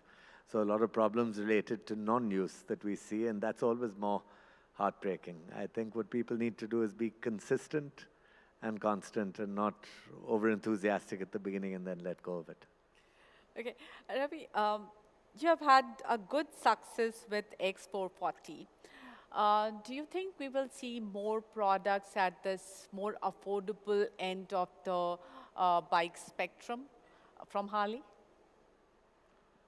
Definitely, because I think what Harley showed Hero, first of all, the partnership between Harley Davidson, it was a partnership. And it was the largest bike Hero had ever manufactured. But it was the smallest bike that Harley had ever manufactured for a long time. They made a bike that was small in the 60s, 70s, but gradually bikes got bigger and bigger and bigger. And they hadn't had a bike sub 500cc for a long time. So what it showed Harley is the way forward, because world over, the average demographic of the motorcycle rider is going up. In other words, new people aren't coming into riding. In the States, in the early 90s, in the 80s, the rider's average age was 30-something. In the 90s, it was 40-something. Today, it's above 50. So it's basically more or less the same person and not enough new people coming into it. In India, we don't have that problem because we have a very young population. We have a thriving economy. We have rising disposable income. And you have a lot of young people coming into riding. So for the States, it's a way of building a bike that will appeal to younger people. For India, it's a way of satisfying that demand that will be predominantly for smaller, middleweight bikes, which are easier to ride. And about recreational riding, what is it that you are planning to do to increase it more, to encourage more people to join maybe Harley Bikers Group, HOG? Well, first of all, the riders group we have is open to all people who buy the bike. We have a small fee, of course, for the rider to pay at the beginning. But the value that they get out of the club is immense. So we have a good percentage, I can't remember what it is, but of people who sign up for the club at the time of buying the bike. And then they're always welcome to join the club even later. We're investing a lot in giving rider training. And we're coming out with our own line of safety gear, which gives people the possibility of having Harley branded safety gear. And we also organize tours under the brand Destination X, specifically for our X440 customers. And for that, we partner with reliable off-road operators, tarmac operators. We do at least 5 tours like that every year. Last year, we did Kaziranga. We did Leh at least twice last year for the smaller bikes. And it's quite economical for not much. Someone can go for a week to Ladakh, and we look after everything. We give them the mechanics, the backup medical, on-the-go riding instruction. So there's always a master rider riding with them who will be able to give them tips wherever they stop. You know, you should be doing this and not that. And we try to make it accessible. And with that, we see a lot of people gradually graduating from the smaller bike, which is the X440, to buying a larger motorcycle, because within 6 to 8 months, they feel confident and they move upwards. So, in this, when you said that you will be launching more products in the mass market segment, or less cc segment before 40cc segment, do we expect something smaller than that, or will that be around this sub 500cc is what that you would be looking at? Can't comment on that, but I can say is that we want to cater to different segments of riders also with the type of riding that they do. So to the urban rider, to the highway cruiser, to the explorer. And I think that's important. CC and price, these things are secondary. The first thing is to cater to different types of riders, and that we'll do. We'll always remain a premium player. And of course, we won't focus on areas of business that are not in line with what Harley are renowned for, which is basically recreational and leisure riding. You know, when Harley announced its exit from India, lots of Harley owners were very concerned about what happens to their bikes now. Are those concerns all allayed now? They're all put to rest, and are people comfortable with the service that you're giving them? Well, I think most of those owners spent a very nervous 6 months because Hardeed left the country. And then Hero stepped in. And with Hero, they have the world's largest motorcycle manufacturer, partnered with the world's most iconic motorcycle manufacturer. And we've resolved all the issues, the logistics related to part supply. The Harley-Davidson University, the trains technicians, was reactivated. The dealer network was reinstated. But more than reinstated, it was expanded because now for the X440, we have nearly 100 Hero touch points selling that bike as well, over and above the 20 Harley-Davidson focused legacy dealers. So I think universally the feeling amongst our rider community of hogs is they're all very satisfied because I think now they have none of the problems. In fact, the situation has improved, and a lot of Indian companies, a lot of foreign companies eventually benefit from partnering with an Indian company that understands the local market and that are structured to provide the support that is required even for small numbers dispersed over a large territory, which is the case in India. Thank you so much, Ravi, for taking time out and speaking to us. Thanks a lot. Thank you very much.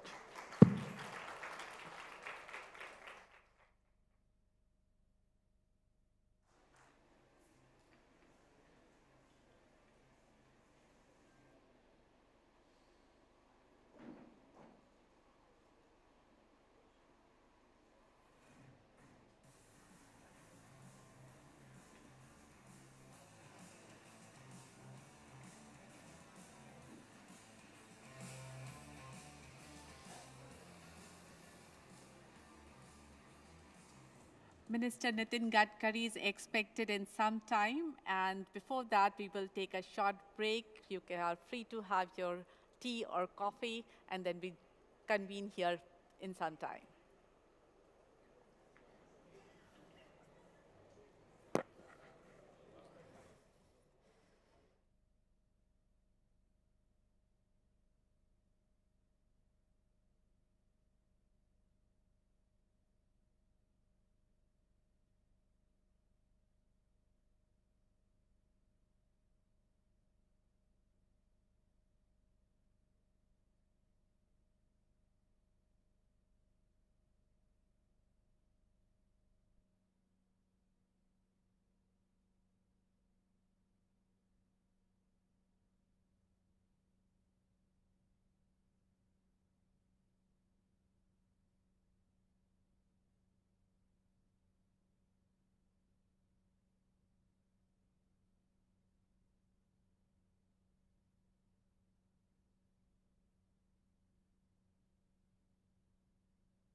Ladies and gentlemen, I request you to settle down. The minister is here and we'll be beginning shortly in the next 1 minute. So I request you all to settle down, please. Thank you.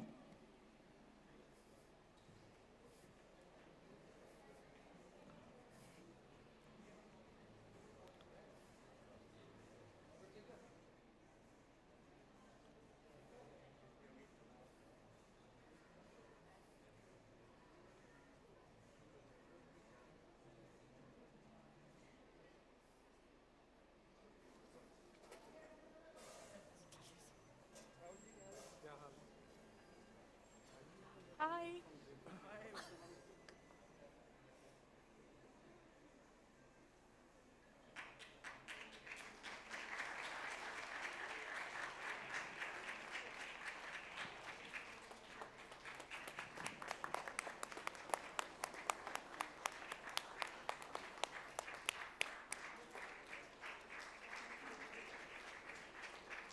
Sorry.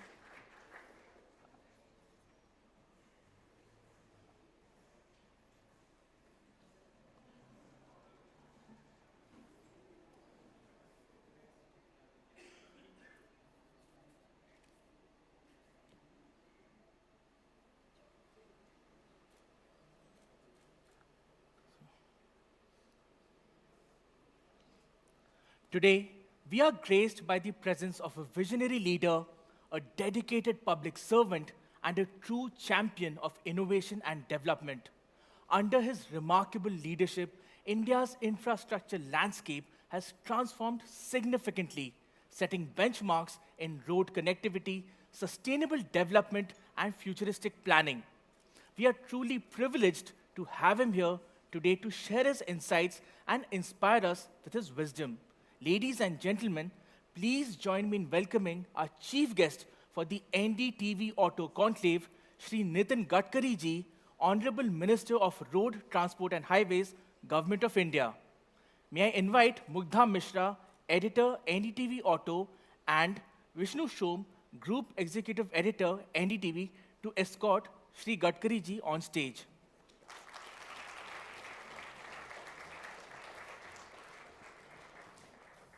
Come, sir. Sir, आपको एक button दबाना है यहाँ to launch our हमारी NDTV new Auto की website auto launch कर रहे हैं. website. This is the button, sir. Wait a second, wait. Oops. Okay. Here, अभी वो वापस बताएंगे हमें कब करना है. Can we go ahead? Sir, put your hand on top.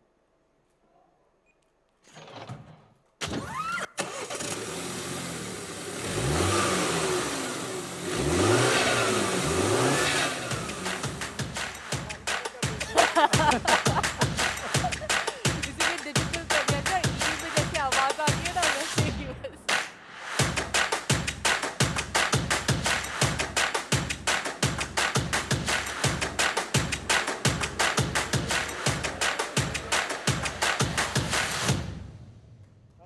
Sir 5 minute के लिए हम Sir, आइए. नीचे जाएंगे. 2 मिनट के लिए बस वो चेयर्स लगा ले अभी फिर वो chair वापस लेके बातचीत आपको करें. बुला देंगे, sir.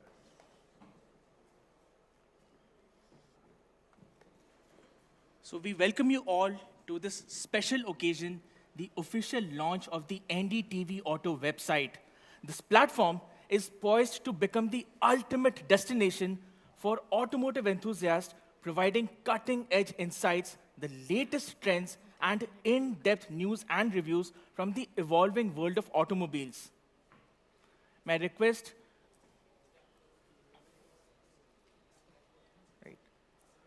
We already have Shri Nitin Gadkari ji, Honorable Minister, Road, Transport and Highways, Government of India, and may I request Vishnu Shom, Group Executive Editor, NDTV, and Mugdha Mishra, Editor Auto, NDTV, to please come up on the stage.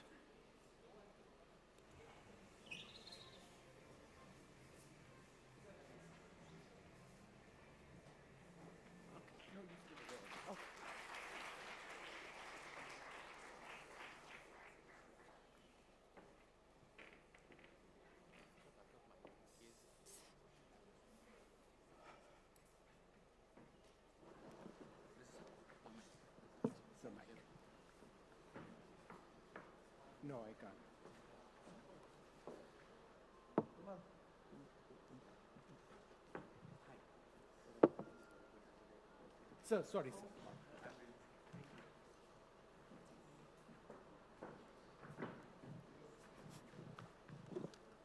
We should have thought about this earlier. Again, it remains my one.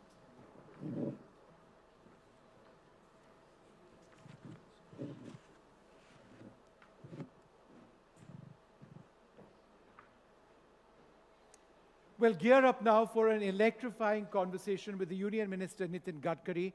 He is the architect behind India's road revolution. We'll delve into the high-octane world of India's transport sector, from world-class highways reshaping our landscapes to the surge in electric vehicles sparking a green revolution. Discover the future of mobility, the push for sustainable fuels, and how Mr. Gadkari's vision is driving India towards becoming a global auto powerhouse. This is a conversation on how India's highwayman plans to accelerate India's journey into the future. Thank you very much, sir, for being with us. Throughout the day, we focused a lot on India's transition to electric vehicles, EVs. The numbers we have in India, while encouraging, still lag behind, for example, China. But it is your endeavor to actually make us a global leader. What are you doing to ensure that happens? Our automobile industry is very important as far as the economic growth of our country is concerned. When I taken charge as minister, the size of the industry was 7 lakh crore. And our number was something 7th in the world. But today we just surpassed Japan. And now our number is 3rd. And the volume of our industry is 22 lakh crore. Now the USA is number 1, having the size of 78 lakh crores. Then second number is China, it is 47 lakh crore. And India is 22 lakh crore. It is really a remarkable thing that this is the industry which is giving maximum GST to the state and central government as a part of the GST. This is the industry which is up till now create 4 crore 50 lakh jobs. And this is the industry which is contributes in our growth because our maximum export is from automobile industry. Now the all world reputed brands present in India, and now we are developing the new technology, particularly alternative fuel and biofuel, and that electric, hydrogen, flex engine. I'm coming with the Innova car, yes. First in the world that Innova is, which is on 100% bioethanol. And that creates 60% power, electricity, and the cost as per comparison with the petrol, it comes to 25 rupees per liter. So before we talk about a full transition to EVs, which is already there, do you believe that we need to be ready for a transition to biofuels much more? That is going to be a middle ground until EVs become First you need to understand, we have the 25 lakh crores import of the fossil fuel. So this is a big economic challenge. That's the first thing. Second thing, because of fossil fuel, what type of problem for air pollution we are facing, I don't need to explain the people of Delhi. It's very hazardous and it is really a problematic. And the third is, the cost-effective point of view also, the cost is very high. So basic our object is import substitute, cost-effective, pollution-free, and indigenous. Now I'm just telling you, it's a really good example. Last year, the price of the corn in the market was 1,200 rupees per quintal.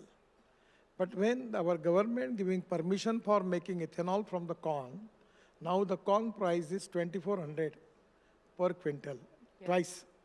And now this is the time in agriculture, we have surplus rice, surplus wheat, surplus sugar, and surplus corn. Even we are not up to the mark of MSP also, the market. Commercial prices are lower, and MSP is higher side, and market price to the lower side. So in a situation, it is going to helpful for the agriculture. And if 22 lakh crores of imports of this fossil fuel, if you can take it at least 5 to 7 lakh crore, it is going to increase the growth rate of agriculture. Right. So Sir, that is equally important. So you have implemented E20 already, and most likely the E20 petrol availability is going to be pan-India very soon. We are already seeing it's available at most of the places. But what's your next target? Because we have seen lots of countries adopting ethanol at a much higher level. What's your next target with ethanol? Actually, already the two-wheelers company, Bajaj, TVS, Hero, Honda, they have already, I have launched their two-wheelers on bioethanol. And auto rickshaw also, they have already technology available on bioethanol. The second important thing is now the Toyota is going to establish their plant in Aurangabad for making flex engine. Yes. So Toyota, Mahindra, Tata, Maruti Suzuki and Hyundai, they are planning now, they are also in the process of making flex engine car. So now Indian Oil has taken a decision to open 400 pumps of ethanol. In place of petrol, ethanol will be the fuel. And now it is to be really a great achievement that even 100% ethanol we can give to these two-wheelers, three-wheelers, and even for the cars. The other important thing is very important. Just 3 to 4 months before I got appointed to launch the motorcycle on CNG from Bajaj in Pune. The cost in CNG, the per kilometer cost for the motorcycle Bajaj per petrol coming to 2 rupees 25 paisa per kilometer. Yes. And for CNG it comes to 1 rupees per kilometer. Now already there is an increase in the marketing share of the car who are on CNG. Now there are two types of CNG. They are petroleum CNG and bio CNG. Now the parali, rice straw, which the Punjab and Haryana farmers, which they are burning, because of that in Delhi we are facing the air pollution problem. Now we are 400 projects we have in the process, out of which 60 already started. And they are making bio CNG from parali. And in Panipat, there is a project from Indian Oil, where they are making 1 lakh liter of bioethanol from rice straw, parali, 150 ton of biobitumin, and 78,000 ton per year bio-aviation fuel, sustainable aviation fuel. So this is to be, we can make this waste to wealth. So I am confident that today the alternative fuel and biofuel is going to reduce our import bill. And at the same time, it is going to reduce the pollution, and it is going to increase the agriculture growth rate. And economic point of view, this is exactly the pathway to make India Atmanirbhar Bharat. You've raised an important point. We all breathe this polluted air this time of the year.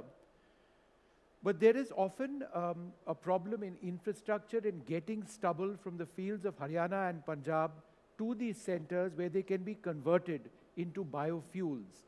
Do you believe this needs to be a national priority? Because transforming the agricultural cycle in Punjab and Haryana is very difficult.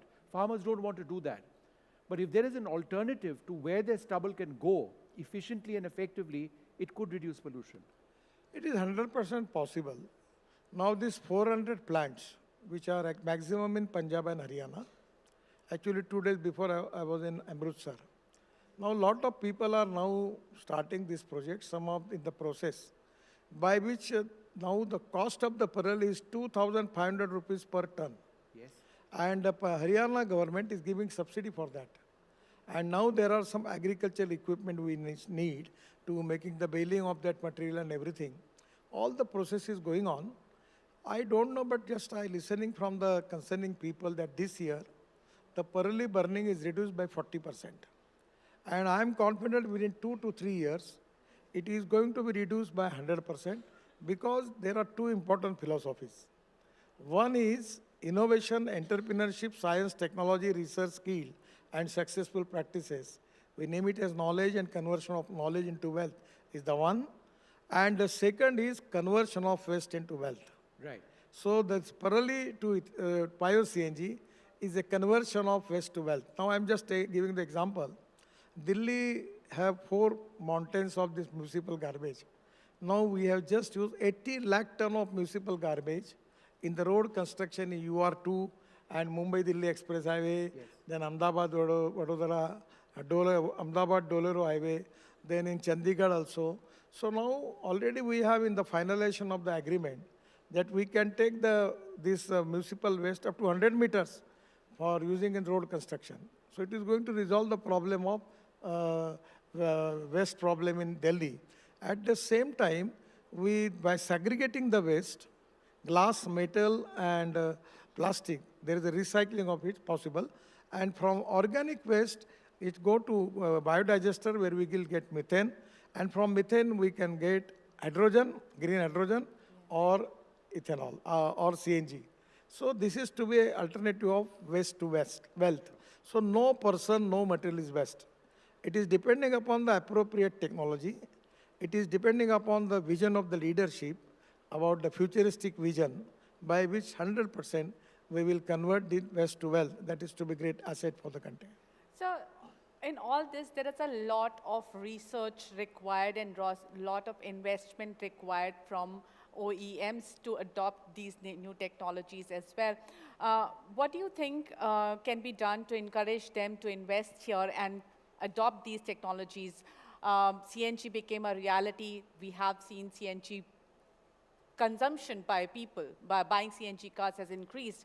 But what can be done so that OEMs interact more and invest in technologies, for example, this biogas technology? Actually, frankly speaking, I am working on this from 2004.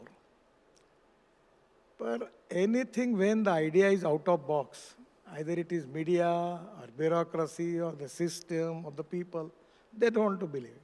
But today the game is changed now. Now everyone is talking about the alternative fuel and biofuel. Now the Global Alliance G20 is there. Even automobile company was not ready to listen all these things. But today it has become a success story. And I feel that now there is no problem because there are important thing is there. Any project you need proven technology, economic viability, availability of raw material, and marketability of the finished product. The most important thing is, as comparison with the fossil fuel, the biofuel and alternative fuel is very cheap. Right. And we don't need to convince the people. Now I just have an electric tractor. So I am spending 3 lakhs rupees maximum in my electric tractor, in my diesel tractor. And for electric tractor, my cost is 25,000 rupees. If suppose you have a car, in petrol car, you are spending 30,000 rupees. For your electric car, the bill will be 3,000. If you have a CNG car, your bill will be 12,000. Right. So already the economic saving is there. You don't need to market. And if there is a market is there, you don't need to convince the automobile manufacturer. They are very intelligent people. They understand what is the choice of the people. Immediately they start the production. I wanted to ask you a little bit about road safety, because unfortunately we continue to have terrible deaths on our roads. 450 Indians die every year. But I think one good thing that is happening is that many car manufacturers are now rated 5-star in terms of safety. When I spoke to you, I think a little bit more than a year back, we had spoken about seat belts in the back of cars. And there's always been a concern even now that airbags, the more you pay, the more airbags you get, which shouldn't be the case. There need to be basic safety standards across car manufacturers. What more needs to be done to bring down the fatality rate on India's roads? Because of Bharat NCAP, already airbag star rating is there. And now because of the star rating, every company, it is now very important for them to make their car up to the mark, up to the standard. And if suppose anywhere it is published, this company car is not up to the mark, then they have to face the problem in the market. So now everyone is cautious. I don't need to make any circular for that. They are very cautious about, because consumer is very, very intelligent now. He understands which is the safe car or not. So that today there is no problem about it. But one thing which I will accept that, from last 10 years, I am the minister for all this department. Everywhere there is a success story. But regarding road safety for this year, the accident, 5 lakhs accidents, and previously 1,50,000 deaths. Now more than 5 lakhs accidents and 1,68,000 deaths. And in the death, The 60% of the deaths are young people. Their age is 18 to 34. It's very unfortunate. But there are four things which are responsible, is road engineering and automobile engineering. We have already taken all preventive measures. Regarding road engineering, there was a lot of defects. We have given 40,000 crores for improving black spots. In the automobile engineering, now Bharat NCAP star rating is there. We are taking all preventive measures as far as automobile engineering is concerned. Third is enforcement. We have already passed the law, road safety law. And fourth is, that is exactly important, the behavior of the common people. If the red signal is there, you have to stop there. You are, at a time when you are running car or the scooter, you should not talk on the mobile phone. These are the small things. The lane discipline is important, where we need your cooperation. Unfortunately, there is a feeling in the mind of the people, neither they have fear for the law and neither they have respect for the law. This type of situation is there, and we are really facing problem. Now we are concentrating on the students, making a lot of program with the help of lot of automobile company and other, and from Amitabh Bachchan to all actor, actress, then cricketers, we are making the campaign, and media is also helping us. But the result is still, that is increasing of 18,000 accident in the country compared with the last year. I'm really very guilty conscious and sorry for that. So don't you think we need to maybe focus from where it all starts, that the driving license? In most of the cases in the country, driving licenses are given very easily. Don't you think we need to fix that problem first, where the driving license process becomes a little bit, it has become a lot because in Delhi NCR itself, there are lots of centers where you have to actually pass all the hurdles. But across the country, the situation is not the same. Don't you think we need to do something there so that driver education becomes better?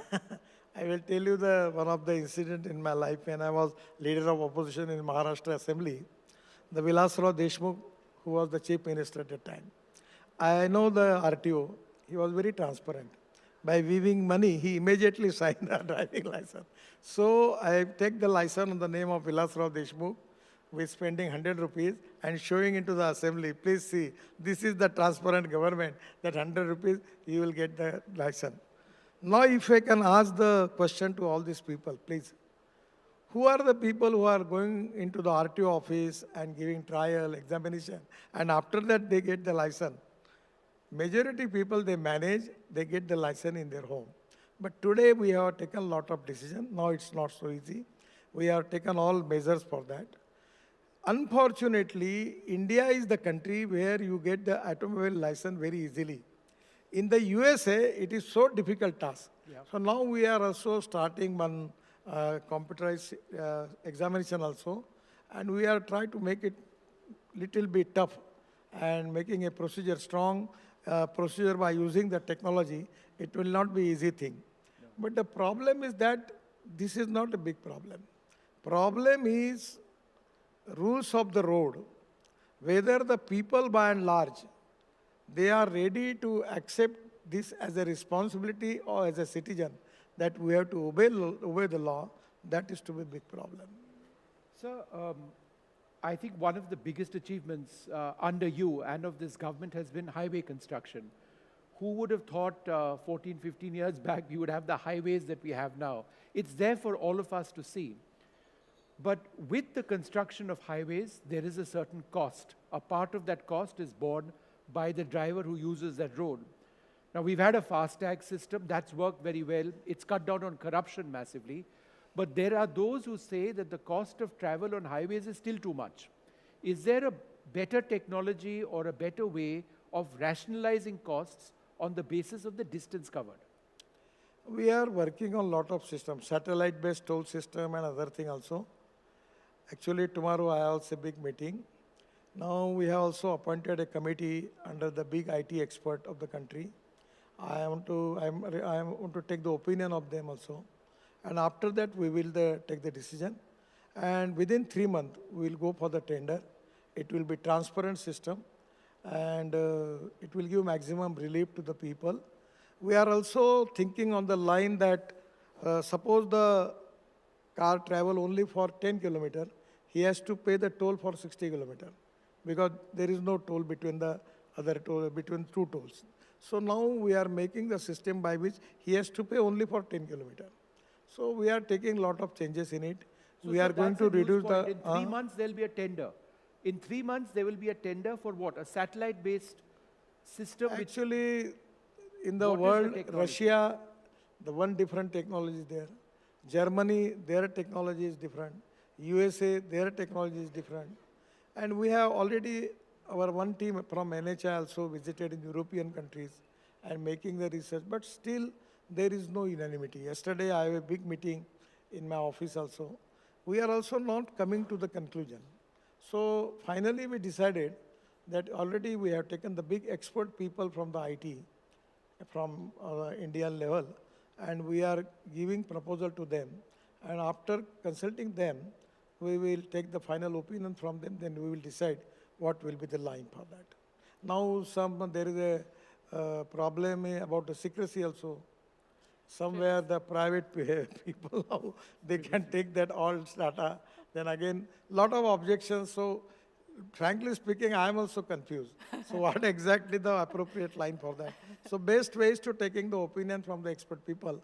On that line, we will They decide. want data-based toll system, but they don't want to share the data. Yeah, the satellite-based toll system, many experts is telling to me that anyone can take that data. Then there is no secrecy. Then there is a judgment of the Supreme Court about the secrecy also. So a lot of conflicts are there. So on the basis of that, whether you want to use satellite from our country or we will use higher satellite from the abroad, lot of problems are there, lot of opinions are there. So finally, we need to have coming to one conclusion that is not still there. So after taking the opinion of these 5 expert people and the committee, we will come to conclusion. Sir, I just, 1 or 2 more questions. Now, we focused on highways, where we're doing a tremendous job. I mean, who would have thought that traveling between Delhi and Jaipur takes about 4 hours? It used to take at least 2 hours more just a few years back. But what do we do about our cities? Look at the city we live in now. And I know not everything comes under the center. Some things do, some things don't. But as somebody concerned about this, flyovers can only do so much. Underpasses can only do so much. What is the solution to our traffic woes? Actually, in Delhi, outer Delhi and Delhi, we are spending 65,000 crore. We are already completed ring road of 12,000 crore. Then I don't know too much Delhi about it. The Kalindi Kunj near from Faridabad, there we are making on big road there. That is to be on, we are spending 10,000 crore for that.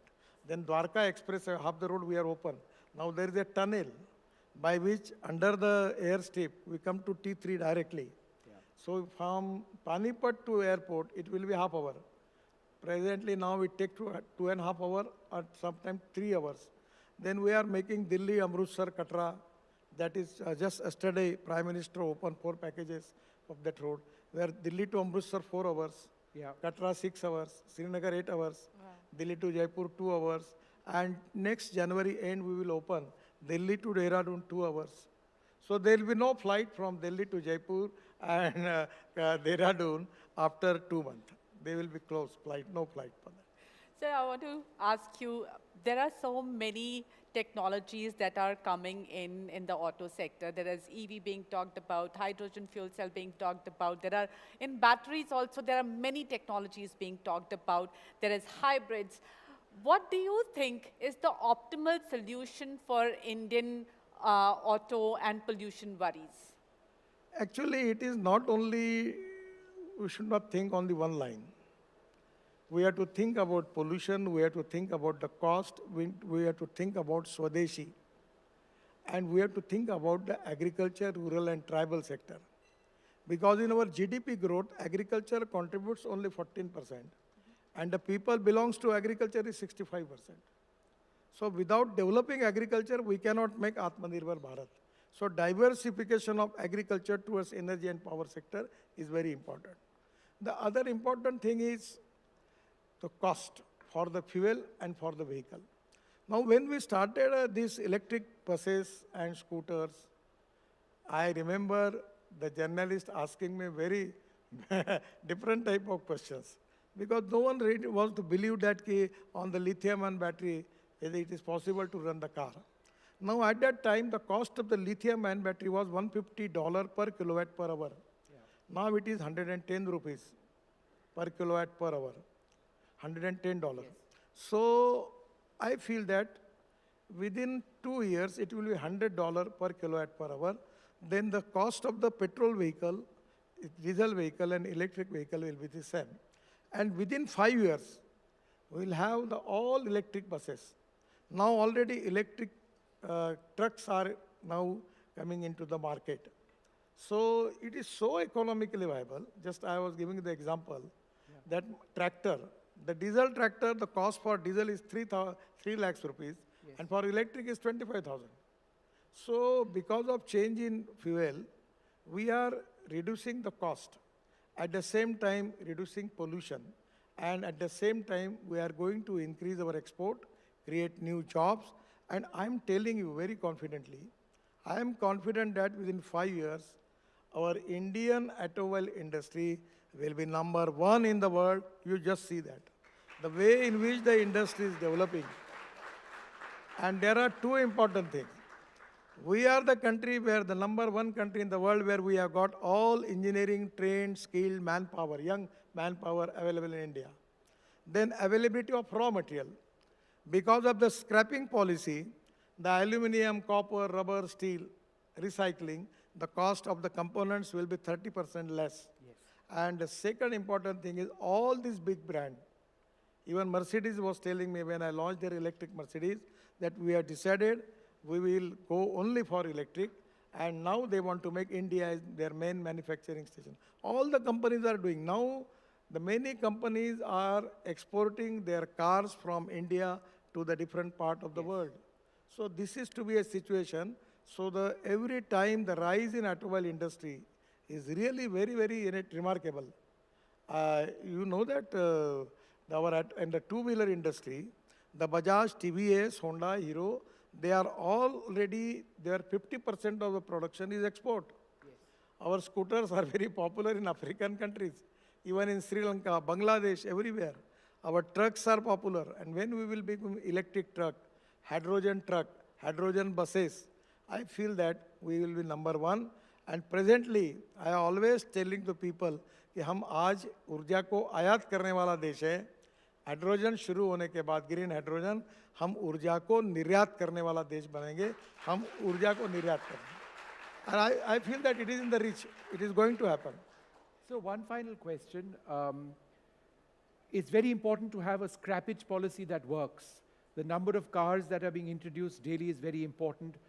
We talk about sustainability, but we have to get rid of scrap metal efficiently. What is the solution? First of all, I will give the thanks to automobile industries. They are now the person who have their car scrapping certificate. They are getting 2 to 3% discount for purchasing new car or new vehicle. So that is to be first thing. Second thing, we have some 60, 70 plants already started, but the fitness center we don't have. Right. And today I'm giving you the news that after going to my house, I'm going to sign on the file for, there is a combination of driving training center and fitness center, and we are going to launch new scheme, and tomorrow I'm going to announce that. So that is going to be very helpful, that where every district will have 4 to 5 fitness centers and at least 10 to 20 driver training centers, where this combination will be economically viable and 100%. After this certificate of the fitness, then we can take the decision for scrapping of that car. Already there are a lot of cars, trucks, buses for the scrapping, they are ready. But we need to have more work on that. Still there are some teething troubles, starting troubles are there, but we will resolve the problem. You're signing this evening about fitness centers across the country, right? Yes. And every district or more than, we will have a certain number of fitness centers where the fitness of a car can be judged. If it's not fit, it gets scrapped. That's what you're saying. Because without fitness center, now I'm in Nagpur and fitness center in Mumbai. So I have to No, take that's not 1,000 kilometer car. How it is to be possible? Yes, sir. So we are giving incentives. The scheme is there. Parliament is going on. So it is difficult for to tell you details about it. But it's so attractive scheme is that there are thousands of people will come and they will start this project, and which is win-win situation for all the stakeholders. A big round of applause for that. Where on this program, we've got the minister saying that within hours he's going to push to get this done by signing documentation. Thank you, sir. Sir, I have two questions for you. One question is, what's your view on hybrids? Because hybrids, though they do offer benefits of partial electrification, they get taxed heavily. So what's your view on hybrids? My view is against fossil fuel, petrol and diesel. It is a mission for me that how we are going to reduce the use of petrol and diesel, fossil fuel, 2 point of view. One is pollution. I am personally, when coming to Delhi, every day I am thinking when I am going to Nagpur. I don't want to even, every day infection is there. One of the report was telling that the Delhi people are now 10 years of their life because of pollution they are facing the problem. So pollution is a big problem because of fossil fuel. And I am the person who is responsible for the pollution. As a transport minister, 40% of the pollution is because of road transport. So that is to be one thing. And second thing is import of 22 lakh crore. If suppose it's 22 lakh crore, if 10 lakh crore, if we can save this import and put into the agriculture, rural, tribal area, we can take agriculture growth rate from 14% to 20%. It is going to change the socio-economic scenario of our country. So it is in the national interest that we Swavalamban, Swatantra or Swadeshi. Right. So Gandhi ji ka hi mantra tha. Sir, do you think an emission-based taxation structure is something that India should consider? It is not in my hand. I don't make any comments on it. But what's your view on it? What's your view on it? No, I will not give my view because unnecessary it will create. It's not related with my ministry. Okay. There are a lot of people in the lot of countries, there are a lot of dispute on this subject.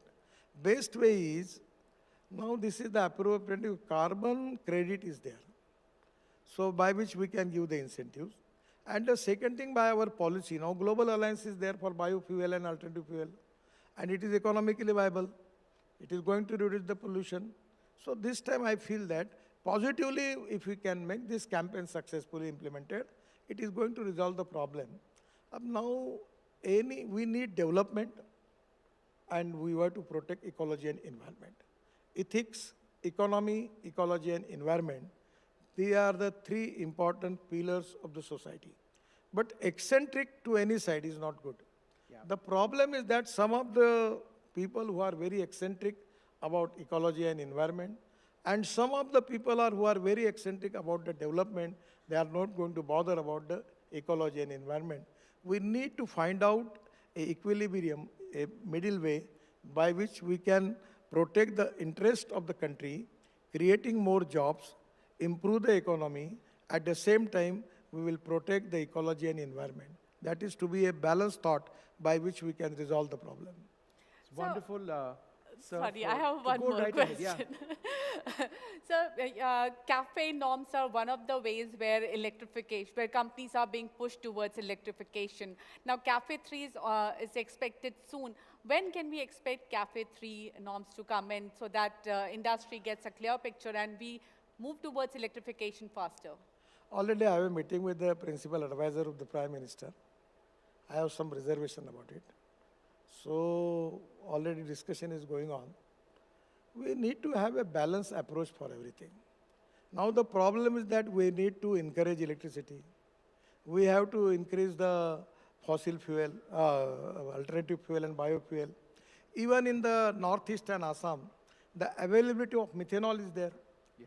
The methanol rate is 22 rupees per liter. We can make methanol from the coal and also as a petroleum byproduct. Now in Bangalore, in Karnataka, I launched the project of Karnataka State Road Transport Corporation, Ashok Leyland buses, adding 15% methanol into diesel. It is 3 months successfully implemented. So a lot of new options. Now in shipping, we want to use methanol as a fuel. So ethanol, methanol, biodiesel, bio-LNG, electric and hydrogen. These are the futuristic fuel. Now, people are asking me, you are talking about every fuel. Then what is going to happen? This type of question is there in the common man mind. तो मैं उनको जवाब देता हूँ, तुम सब लोगों में जितना दम होगा, तुम कितनी भी मेहनत कर लो, तो भी डीजल पेट्रोल जाने की कम होने की संभावना धीरे धीरे कम है. इसलिए इतना बड़ा वॉल्यूम है. इसलिए जिसमें जो लगता वो करो, डीजल पेट्रोल मत यूज करो, बाकी कुछ भी करो और go ahead. The day will come that वो 50% कम होगा, फिर और 60% कम होगा. धीरे धीरे लोगों का सपोर्ट मिलेगा, तो जैसे इलेक्ट्रिक अभी ग्रो हो रही है, वैसे सब बढ़ जाएगा. सर, इट्स इवन एक कंस्ट्रक्शन इक्विपमेंट का अभी एग्जीबिशन है. यस, मैं इनॉग्रेशन का जाना. अभी सब जेसीबी ने हाइब्रिड जेसीबी बनाया, सीएनजी और डीजल का, मेरे आग्रह से. उनको 1000 जेसीबी का ऑर्डर मिल गया रशिया में. जो जो टेक्नोलॉजी को अडॉप्ट कर रहे हैं उनका फायदा हो रहा है. आपके पास ये जो ऑटोमोबाइल इंडस्ट्रीज वाले हैं, इनकी एक प्रॉब्लम है. वो नहीं होता है कि जो एक मशीन होती है, एक डाई करते खट खट खट, वही मार्केट में बेचते हैं, तो वो खुश रहते हैं.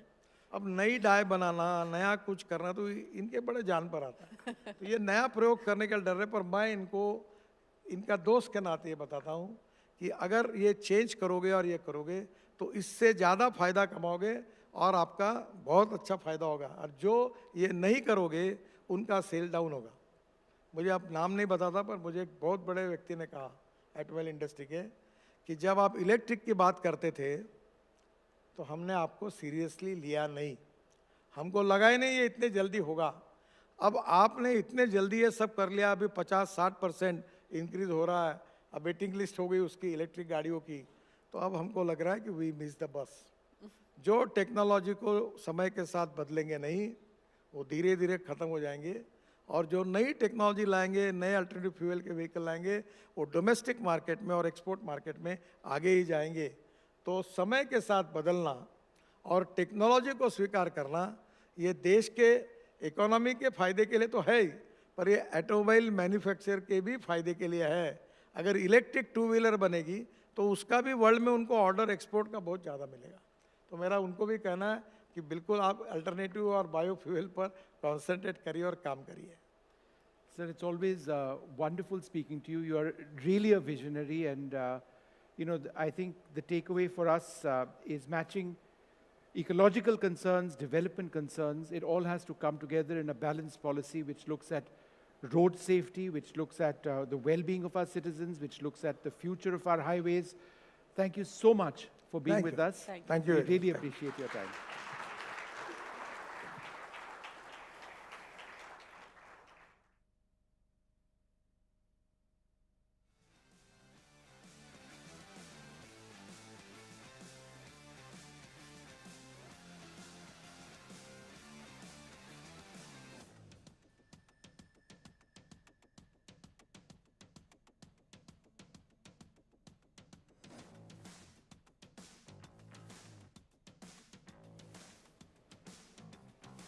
Okay.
We are deeply grateful to Sri Nitin Gadkari ji, the Honorable Minister.